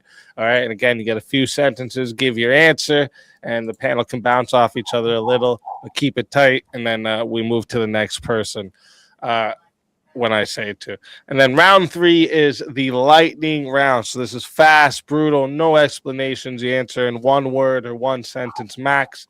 If you hesitate, The chat's probably going to roast you, and I probably will too. All right. And then round 4 is Save the World. This is the final round. Each one of you will get a question. It's one moment to give a message that you would deliver if the whole world stopped and listened to you. All right. It can be funny, it can be serious, inspirational, whatever you want your legacy to be. Okay. That's the structure. 4 rounds, 4 flavors of pressure. Chat, I need you to get those fire emojis ready. And panelists, go ahead and take yourselves a deep breath because we are about to get into the hot seat. And the very first question for the hot seat tonight, all right, is who on the panel needs external validation the most? And we're going to start this one off with Jack of Blades. I'm gonna go with Cross Current. Yeah, that's fair. Let the hazing begin. Get up. Here's the fuck out of you, Cross Current. Get ready to be initiated. Ariak, what do you think? I'd have to go with cross current as well, like liberals. That's why they virtue signal, is because they want to be accepted to the group and all this kind of shit. That's why I came here to be accepted. Yeah. You know. Do you want to be a part of both sides? Is that what you said? I get it. Bengals? Yeah, cross current, game knows game. I'm a liberal too, so I got to pick on my fellow liberal over there. That's fair. Cross current. I'm gonna go with dogs because he's a dog, and dogs obviously need external validation. That's valid. That logic is actually just completely sound. The logic itself is sound. fair. It sounds irrefutable. Irrefutable. It must be. Dogs, what do you think? I'm sorry, dude. We're gonna dogpile you. Cross current. Unintended. Sorry, my bad. I'm offended. I started the train. Oh, it's all good. That's fair. Darth, what do you think? I don't want a dog pile, so I'm going to say dog. It was the logic. Yay! That logic I got 2 votes. You're a fucking traitor, Darth. How dare you? Yeah, that logic was pretty sound. I can't lie. To be honest, see, for me at first, I was gonna say Mangos because, like, you know, he also, like Cross Current, is a liberal, but he's louder, so that's how you know he needs it a little bit more than Cross Current, right? But what the fuck? Then Cross Current came with this flawless logic on dogs, and I said, I can't. It's gotta be dogs. There it is. Now it's a tie. You skipped Jack of Blades. Sorry, I got large shoulders, bro. I got an ex-wife and kids, and it's okay. Bring it up. It's fair. See, fair. Didn't you skip Jack of Blades on this one? No, he was the first one. No, he started with me. Yeah. Okay, my bad. Yeah. Wow. Wow. What the fuck? Okay. Yeah, the bottom three went with first, Cross. Yeah. Yeah, exactly. And now we're gonna start at the top here with Darth. Darth, who on the panel is most likely would gaslight themselves? Oh, the Coyotes are close. Holy shit. Get the pump. I don't want to say it, but probably Teriyaki. That's fair. Dogs? Mangoes. I'm sorry, brother. What? How? All right, whatever. You'll catch yourself. I don't know. He went from like offended to not caring in a millisecond. He's like, "How?" Whatever. Shit. Cross Current. Well, I think I just watched Mangoes gaslight himself into accepting that, so I'm gonna go with Mangoes too. Yeah, that's fair. Yeah, that's fair. All right. Mangoes, who do you think? fuck it. I want to pick myself because I don't know right from wrong. I'm gaslighting myself because y'all fuckers are wrong. You can't pick yourself, bro. He walked himself right into this one. Teriak. Mouse, there ain't no getting out of it. I go myself because I think it's an important ability to be able to gaslight yourself, so then you can then fight your way back to truth. Okay. I like it. Using the gaslighting for the positive. I like it. Jack of Blades. It's Teriak. It's Teriak. It's Teriak. I picture him doing it like this. It's Teriak. Yeah. That's exactly what I did. That's funny. I wanted to at first, but I was like, I think Mango's is gonna fall for it, and he fell for it. Oh so. shit! And also, oh wait, I still have to pick. Who would gaslight themselves? Unfortunately, I'm gonna have to pick Mangoes. I didn't even think of this one yet, but after that performance, I'm cooked. Exactly. I'm so cooked. Yeah, you cooked yourself. I'm sorry. Another tie. Wow. All right. So, and a reminder for the chat, real quick. You guys should be answering too. We want to hear your answers. We want to hear your responses. Like JS over here saying that's cope. All right. we want to see that shit. All right. You guys are part of the show too. All right. Maybe I'll start highlighting some of your answers too, just for the fun of it. So get your answers in too, chat. Get your answers in too. I like this one. Who on the panel believes they're the most morally? Oh, fuck! I hit the timer. Who believes they're morally superior? And we're gonna start this one with Mangoes.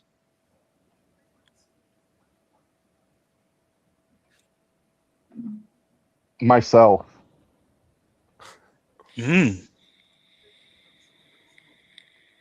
All okay. right. I mean, if you say it, I believe you, bro. I did not see that coming. That surprised me. I mean, you just fell for it. I'm again going to go with cross current because again, like liberals do the whole like moral grandstanding, even though they don't even believe in objective morality. So, kind of like again, I don't really know you that well, cross current, but I've just like presumed the label of liberal. So like I said, any liberals, they're going to take a lot of flack. But are you more relativist? I am going. I mean, I developed my sense of morals from the Bible, just like probably most of the people here. So. Okay, so then I'll change my answer to Mangoes then. He saved it. He said the right word. He's learning. Girl, son. What the fuck? Chat, this is wrong. The fuck. Don't let it. Which I do expect this the answer a lot because of the typical liberal label. I get it. Trust me. I'm not even your label, but it's fair. It's fair. Jack of Blades. This is gonna be funny. Teriak. Yeah. Just that's it. Think, yeah. I got this motherfucker. Threw me under the bus and didn't even give me the excuse why he done it. You know what I'm saying? Just puts the accusation and says, "Fuck it." That's who it is. Oh shit. A2 Brute. What do you think? Darth, what do you think? So I was going to say cross currents, but then here we go. Put his foot in his mouth. I do. Now, see, here's the difference, though. I also thought Teriak, but Teriak is morally superior, so therefore believes. No, not who believes. It's not who is. It's who believes.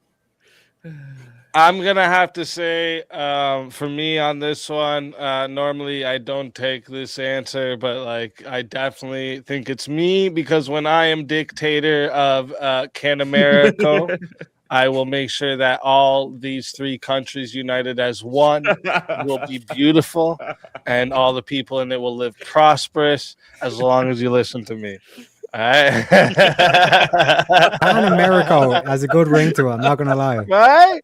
It just sounds good. Can America? Well, I mean, that's our it. plan, anyways, right? It's going to be America. What did Yeah, we do United? Canada, wait. America, What Canada, United Listen, States, and Mexico listen. all in one. Can You America? clearly don't understand Americans. You're just gonna have to call it the United States of America if you want to get them on board and trick them into Nah, thinking. trust me. I'm just telling. No, I'm You just just telling haven't you. met me yet. They're That's not all, gonna. bro. Yeah, No, you but call it the you're t- Americas. We're gonna but do you're it taking. slowly. You're America. We're gonna first. I I'm gonna actually like convince that. the Canadians to become a 51st state. It'll be a Then big, beautiful I will be empire a that no one's ever seen naturally before. born. Think about this. Then I will be a naturally born American now because we're the 51st state. We're America now. So I was born in America. You think I the run Republicans for will let Well, them? technically, you wouldn't be and I naturally born. never You're just naturally leave American, I guess. office. No, you will not. Have you seen their birthright citizenship argument? You would have not been born in America when it was America. They would, Nah. they would take it away. No, hey, the left gonna fight for you. The left will fight for you on this one, but the right's gonna fight. I'm against already you. an American citizen. I'll be a born American citizen. No, at because you that weren't point, born on though. American soil. It was Canadian. Yeah, soil. Canada will be American soil. So I'm just it telling doesn't you. matter. I'm just telling you, there's going to be a bunch of Republicans, Doesn't conservatives matter. challenging it. That's all I'm telling just you. the Republicans. It's Hey, Alicia, yeah, that's true, but not And then we'll country, only buy continentally. Sounds like good It's shit. happening. All right, we're gonna see. You guys will all see one day. Hey, I'd probably vote for you. Dude, that shit cracked me up when you were doing that That's shit. what I'm It's like they're going to see someday. I'm going to show that. Oh, dude, I just couldn't stop laughing. They're gonna see one day. I'm gonna show all I'm of going to them. show them. I'm going to prove them that I'm better than them. And I'm going to get all the bitches and all the money. All right. What are you talking about? Let me see.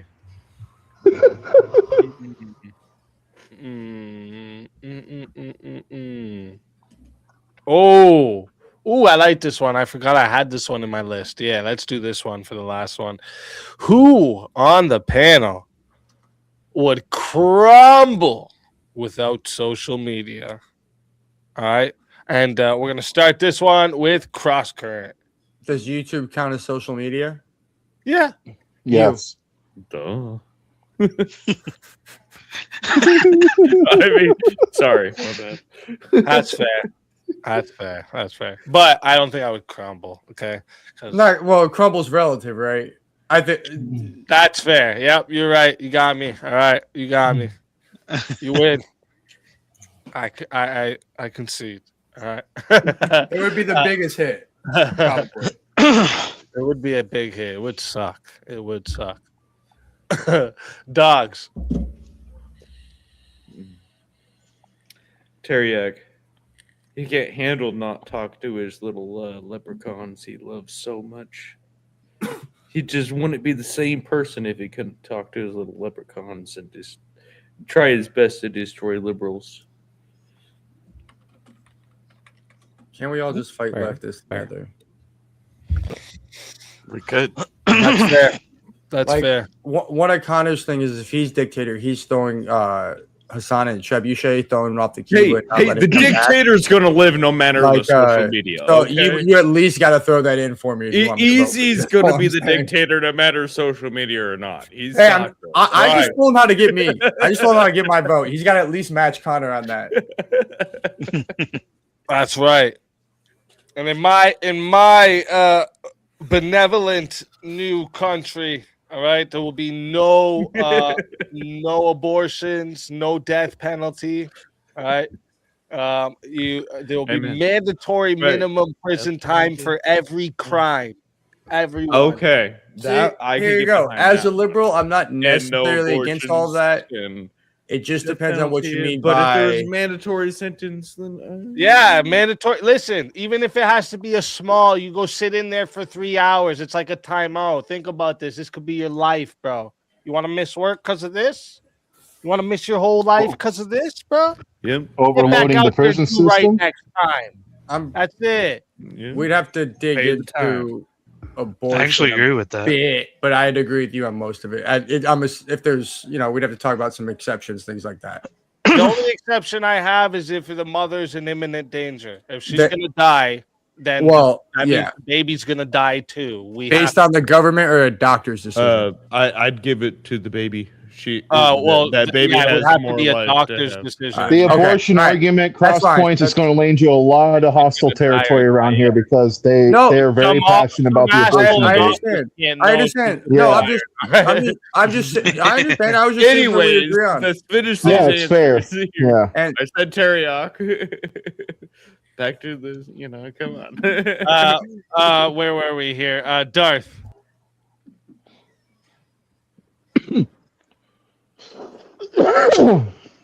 Darth, who would crumble without social media? Darth. Did he You're step away muted. from- he said, I think he said, I'll be back. Yeah, Oh, he did said he? he'll be back. Oh, He'll be back. All right. Then we'll go to Mangoes. Yeah, definitely. I'm taking Crosspoint. Speakeasy, hands down, because he's a content creator. Without social media, he wouldn't do what he do. You know what I mean? Like, yeah, it makes a lot of sense.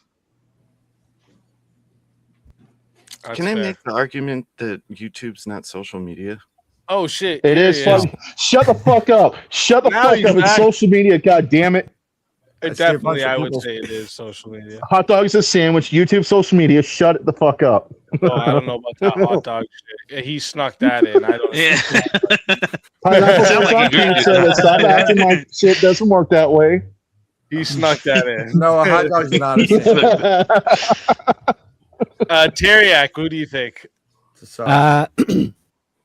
I think a lot of you went the right direction, like saying, "Oh, like Easy's like content creator and social media," but like you forget, like Easy was like a rapper and all this kind of stuff as well. Like he's good at the creative stuff. But I have to say Also, myself, purely because like I'm basically a useless cunt outside of making people laugh. So you know what I'm saying? Shit. Useless cunt. That's You're all my favorite second option. things to say. Useless cunt. I don't know why we can't say cunt in America like that. That's like it's so Okay. casual See, overseas. y'all made It doesn't fun of sound me. as good. It doesn't come out with the as it does Yeah. without an accent. If you don't have the Yeah. accent, I know. It just sounds rude. to it, you know. But isn't that the point? It's for Gotta the be same cunt. reason. Like can't be Because a lot of women get offended by that I word always here in say America. our That's asshole. why. Like you The fucking way we asshole. say it sounds stupid, you know. Yeah, Cunt. and that's us an asshole. If you reverse asshole, it's fucking. It's just like it hits you. Like, oh shit.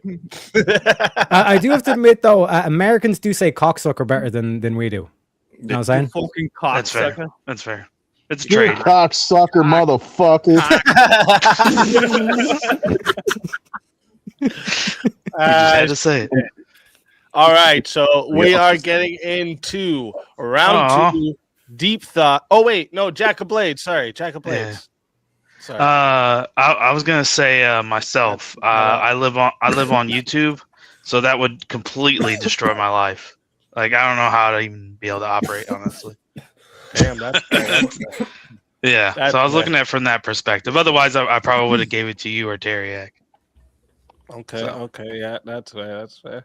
So for me, my answer to this, so I would take a big hit for sure. Like it would suck. I'd have to go back to doing other shit like I was before.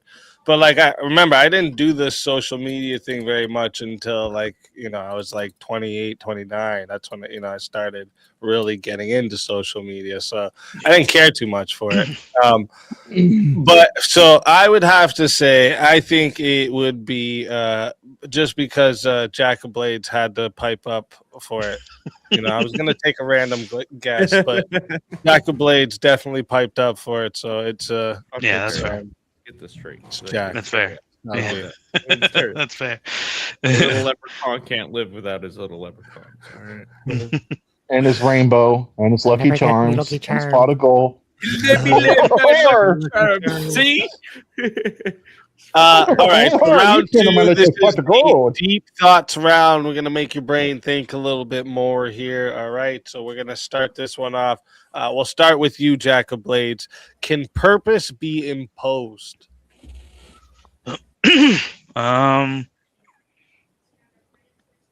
No, I don't think it can. I don't know how to really like explain what is kind of my thought processes into that, but I don't think you can. I don't think you can force purpose. Okay. I guess is the easy way to explain it. Yeah. No, fair enough. Fair enough. Terry. I go with yes. Purity, like, because when you look at like people, obviously like the 14-time criminals, all this kind of stuff, like their base just lost. But like there's like the one time kind of like offender, like sending them to the jail or prison. You're basically like you're applying force to them, and then from that moment, like where they go, oh fuck, like I actually fucked up, like what am I doing, all that kind of stuff. You force them to think about like their choices and all that stuff, and from that they actually gain the purpose. So I'd say yes. Okay. Mangoes. Oh, absolutely. Why do you think the force doctrine is really strong with some people? They believe, might makes right, force doctrine, etc. You can impose anything on anyone, especially when the purpose is to impose it on others. Okay. Cross current. I would say yes, but it's not that simple. I think our mind, an individual's mind, has more control over themselves than anything, and they could actually convince themselves something's a purpose, and it can become your purpose. So a person can do it if they put their mind to it, and you could get someone to do that, but it's through you. The only way to do that is to get their mind to believe it's their purpose. Okay. Dogs. I'm gonna have to lean to yes because I'm a parent, and like what you instill and impose on your children is what their purpose is gonna be. Best you can, anyways. Okay. Based. Darth. I would say no, because when it's imposed, I mean, could make the argument how it's imposed, but it definitely is going to get pushback. And one's purpose, only they can decide that. It can't be imposed, I don't think. It could be like imprinted, maybe. Okay, I like it. Yeah, so for me, I was trying to think of it, and like some of the examples you guys that said yes, it can be imposed. I understand your example at first, and then I'm trying to think of it, and it's almost like the the old saying everyone says, you can lead a horse to the water, but you can't make it drink, right? So like when you impose a purpose onto something, like it's almost like children will like have a family tradition that they feel it's like imposed on them that they have to carry on. So like I think what that is more like if you were to force your your compass with a magnet to like have a direction, but like as soon as that compass is gone or the magnet's gone, the compass is going to go back to where it should be pointing. So I think that like that meaning and purpose has to come from within you. You know what I'm trying to say? Yep, that's genius way to put it. Yeah, I just think you can change your own mind to have a different meaning and purpose. So that would be internal. Yeah, then. that's internally, but at the same time, so you're saying you I would say own self. I would say the only thing that can impose that change is their own mind. Now, if you convince someone, my whole point is you could convince them to do it, but the last step that has to happen is their own mind has to believe it's their purpose, and they have to buy in. So they have to truly want it, and it has to be something that they want to be their purpose. Because I do think sometimes you see people change because Their mom always wanted to do something that they didn't want something to happen. Then they did something because their mom wanted to. And even though that they would didn't really be. love, I think a lot that would be due to their surroundings and the people around. The them. one I would think of is someone said it in the chat. Who was it? I think it might Why have else would they have been a thought of name? Shante. It may be. Let me go up. Right here, yeah. You made a good So point. Shante had said it can becoming a parent, and this is actually a really good one because, like, I do think a lot of women's purpose is to be a mother, and men's purpose is to be a father, and that can be imposed on you. It's not always planned. A lot of times, it's not planned. So, like that would be one purpose. I think actually is an example. Maybe it kind of fucks what I said. And it was to the children. As well Well, to the yeah, children. but Because again, just- regardless of what you just said there, their surroundings encourage their mind structure and what they are thinking. So even though they might choose something slightly different, their surroundings is what imposed their purpose of what they chose. I was basically, I mean, mine's relevant to that is, do you think someone can have more than one purpose, or their purpose can change over their lifetime? I do think we can have more than one purpose for sure. And do you think that the I whole think that purpose of being a parent is inherent to all of us, actually. okay, so then essentially you would have to admit that there's more than one purpose. Do you think that that all purposes are for your entire life, or you could have different purposes throughout different ages of your life, stages of your life?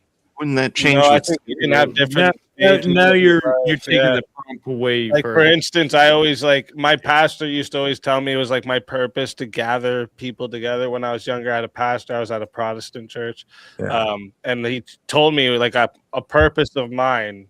And he used to say God told him this. That a purpose of mine was to gather people together, and like I ended up like getting a bunch of kids and starting a youth church group at that church, and it still runs to this day. Like there was no kids thing going on at that church, and I ended up getting a bunch of kids and making them start up like a kids part of the church, and like that still goes on. So like I believe that was a purpose of mine that was in that little bit of time that still goes on today, but I'm not still doing that. You know what I mean? Yeah. No, yeah, but I mean that might. Yeah. So I do agree. Yeah, you can have a. But my point is, so I think you can give yourself a purpose even for a short period of time if you choose to. So then you could impose it upon at least yourself. Mm-hmm. Yeah. I think I might be wrong. I think you can. A purpose can be. But where would the judgment come from that is an actual purpose? Because like let's take for instance, maybe it thinks a thief thinks he has purpose. What to say? Maybe his thieving is a purpose that he lives by. What is imposed on that? Like that's where it goes. So that's purpose be imposed? Like maybe I'm confused by the. Well, that's why I brought up the kid thing. Like, there's a lot of times that that's not planned for, right? Most kids are probably not planned for, and that purpose is imposed onto people. I was thinking though about like when my parents were trying to like impose me with purpose, how hard I rebelled. Because it's like, nah, you don't get to decide this for me, right? I just think the wording is the purpose in this sentence that is like, that's the Yeah, I think like for me when we're talking about purpose, I think like I'm relating it to like meaning. Okay. Yeah, that's how I thought of it too. So can purpose be meaning then? That would be different than like something a purpose, something you were, imposed would be a bit different, but meant to do with meaning. But yeah, anyways, let's get the purpose next. is supposed to be synonymous with meaning. That's a deep question, man. Yeah, we should have a debate on that one. Yeah, we definitely could have one on that in the future for sure. See, that's why I like these hot seat segments. They're fun. Second question for the deep thoughts round. Is restraint more powerful than force? And we'll start this one with Darth. Situationally, yeah. I mean, there are other times where it's not, though. I mean, I'm not going to make like showing restraint. I'm not going to escalate a situation, right? But if somebody's already coming at me, I'm not going to, no. You know what I mean?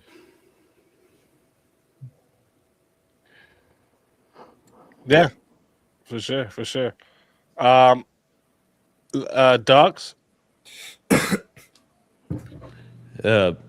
Force is always the most powerful. Like we live our lives through force.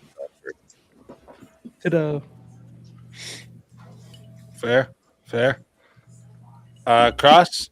Well, if I was the the liberal bleeding heart that thinks they're so morally superior to everyone, I would say that restraint is. But unfortunately, logic's going to prevail. We've got force is going to be more powerful than restraint. Restraint is just a choice not to use the force you're capable of. You can't show restraint if you don't have the force to use to begin with. All right. Mangoes. This is exactly what martial arts teaches right here: restraint or power. And honestly, it's like Darth. It's a situational means. But more times than not, restraint's more powerful because you're able to not act on your impulses if you know how to restrain yourself, and that power only comes when needed. You only selective times. You don't want to use your power Then all the the power time. has to come in hand, right? Well, exactly. That's where that restraint comes in, because you can't go fight everybody that says something slick. Oh, just a second. Just a second. You can't fight everybody, right? So you got to restrain yourself. If I fight everybody that calls me a spur, You can I mean, have just like a restraint at first, hypothetical. you need power to hold it, and also Say at the what? same time, To be fair, you're spurred, so that's why people say it. Yeah, but let's just say that's in a colloquial sense, though, and someone's trying to insult me just because they don't like me and they're just trying to pick a fight with me. Let's say that it happens more often than I care for. Is it going to be powerful that I fight everybody, or is the power is more that I restrain myself because I don't want to put energy and waste my resources, and potentially every fight that I get into, I could potentially go to jail and suffer legal consequences. You know what I mean? Like there is power within restraint. No, I agree with you. Yeah. I agree with you in that in general, that there is some power to not. There is some power in Again, restraint. yeah. Again, this is what martial arts is. And just a second. Again, this is just a second. This is where martial arts and sports comes in. Like I play football, and they teach us that look, you got aggression, you got power, but when that ball snaps, that's when you let no more restraint. But when the whistle blows and the play is over, and you're going back to the huddle, and the other guy is talking shit because he laid your ass out the play before, you have that restraint not to act on and get an unsportsmanlike conduct penalty and go to the huddle and just lay his ass on the neck. There's more Do they power have the in restraint restraint to than not they're slap each powerful. other's asses? All right, that's the real restraint. Yeah, like you guys are slapping my asses, so show some restraint, goddammit. Teriak, what do you think? I get what you guys are saying. I'll shut up. Yeah, so restraint is a measure or a condition that keeps someone or something under control, right? So when you talk about who has control, like that is the ultimate power. So I'd have to say that restraint is more powerful than force. And like to piggyback off Mango's example, it's like when you talk about linemen, the lineman that's constantly just like trying to use force and all this kind of stuff is going to get manipulated by the lineman who's able to use the was it fucking the left tackle or the right tackle or Do whatever. you actually That's gonna watch football? I was saying, did that's you ever gonna be play more football? restraint. Because they are You know what literally a putting lineman constant is. pressure A on each other. lineman as doesn't linemen. restrain, bro. Okay, one sec, motherfuckers. I'm gonna show you exactly how it works, right? If an edge comes in and just tries to use raw force around the edge, what's the quarterback gonna do? He's gonna slip out of the pocket and run for 10 yards. Okay, And to he's being able to using be it restrained, restrain the pocket so the quarterback can't sneak out of the pocket is more powerful than just trying to use brute force around the edge. If you just bull rush through them, then you don't have to do anything. But Patriots you're powerful enough to pull- 2026, baby. We're going to Super Bowl That's again. actually that's Yeah, defensive more tackle American knows than guard people that up does there. that, not the Yeah, defensive but if end. I could just The run defensive over the end is supposed to go defensive around the tackle to get to the quarterback. Shit. But if All I could right. just, if Not you when don't you're know going football, against so shut your Mahomes or a mouth. quarterback that has legs. You have to restrain gonna retire and keep the Hey, pocket hey, under I'm the Andrew management. Wilson in football. I will fuck your ass up in a football debate, The motherfuckers. Let's fuck go. you are. Jack of Oh, Blades, what let's do you bring think? it. I gotta say, I could see where kind of both sides of the argument is. I agree a lot with what Crosscurrent said, but then I agree with kind of Mango's and Teriak's interpretation of it. I also think of you get in a situation where somebody's going to be stronger than you. Like there's always going to be somebody stronger than you. And so you got to be able to restrain yourself from like having that temptation to, I guess, prove yourself or be stronger. Because you might, when you kind of, I imagine, get that strong, you're probably like, well, I'm the top man, you know, this and that. And I think to restrain yourself really shows a lot. So, well, I don't that's know if why that made any that's sense. why I said something about being the liberal because I think it's more moral to show restraint oftentimes, but that doesn't mean it's powerful. Well, if we Yeah, didn't so restraint, wouldn't me- we all just be killing everybody? My answer to this is going to be, you know, I'm going to quote the great Bruce Lee. Okay, is the greatest victory is the one that requires no battle. All right, and then he also said, "Be water, my friend." All right, you know what he's meaning when he says that? He's telling you to adapt to a flow, to redirect. All right, water only crashes when it's necessary. All right, have you guys ever watched the movie? You ever watched the movie Bloodsport with Jean-Claude Van Damme? You guys ever watched Oh that? yeah, Dude, that's a So at great the end- fucking movie. Who So hasn't at the watched end, it? How old do you think right? I At am? the end, Come on. Frank Dukes gets See. blinded by the powder. Right? What does he use? He doesn't use power or he doesn't use force to fucking kick dude's ass. He uses restraint, right? He Yeah. doesn't he uses his real mastery is making sure he's not freaking out about not being able to see. He calms down everything. That's restraint in the When it's- freaking stinging when that's it's going in your discipline, fucking yeah. mind. All right. So the U.S. would be more powerful if we restrained from bombing Iran. Is that what you're saying? Listen, No, The U.S. I'm be more course it powerful would. if you fucking restrain jockey. Iran. Fuck 'em. I rest my case. I rest my Fuck those case. There camel we go. fucking sand jockeys. I What's say up? kill them all. I know. Yeah. We're restraining right You now. fucker. Yes, We're glass restraining the right place. One Yes. sec, guys. Because the fact that the U.S. hasn't just gone all out and put troops on ground is showing that they're using a restrained approach. They're not just trying to use force to take over Yeah, but, Iran. but the more restraint we show, the more powerful we be. So we should show even more restraint. Oh, we but showed it's a plenty measured restraint dose as of it is. control. I mean, the idea is not you're not wrong in the idea, Cross Points, but we're already doing that though I'm literally just immensely. fucking around, guys. I'm literally just fucking around with this one. Yeah, you about to find out, motherfucker. You son of a bitch! That's like one of my favorite movies, Bloodsport. That's just such a good movie. It is a really if good one. If you haven't seen it, I suggest you watch it. With Jean-Claude Van Damme. Enter the Dragon's really good too. My Kung favorite Fu's really fighting good. movie, hands down.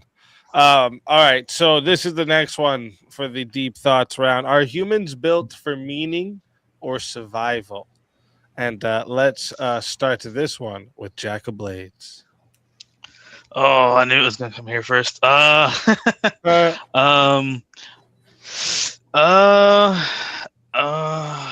Shoot, that's a hard one. I think me in the past would have said survival, but I'm actually gonna go with meaning. I think that we all have a bigger plan, by God, and I think we have a meaning, no matter how small or how big it is. That's something that I've always believed, outside of being agnostic. So, but now being even closer to hopefully reading the Bible more, and being around everybody that has gave me their perspectives on everything, and I believe that it's changed because of that. So, like I said, survival. Old me would have said, but I would say meaning nowadays. I think that's the one. Fair enough. Fair enough. I like it. Teriak. I would say meaning because of like self-deletion, for example. You know what I mean? Like, because that's a phenomenon. Like the people who self-delete have lost all meaning, and that's like demoralization as well. That's why it's such an important thing to point out, is that it's like you can have like think about like all like the rich people that end up self-deleting all stuff. They have all the money in the world and all this stuff, but they, because it's a But if you meaningless life to them, self-delete, you they obviously didn't self-delete. survive, right? Yeah, but because they're self-deleting goes against their survival instinct. But then they don't want to survive. So it goes Yeah, which means against their meaning's more. survival. Yeah, So, which means they're built for meaning. so they want to delete that. That's their meaning. Wow, that's just a crazy view. Okay. All right. Mangoes. What do you think? I'm looking at this at a fundamental aspect of mankind. We're definitely more built. We're definitely more built for survival. Like you look at the Neolithic era, where we're just hunter gatherers, and because we had survival for the longest time, we're able to find a sense of meaning through religion. Only meaning that we had before that was just to survive. We had to go hunt and actually find ways to propagate agriculture. I mean, survival it comes before mankind. I mean, if we really had meaning, then we would have, Anyways, I'll just leave it there. I don't want to go too long into the weeds, but yeah, I'll say survival for those purposes. Okay. Cross Kurt. Well, my instinct was to say basically the same thing as Mango just said, was that we're physically built for survival so we can find our meaning. But as the prompt reads, as I'm reading it, I basically read it to answer itself, because are humans built for, what does for mean is why. Why are they built, right? And your meaning is why do you exist? So if we're built for our meaning, I think it kind of answers itself the way it's written. But I think physically we're built for survival so we can get to that meaning. Yeah. Okay. I like it. Thanks for joining us, Kieran. What do you think? Are humans built for meaning or survival? Thanks for having me speak. I think meaning. I'm on Teriak's side with this one. I think without meaning, it's very difficult to survive. You eventually end up in all kinds of trouble. I think only Mango said survival, actually. No, sorry. No, I agree with Teriak. But so did everyone else almost. That's why I was just. Well, my statement's still correct. I know. I just got here, man. I'm just fucking with you. Man. Relax. I'm having fun tonight. All right. Hell yeah. I like Cross Current. Dogs, what do you think? Obviously, I think overall the straight thing is, like, obviously you want to survive. Obviously you want to grow and be better, and that's what gives you meaning.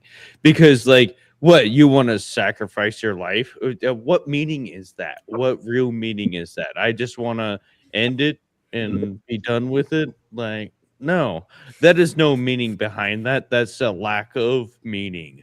Through survival, you will have meaning. That's how I would lean towards it. Okay. Darth, what do you think? Yes. Also, Karen, you're not. No, hold on. Fuck you, Karen. I thought about it this whole time. with meaning, you gain the option for survival, right? To Teriak's point, like you have to have meaning to survive, right? So that's why it's yes. Because Why? with Why meaning, would you have survival is meaning to important. survive versus just Well, survival and well, think having about this. Like, Meaning, survival is past important. that? there are plenty of Why would this be different?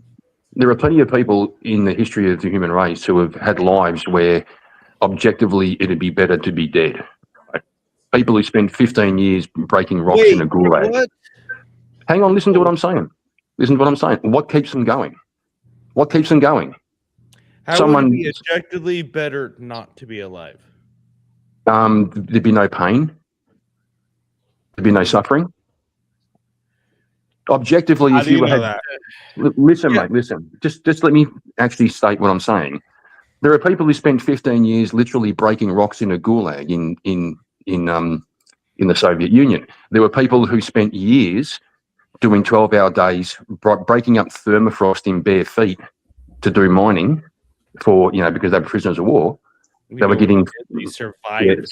they survived because they had meaning. Because they had meaning. No, It- they That's not survived meaning. because That's they just wanted survival. and searched No, they for had because meaning. of their survival. What kept them They going? searched for the meaning because of their survival. Survival. There is no meaning if you're in those situations. Like you're looking at the perspective. Okay, like the gulag, for an example, there is no meaning in that. Your meaning was Correct. just an extension of gathering resources for the state. That's not meaning. No, That's they find hell. their own It's meaning. survival. They They're find their sending you up to Siberia yes, with bare and feet. they survive rather than self-deleting and being done with it when everything's hopeless. They draw on their religion. They They think of didn't their have the family. They strength and find energy meaning. to self-delete because they had Oh no my God, energy. you They were fucking idiot. starving these people to death. They didn't have the energy to self-delete, but they were breaking rocks. What are you talking about? Okay, you got me on that one, but still, you're wrong. You got me on that one. There you go. Ah, shit. All right. Well, maybe they had the energy. Yeah. Okay. But yeah. But where were we here? Yeah. Who answered just now? Darth, right? Yeah, Yeah, I think it's you. I answered. Oh, I okay. answered. So I it's said me. yes. It's me. Well, yeah. Obviously, I kind of like. I got what you were saying. Cross current. You were basically kind of saying, like, from a biological perspective, yeah, we're built to survive, right? Yeah. Right. But we clearly go beyond that, right? Yeah. Just like an example, like if you just look at the idea that there is soldiers, we're talking about war, there's soldiers that willingly go and die for their country. Like this shows that humans routinely sacrifice survival for meaning, right? Yeah.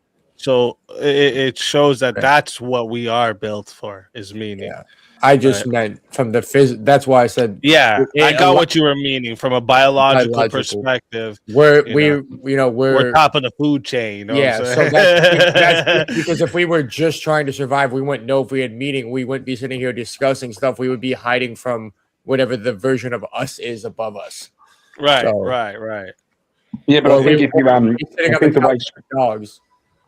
I think the way Speak was framing it was that if you had to sacrifice one for the other, the one that you would sacrifice. Well, yeah, I was bringing up like basically like if you look at it like philosophical we're biologically built to survive, but we're built for more than that because we do things like sacrifice ourselves for war.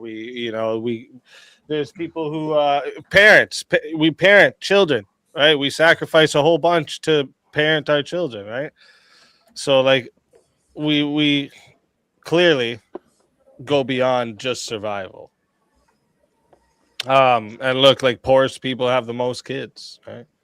If it was just about survival, I don't think that's what would be happening. All right, so last question for the deep thoughts. All right, we'll start this one here with Darth. Is forgiveness strength or surrender? Strength.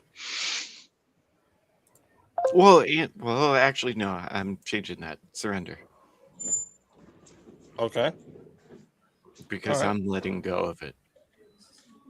Therefore, Okay. it's no weight on me anymore. All right. Dogs, what do you think? I think he said he was attending to the kid.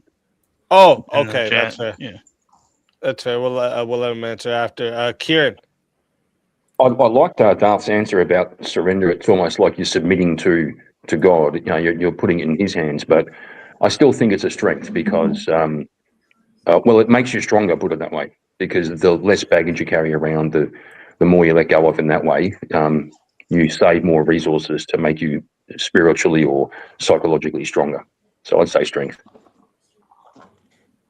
Isn't that kind of my argument though?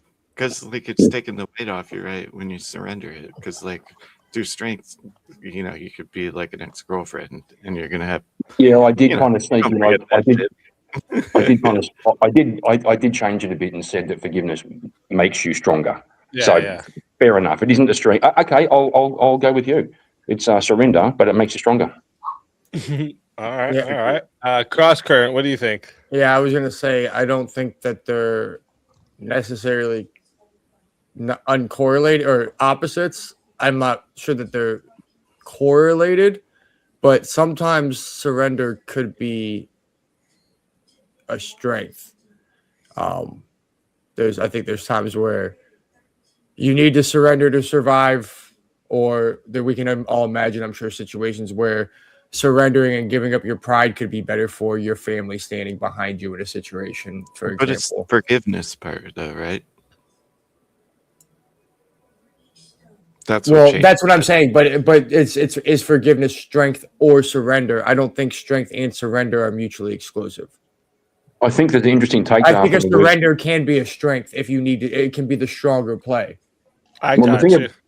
So I don't think they're kind of like mutually what they were exclusive. saying earlier. Yeah, basically what you guys are saying is that surrendering can be like surrendering to God is a time when it's a strength to do that. You're going to become stronger through it. So like that's what I'm basically saying, the same thing you are. I'm just saying even in a practical situation, sometimes swallowing your pride and surrendering is the stronger move for you for whatever reason. I think forgiveness is an emotion. And strength and surrender are actual practical things that can be measured in the real world. Where was this? Fair. Where was this dude? Fair. Mangoes, what do you think? Forgiveness, strength, or surrender. It's definitely strength.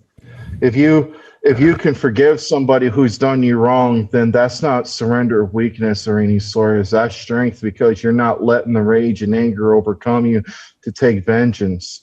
You can't allow yourself to fall into that. No, just a second. So there's a quote by a philosopher. He goes that for those who takes vengeance on people is strong, but those who forgive and let it pass over, he is stronger. His name is Francis Bacon, and I agree with that. Even when Jesus was giving his ministries, the service on the mount, he was talking about the power of forgiveness, and it's not your authority to take the authority of God in your hands to seek vengeance. But there's, of course, exceptions to that. But when you forgive somebody who done you wrong, that shows you a clear sign of virtue of how you can be, in a sense, away from the human instincts. Is like if he did me wrong, then I got to, like two wrongs don't make a right. The blind leads the blind into a ditch. That's the whole antithesis of the forgiveness, so you don't fall into that trap. Violence begets violence. All right. Teriak, what do you think? Strength, because you cannot forgive someone that you're angry with. So part of the forgiveness is being able to conquer your own emotions and be able to rationally see that like this is the better option, rather than just continuing the cycle of violence or whatever. So I'd say it's a strength.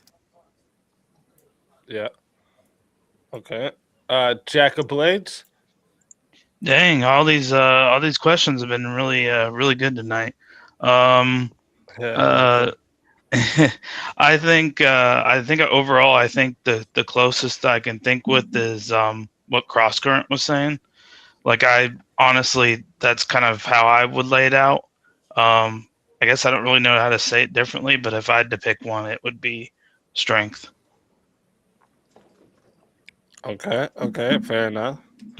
Yeah, for me, I would say it's a strength actually, like really based off of like what I was just talking about the other day, how like I've really hammered, I have to hammer it myself to remind myself like vengeance is for the Lord, vengeance for the Lord. Like to get revenge is easy. I can get revenge easy. I can do that pretty easy. Yeah. You know what I'm saying? Yeah. But to forgive and let go and move Is forward, that takes more. You know what I'm trying to Yep. say? That Yeah. takes more. Yep. So I would say that's a strength rather than surrender, for sure. Yeah, and I'm sorry I'm argument- late to this, but that's pretty much where I was going to. You know, speak one thing about the word surrender, There you though. go. is it- Debate on this topic. Yeah, go ahead, Kieran. Yeah, thanks, mate. The thing about surrender is Why it you does sound, gay? it does sound. I forgive you for that. It does sound like That's it does the sound. Oh my God! The word surrender sounds like you are accepting the behaviour. Okay, so forgiveness isn't accepting the behaviour, because the thing about Jesus, everyone says Jesus said, you know, I forgive you, but he also said, now go and sin no more. So there's a caveat on that. Like I can forgive someone, but not accept the behaviour. I can still say Sure. you're wrong. That's Yeah, right. that's the. Yeah, And- but and that this word is- Yeah, if surrender. you forgive somebody for Did they robbing accept your me? PlayStation with no consequences, they're probably just going to go rob somebody else's PlayStation. You know what I'm saying? and here's where I thought of surrender, because you kind of have to, and maybe I can be corrected on this, and maybe this will sway me a little bit, but you have to surrender to the Lord, you know. So I think in that sense, I understand where that kind of perspective comes from, but I think there's strength in doing that. Does that I make saw sense? Yeah, That's kind of how I was I going with it. did understand you guys for sure. Yeah. It's Yeah. called All right, moral guys. strength when you're able Okay. to forgive at a capacity beyond your own emotions. Like I was saying earlier, if someone done you wrong and it aggravates you, and you want to, like, let's say someone I'll give you a quick story. Like years ago, when I first All got right, with be my quick, girlfriend, Magos, be quick. someone punched my girl in the eye when I was on my way home from work, and well, I came cross with this person once down on the road, and I had a decision to make. Could I really beat his ass, or do I forgive him and let it go and let God take care of it? I made the decision against my own personal character to not whoop his ass and let God take care of it. A year and a half later, this guy who punched my girl stabs a guy to death, and now he's in prison for 20 years. So he got what he deserves, and I'm over here living my life with my wife, you know? So, I mean, that's true. Yeah. That's it. yeah, That's I how mean, it goes. there is strength with You gotta forgiveness. remind that of yourself every time. But chat and Yeah. panel, this is the third and almost final round. Okay, second final round, and this is the lightning round. So no crosstalk, no monologue answers, one word or one sentence answers only, and then we go into the next person. All right. So first one on the lightning round. All right, plan or improvise. We'll start this one with Darth. We talking music or we talking Anything, plan or well, improvise. Oh, Go ahead. music. I mean, it's kind of both, but I would go with planning for parts with improvising. All right, I like it. Dogs. Dogs. Dogs Wakey, is wakey, gone. Can you hear me eggs and now? bakey. Oh, there we there go. he is. There we go. Oh. Sorry. I You're good, muted bro. myself. All right, plan Whee! or improvise. But anyways, I would have to say interesting question, but I have to say overall planning is the best way to go. Kieran. I'll invoke the 80-20 rule. 80% plan, 20% improvise. I like it. Yep. I like it. Cross current. Should plan, probably improvised. Fair enough. Magos. My autism tells me plan. I hate when things go fucking divergent from that plan. Improvise when necessary, but plan all the way. I like it. I like it. Teriak. Oh, did Teriak step See, away he's too? improvising right now. He's being a smart ass. No, he might have stepped away. Maybe went to go grab some coffee. Jack of That was Blades. improvised. I think it says BRB. I'm gonna go with plan. All right, all right. For me, I'd have to say plan as well, but improvising has done me some good. I'm telling you. That was kind of my thought. Well, save ye, I can tell you that. I was a server, so like when I was serving, my whole life was improvised. I'd walk in there Exactly. stoned as You fuck. poor Like, let's just motherfucker. go make some money. This Yeah, was back, that's it. this was back in the I day. feel bad for you, dude. All those. I'll yeah, go back to the serving. house. I can understand. I And did service bartending, jobs too. It's not bartending. fun. But bartending, I had being a regulars, so builder, it was sometimes same you shit need every to- day. You, Just you going get there. in a remodel. Good. My boss and and other servers would they bet on ask how you high I how would the be on price. show up. All right, know, so being a next one remodel. here, logic or intuition, and we're gonna start this one with Jack of Blades. Logic. Teriak.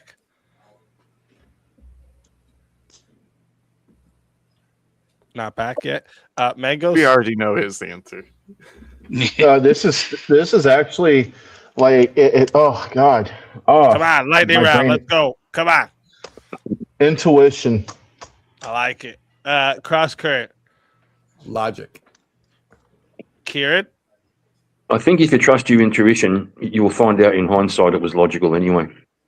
Oh, okay. Deep, bruv. Dogs. A deep Well, cop out. wouldn't your logical thinking lead to your intuition? So I might have to lean logic on this one. All right. I like it. Darth. I will not be contrarian on this one. Logic all day. The three laws of logic. I like it. That's what I was just saying. And I think you all know my answer is definitely logic.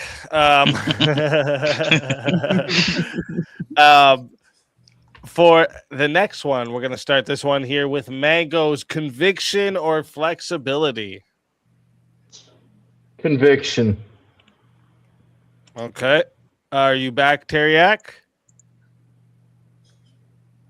I hope you're okay, Terry. Terry. He Bro, took don't say it it, don't say too. it. He took Don't it say too it, doctor, bro. Hold on. Jack of Blades. Conviction. Cross current. Damn, you're killing me on this one.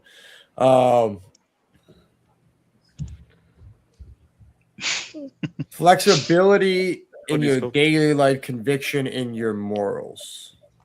I like it. I like it. Kieran. Conviction. I like it. Dogs. Oh, sorry, had a kid in my ear. Yeah, conviction or flexibility. Conviction. I like it. Like it. Darth. Conviction all day. I like it. I like it. And I'm gonna actually say the same thing. I like the way Cross Current went with it because it's conviction when it comes to the morals and principles, but flexibility again. It's one of those things that just it's got me some good opportunities, man. It's Oh, for sure. For sure. Yeah, but that It's not like it was conviction easy limits question, that that's for flexibility, sure. though. Are you holding the Lucky Charms? My I'm brother? back. Oh, So there- again, first Okay, what question. do you First think for question. this one? Yeah, so Did planning, you feel logic, better? and then for this one, I'd say conviction. But There again, we like go. he's just saying, flexibility is a based really good answers. skill to have. Yeah, exactly. Yeah, 100%. And then last one for the lightning round: speed or precision. And let's start this one with cross current. Precision. I like it. Kieran. Thinking about Conor McGregor, he had speed and precision, but I think his precision was more valuable. I like it. And you're probably right. Dogs. Well, I mean, speed could lead to precision, but I think overall precision is the best option. All right. Darth. All related to music and MMA. Conor McGregor. Can't wait for his return. Speed don't mean shit if you ain't hitting the right notes. Makes Right. sense. Makes sense. Jack of Blades. Precision. All right. Teriak. It's a tough one. It's not easy. I'd have to go with precision, I guess. But like my whole thing is that it's like if you don't have any speed, like if you're slow as fuck but you're hitting all the right notes, then the song's still not going to work. Then also, like Dart said, if you're just like hitting Yeah, random notes very fast, You're you hitting know what I all mean? the right notes. You just said you hitting So all I'd the right say- notes. Like so. Yeah, but you're out of tempo. Here, let him answer. Let him answer. Lightning round. Come on. If I was to talk, Lightning round, baby. You know what I mean? Lightning round, like, baby. Go ahead. in You're making terms fun of of, me? you know what? Fuck Fuck it, you. just be contrarian. I'll say speed. Let Fuck him it. answer. He won't. He Derek won't fucking Lewis. answer. Derek Lewis. That's all I'm saying. Derek Lewis. I love it. UFC. He said precision. Oh, okay. I didn't hear it. Wait, where were we here? Shit. We started with, and I then think with me. Jack. Yeah, so it's mangoes. It's mangoes. Damn it! I was hoping you were going to fuck up. You're good, man. I'm looking at this at a tactical point. You know, like warfare. I want to say precision because slow is smooth and smooth is fast. You know, because speed can get you into a situation where you can get encircled tactically, and you apply that to life. So yeah, precision all the way. I like it. I like it. It's the lightning round. For me, for See, I'm me, being Sorry, I didn't say precise, that. so. for me, I'll have to say speed, so you guys can hurry this the fuck. No, I'm joking. No, I Got him. no, You're I supposed to be done an hour and a half with ago. precision as well. I'd go with precision. It's just You're you can such do an things fast asshole. and sloppy, but you gotta look at precise. I like Sloppy precise. seconds. All right, so now this is the final round. This is called Save the World. I want you all to close your eyes for just a moment. Imagine the whole world has stopped. They're tuning in, listening to you, and they have all asked you, what should define a good life? And we are going to start this one with mangoes. I would definitely say that don't pray for an easy life. Pray for the strength and courage to endure a hard life to find happiness. I like it. I like it. Teriak. Seeking God. I like it. I like it. Did you say? He said seeking God. Seeking God. Seeking. Okay, I misheard. Jack of Blades. Well, Tarek's still the good answer right there. But I was gonna say family. I think family should define a good life. I like it. Adolf had a family. Not Well, really. damn, come on. I don't love these dogs. You know, if you have any questions, if we're gonna do this later, Darth, what do you think? Family and truth. I think they kind of go together. Okay, I like it. I like it. Wait, where were we just now? Shit, Darth. No, yeah. Oh, dogs. Oh, it's yeah. Now it's dogs, not Darth. Yeah, because you just did it. Wait, Darth just went, right? Yeah. Yes. Yeah, you Yeah, did. you're right. Yeah, Yeah. Why are you trying to fuck me up, dog? Hey, you said Darth first, man. I was You saying did, you that's did. who went. I expected you to know you were next. Go ahead. Damn, some It's too good. makes an ASSUME out of you, doesn't it, motherfucker? But anyways, faith and family is the thing that will define a good life. Have faith and family, and faith in your family, and faith in I that's like it. the best. I like it. I like it. Kieran. Okay, my answer is two-pronged. The first is that everybody you interact with in the course of your life comes away from the exchange a little bit better off, even if they don't know it. And the second is that they know who you are. There's one of you. I like that. I like it. I like it. Cross current. Well, I take this to be like when you're looking back at your life, what you should see. And what I would say is you want to be able to look back and be able to basically look yourself in the mirror and be proud of yourself. So that means morally and also career-wise / motherly, doing something outside of just being a good person, being productive as well. But being able to look back and just know you were a productive, moral member of society that helped move the world forward. I like it. I like it.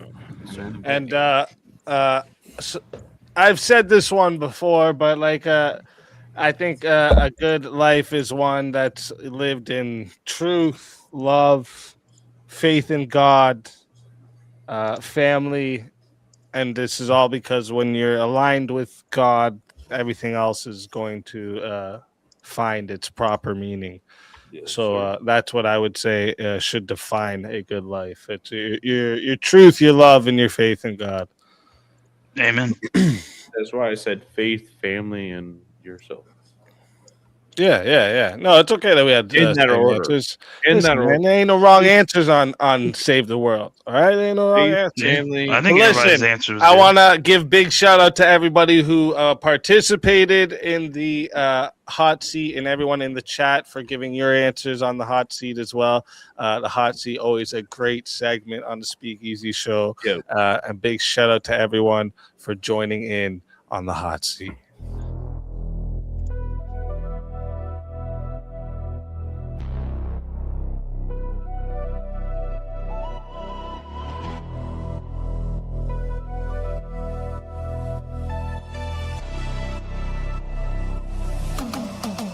Step in the light.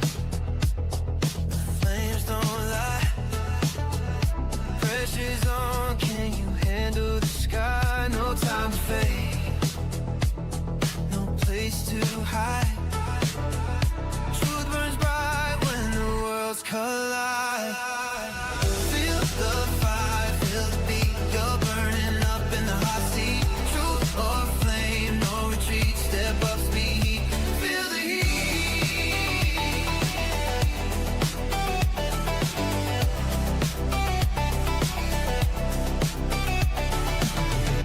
Clock's ticking, clock's dripping, lights so loud. One shot, one truth, make your words proud. The crowd's leaning in, the moment sweet. Now show the world you can stand the heat.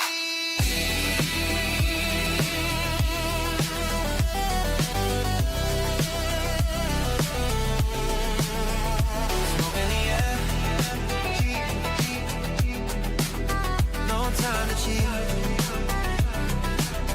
'Cause legends rise in the hot seat. Let's fucking go. Shout out to you all. Does anyone cross I guess he left during the outro. Yeah, Everyone make sure you go sub up to Cross Current. He gave you guys a great show tonight. Make sure you guys sub up to Cross Current and also as well to Darth. There he is. Yeah, Darth is There he is. There you go. Give yourself a shout out before you go, Cross Current. Yeah, I appreciate you guys for having me. Thanks for our debate with me, Darth. It's Cross Current Politics at YouTube, Twitch, and Kick. Just getting started. Please subscribe, and hopefully I'll be on here again. Amen, brother. Hell yeah. Have a good one. Thanks for coming by, man. You got to come up man. more. Good Yeah, job tonight. yeah. Thanks I've been for coming around a little bit. I know. Yeah. I look But forward to it. Yep. All right. Have a good one, guys. Later. You too, brother. God bless. You too, bro. And does anyone else wanna, or we'll start with you, Darth. You want to give your channel a shout out and anything you want to say to the chat? I mean, I have a channel. I'm working on making content. Still haven't done it, but actually now I can go through this debate because I didn't want to like mirror it. You know what I mean? Be like that. So You yeah, can though. but I'm gonna go through and review myself, which is like my worst nightmare. But I said I was gonna do it either way. To myself. Oh, okay, yeah, that's always good too. Do a review of your own debate, yeah. See where you think I you could hate have done better, or where you I listen to did my great. voice and I'm like, I'm such an annoying voice. I'm I hate that full voice. accountability that I fucking I fucked that up bad. That's all right. Listen, like I said, it happens with live debates. It gets a little bit different when you notice everyone's focused on you, and like I said, it's your first one. You did good. You did fine, Yeah. and you'll just do better the Don't next be time. too hard on yourself. No, Yeah. for sure. I would say the first, if you can go back and find the first time I did the very first VK, I was terrible. I was literally atrocious. Like they literally took minutes. I'm pretty sure away from that. They took minutes. Yeah. That's how you know. You know what I mean? Like, so I've improved a lot. You know. What do you mean you're still terrible? What are you talking VK is about? always. I always say it's the best. It's so good for like people who debate because like again you can practice right because it's a lot of off. You have to be quick thinking and a lot of shit's like you don't even know it's coming until the night of. And then you're dealing with the chat too, so you get to work on your entertainment factor as well. And then like you have all these clips you can put onto your own channel, right? So like it's I think it's the whole idea that was part of the idea of making Verbal Combat was a place where people can come and get that practice and put their name out there and all of that, Yeah, I think it's a really good place for that. Honestly, like I suggest that to anybody. Like, just go on BK, just really test it out. Doesn't matter if you look like a fool, because I fucking look like a fool. I got minutes taken away from me. So if you don't at least do that, hey, you've done better than my first time. Chad even roasts me on Verbal Combat. Don't worry about it. Exactly. Yeah. Yeah, I'll for sure be coming to verbal combat too. Hell yeah. That's what I'm saying. Word. Get the practice. Friday nights I get home at a weirdy time, but I mean it goes so long, I'll be fine. Yeah, exactly. All right. Does anyone have anything else they want to say before we go? I'll go if I can speak. I mentioned a little while ago that on my channel I was going to pivot at some point and begin doing interviews. I want to interview people in the panels that we all frequent and get to know people better, like the old Parkinson guy in England used to do. Yeah. Yeah, I'm getting close. Hey, that's a great idea. I've done a couple of impromptu ones with people on my panels, and they go pretty good, and they seem to be appreciated. So I'll be sending out some invites through Discord to different people, see if anybody wants to come and bare their soul. Yeah, man. Yeah. I'll do it. Actually, do it? I have a question. I'll do it, too. I'll do it. Yeah, hit me up. I'll do it. What is an Irish goodbye? We know this trick, Terry. Don't try. Just do it already. Give us the Irish goodbye and fuck off. I was genuinely gonna ask him a question about the interviews. God Yeah, sure, damn it, sure. Mangos. Actually, no, Mangos. Here's a question for you. Do you know what? Yeah, I what know. an Irish I know. What is an Irish goodbye is? Oh, you Yeah. bastard. Yeah, I already. You asshole. Can we be honest though? Oh, shit. If we're honest, wouldn't a Teriak legit interview be interesting? It's like Well, I want to ask Speak a question if I could, Speak, just if I can have 30 seconds of your time. Some advice. My channel is Kieran Markin 3340. I discovered recently, I forgot, I actually own the channel just called Kieran Markin. Is it worth trying to shift everybody over there or just run with what I've got at the moment? Probably find it easier. So yeah, well, there is that. Yeah, Is so you your- reckon? is the one you're using now monetized already? No. Yeah, do it. Switch it over. Might as well. because like that having just the name Kieran Markin, that's good. Yeah, I thought so. And that's lucky. It's not like it turns out there's nobody in the world with their name spelled the same way as me. There's nobody in the world. Karen, you're saying there's nobody spelled Karen Martin? Yeah, I That's would right, say yeah. go live on both of Karen. them, but like continue to like because you do it through StreamYard, right? Yeah, Karen Yeah, so you go live Hey. on both of them and like continue to tell everyone to go over to the other one and then like stop the one you usually use like halfway through. So then Gotcha. everyone's on that second one, and then like when you catch the subs up, just stay on that one. Gotcha. So I'll probably lose the subs who never watch it anyway. Well, Which yeah, is maybe, how it yeah, goes. maybe. That's okay. No, sounds good, man. I You appreciate get it. new Yeah, and better subs. That's how it'll go. that's it. Thanks, mate. Appreciate the advice. Yeah, no problem. No problem. So, anyone else got something for us? I'm actually gonna. I'll go. No, go on, for it, dude. No, go for it, Mangos. Hurry up, someone go. Go for it, Mangos. All right, I'll Do make the the outro. Canadian stop sign thing. Let's go. Get it out. Yeah. So yeah, just make sure you like and subscribe. Give Speakeasy and Teriyaki your money. You know, you don't need your money. They do need more than you do. So give it to them. You know, go to Teriyaki, support him. JS Urban Adventures, support him as well. These are good people. I highly recommend you fuck with them too, because they enjoy a good little jousting of the verbal mouth. You guys take it easy. I'm getting the fuck out of here. I'll see you guys next time. Speak easy. Once again, dude, I really, and we all appreciate you. Great fucking platform. Oh, yeah. And lastly, happy birthday, you old man. We're going to have to look for a coffee for you ain't soon, man. You fucking old bastard. Anyway, see you fuck nuts later. Yeah, I was getting there. Getting old. By the way, I meant to say happy birthday, Easy. Thank you. No, I appreciate that. No, you're a young man, okay? Because if you're saying you're old, that makes me feel older, okay? Well, we all got to get there one day. You know what I'm saying? But is there anything else before I kick y'all off? Sure. I'm working on a stream.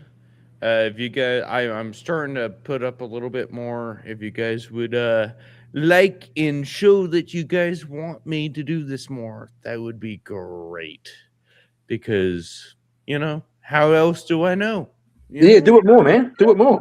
100% do it more. For sure. Give me some likes. Let me know you want it, and I'll be around more. Obviously, always.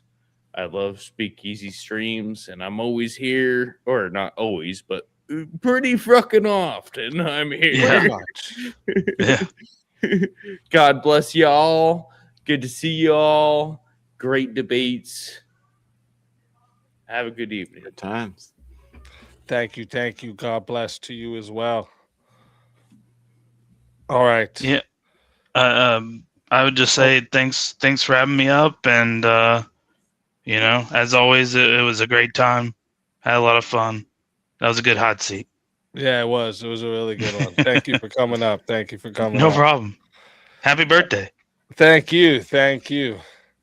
And then I'm going to push y'all back here. Oh, and Teriyaki is going to be streaming. I'm going to be sending you guys over to Teriyaki. So let me actually see what Teriyaki's doing. I didn't even ask him. I forgot to ask him what he's doing tonight. So let me check that real quick for you all before I shut down.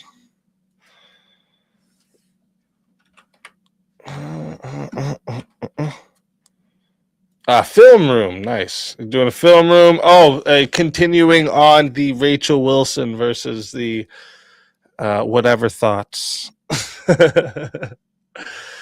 So go ahead and go enjoy that. I think he opens the panel after a certain amount of super chats too, or something like that. So I think you may be able to get an open panel as well. But yeah, listen, I'm gonna be on at 5 p.m. Eastern time, 5 to 8. I'm joining a super panel. Super panel. big panel of people. I guess there's a bunch of people going to be there. Dusty the Slow Man is actually going to be on this same panel. I just found out last night, but the person told me first they asked me permission if I was cool with that, and then they said that if he tries doing like the family shit or anything like that, that he's gonna stop him from doing that. I didn't even have to ask for that, so he already knows about the shit with me and Dusty over there, so he's not gonna let it go that way. But yeah, he's gonna be on the same panel, so it's gonna be a fun day. All right, it's gonna be a fun night. Listen, chat. All right, it's my birthday, and I gotta give you something special. All right, that's what it is. So we're gonna be doing that 5 to 8, and then we're gonna get off for like an hour, get back on. We're gonna have a party. All right, we're gonna have some drinks. We're gonna have an open panel. We can talk about whatever topics. All right, we're gonna do some grifting, maybe a couple games I can think of, and we'll have a good night. All right, we'll have a good night. So listen. Remember what I always say, guys. It can be 30 in the chat. It can be 2,000 in the chat. Best chat on YouTube, hands fucking down. All right. Love you all. God bless you guys. Have a beautiful morning, evening, night, whatever it is, wherever you're at. And, well, for now. This is Sparta! Spartans! What is your profession?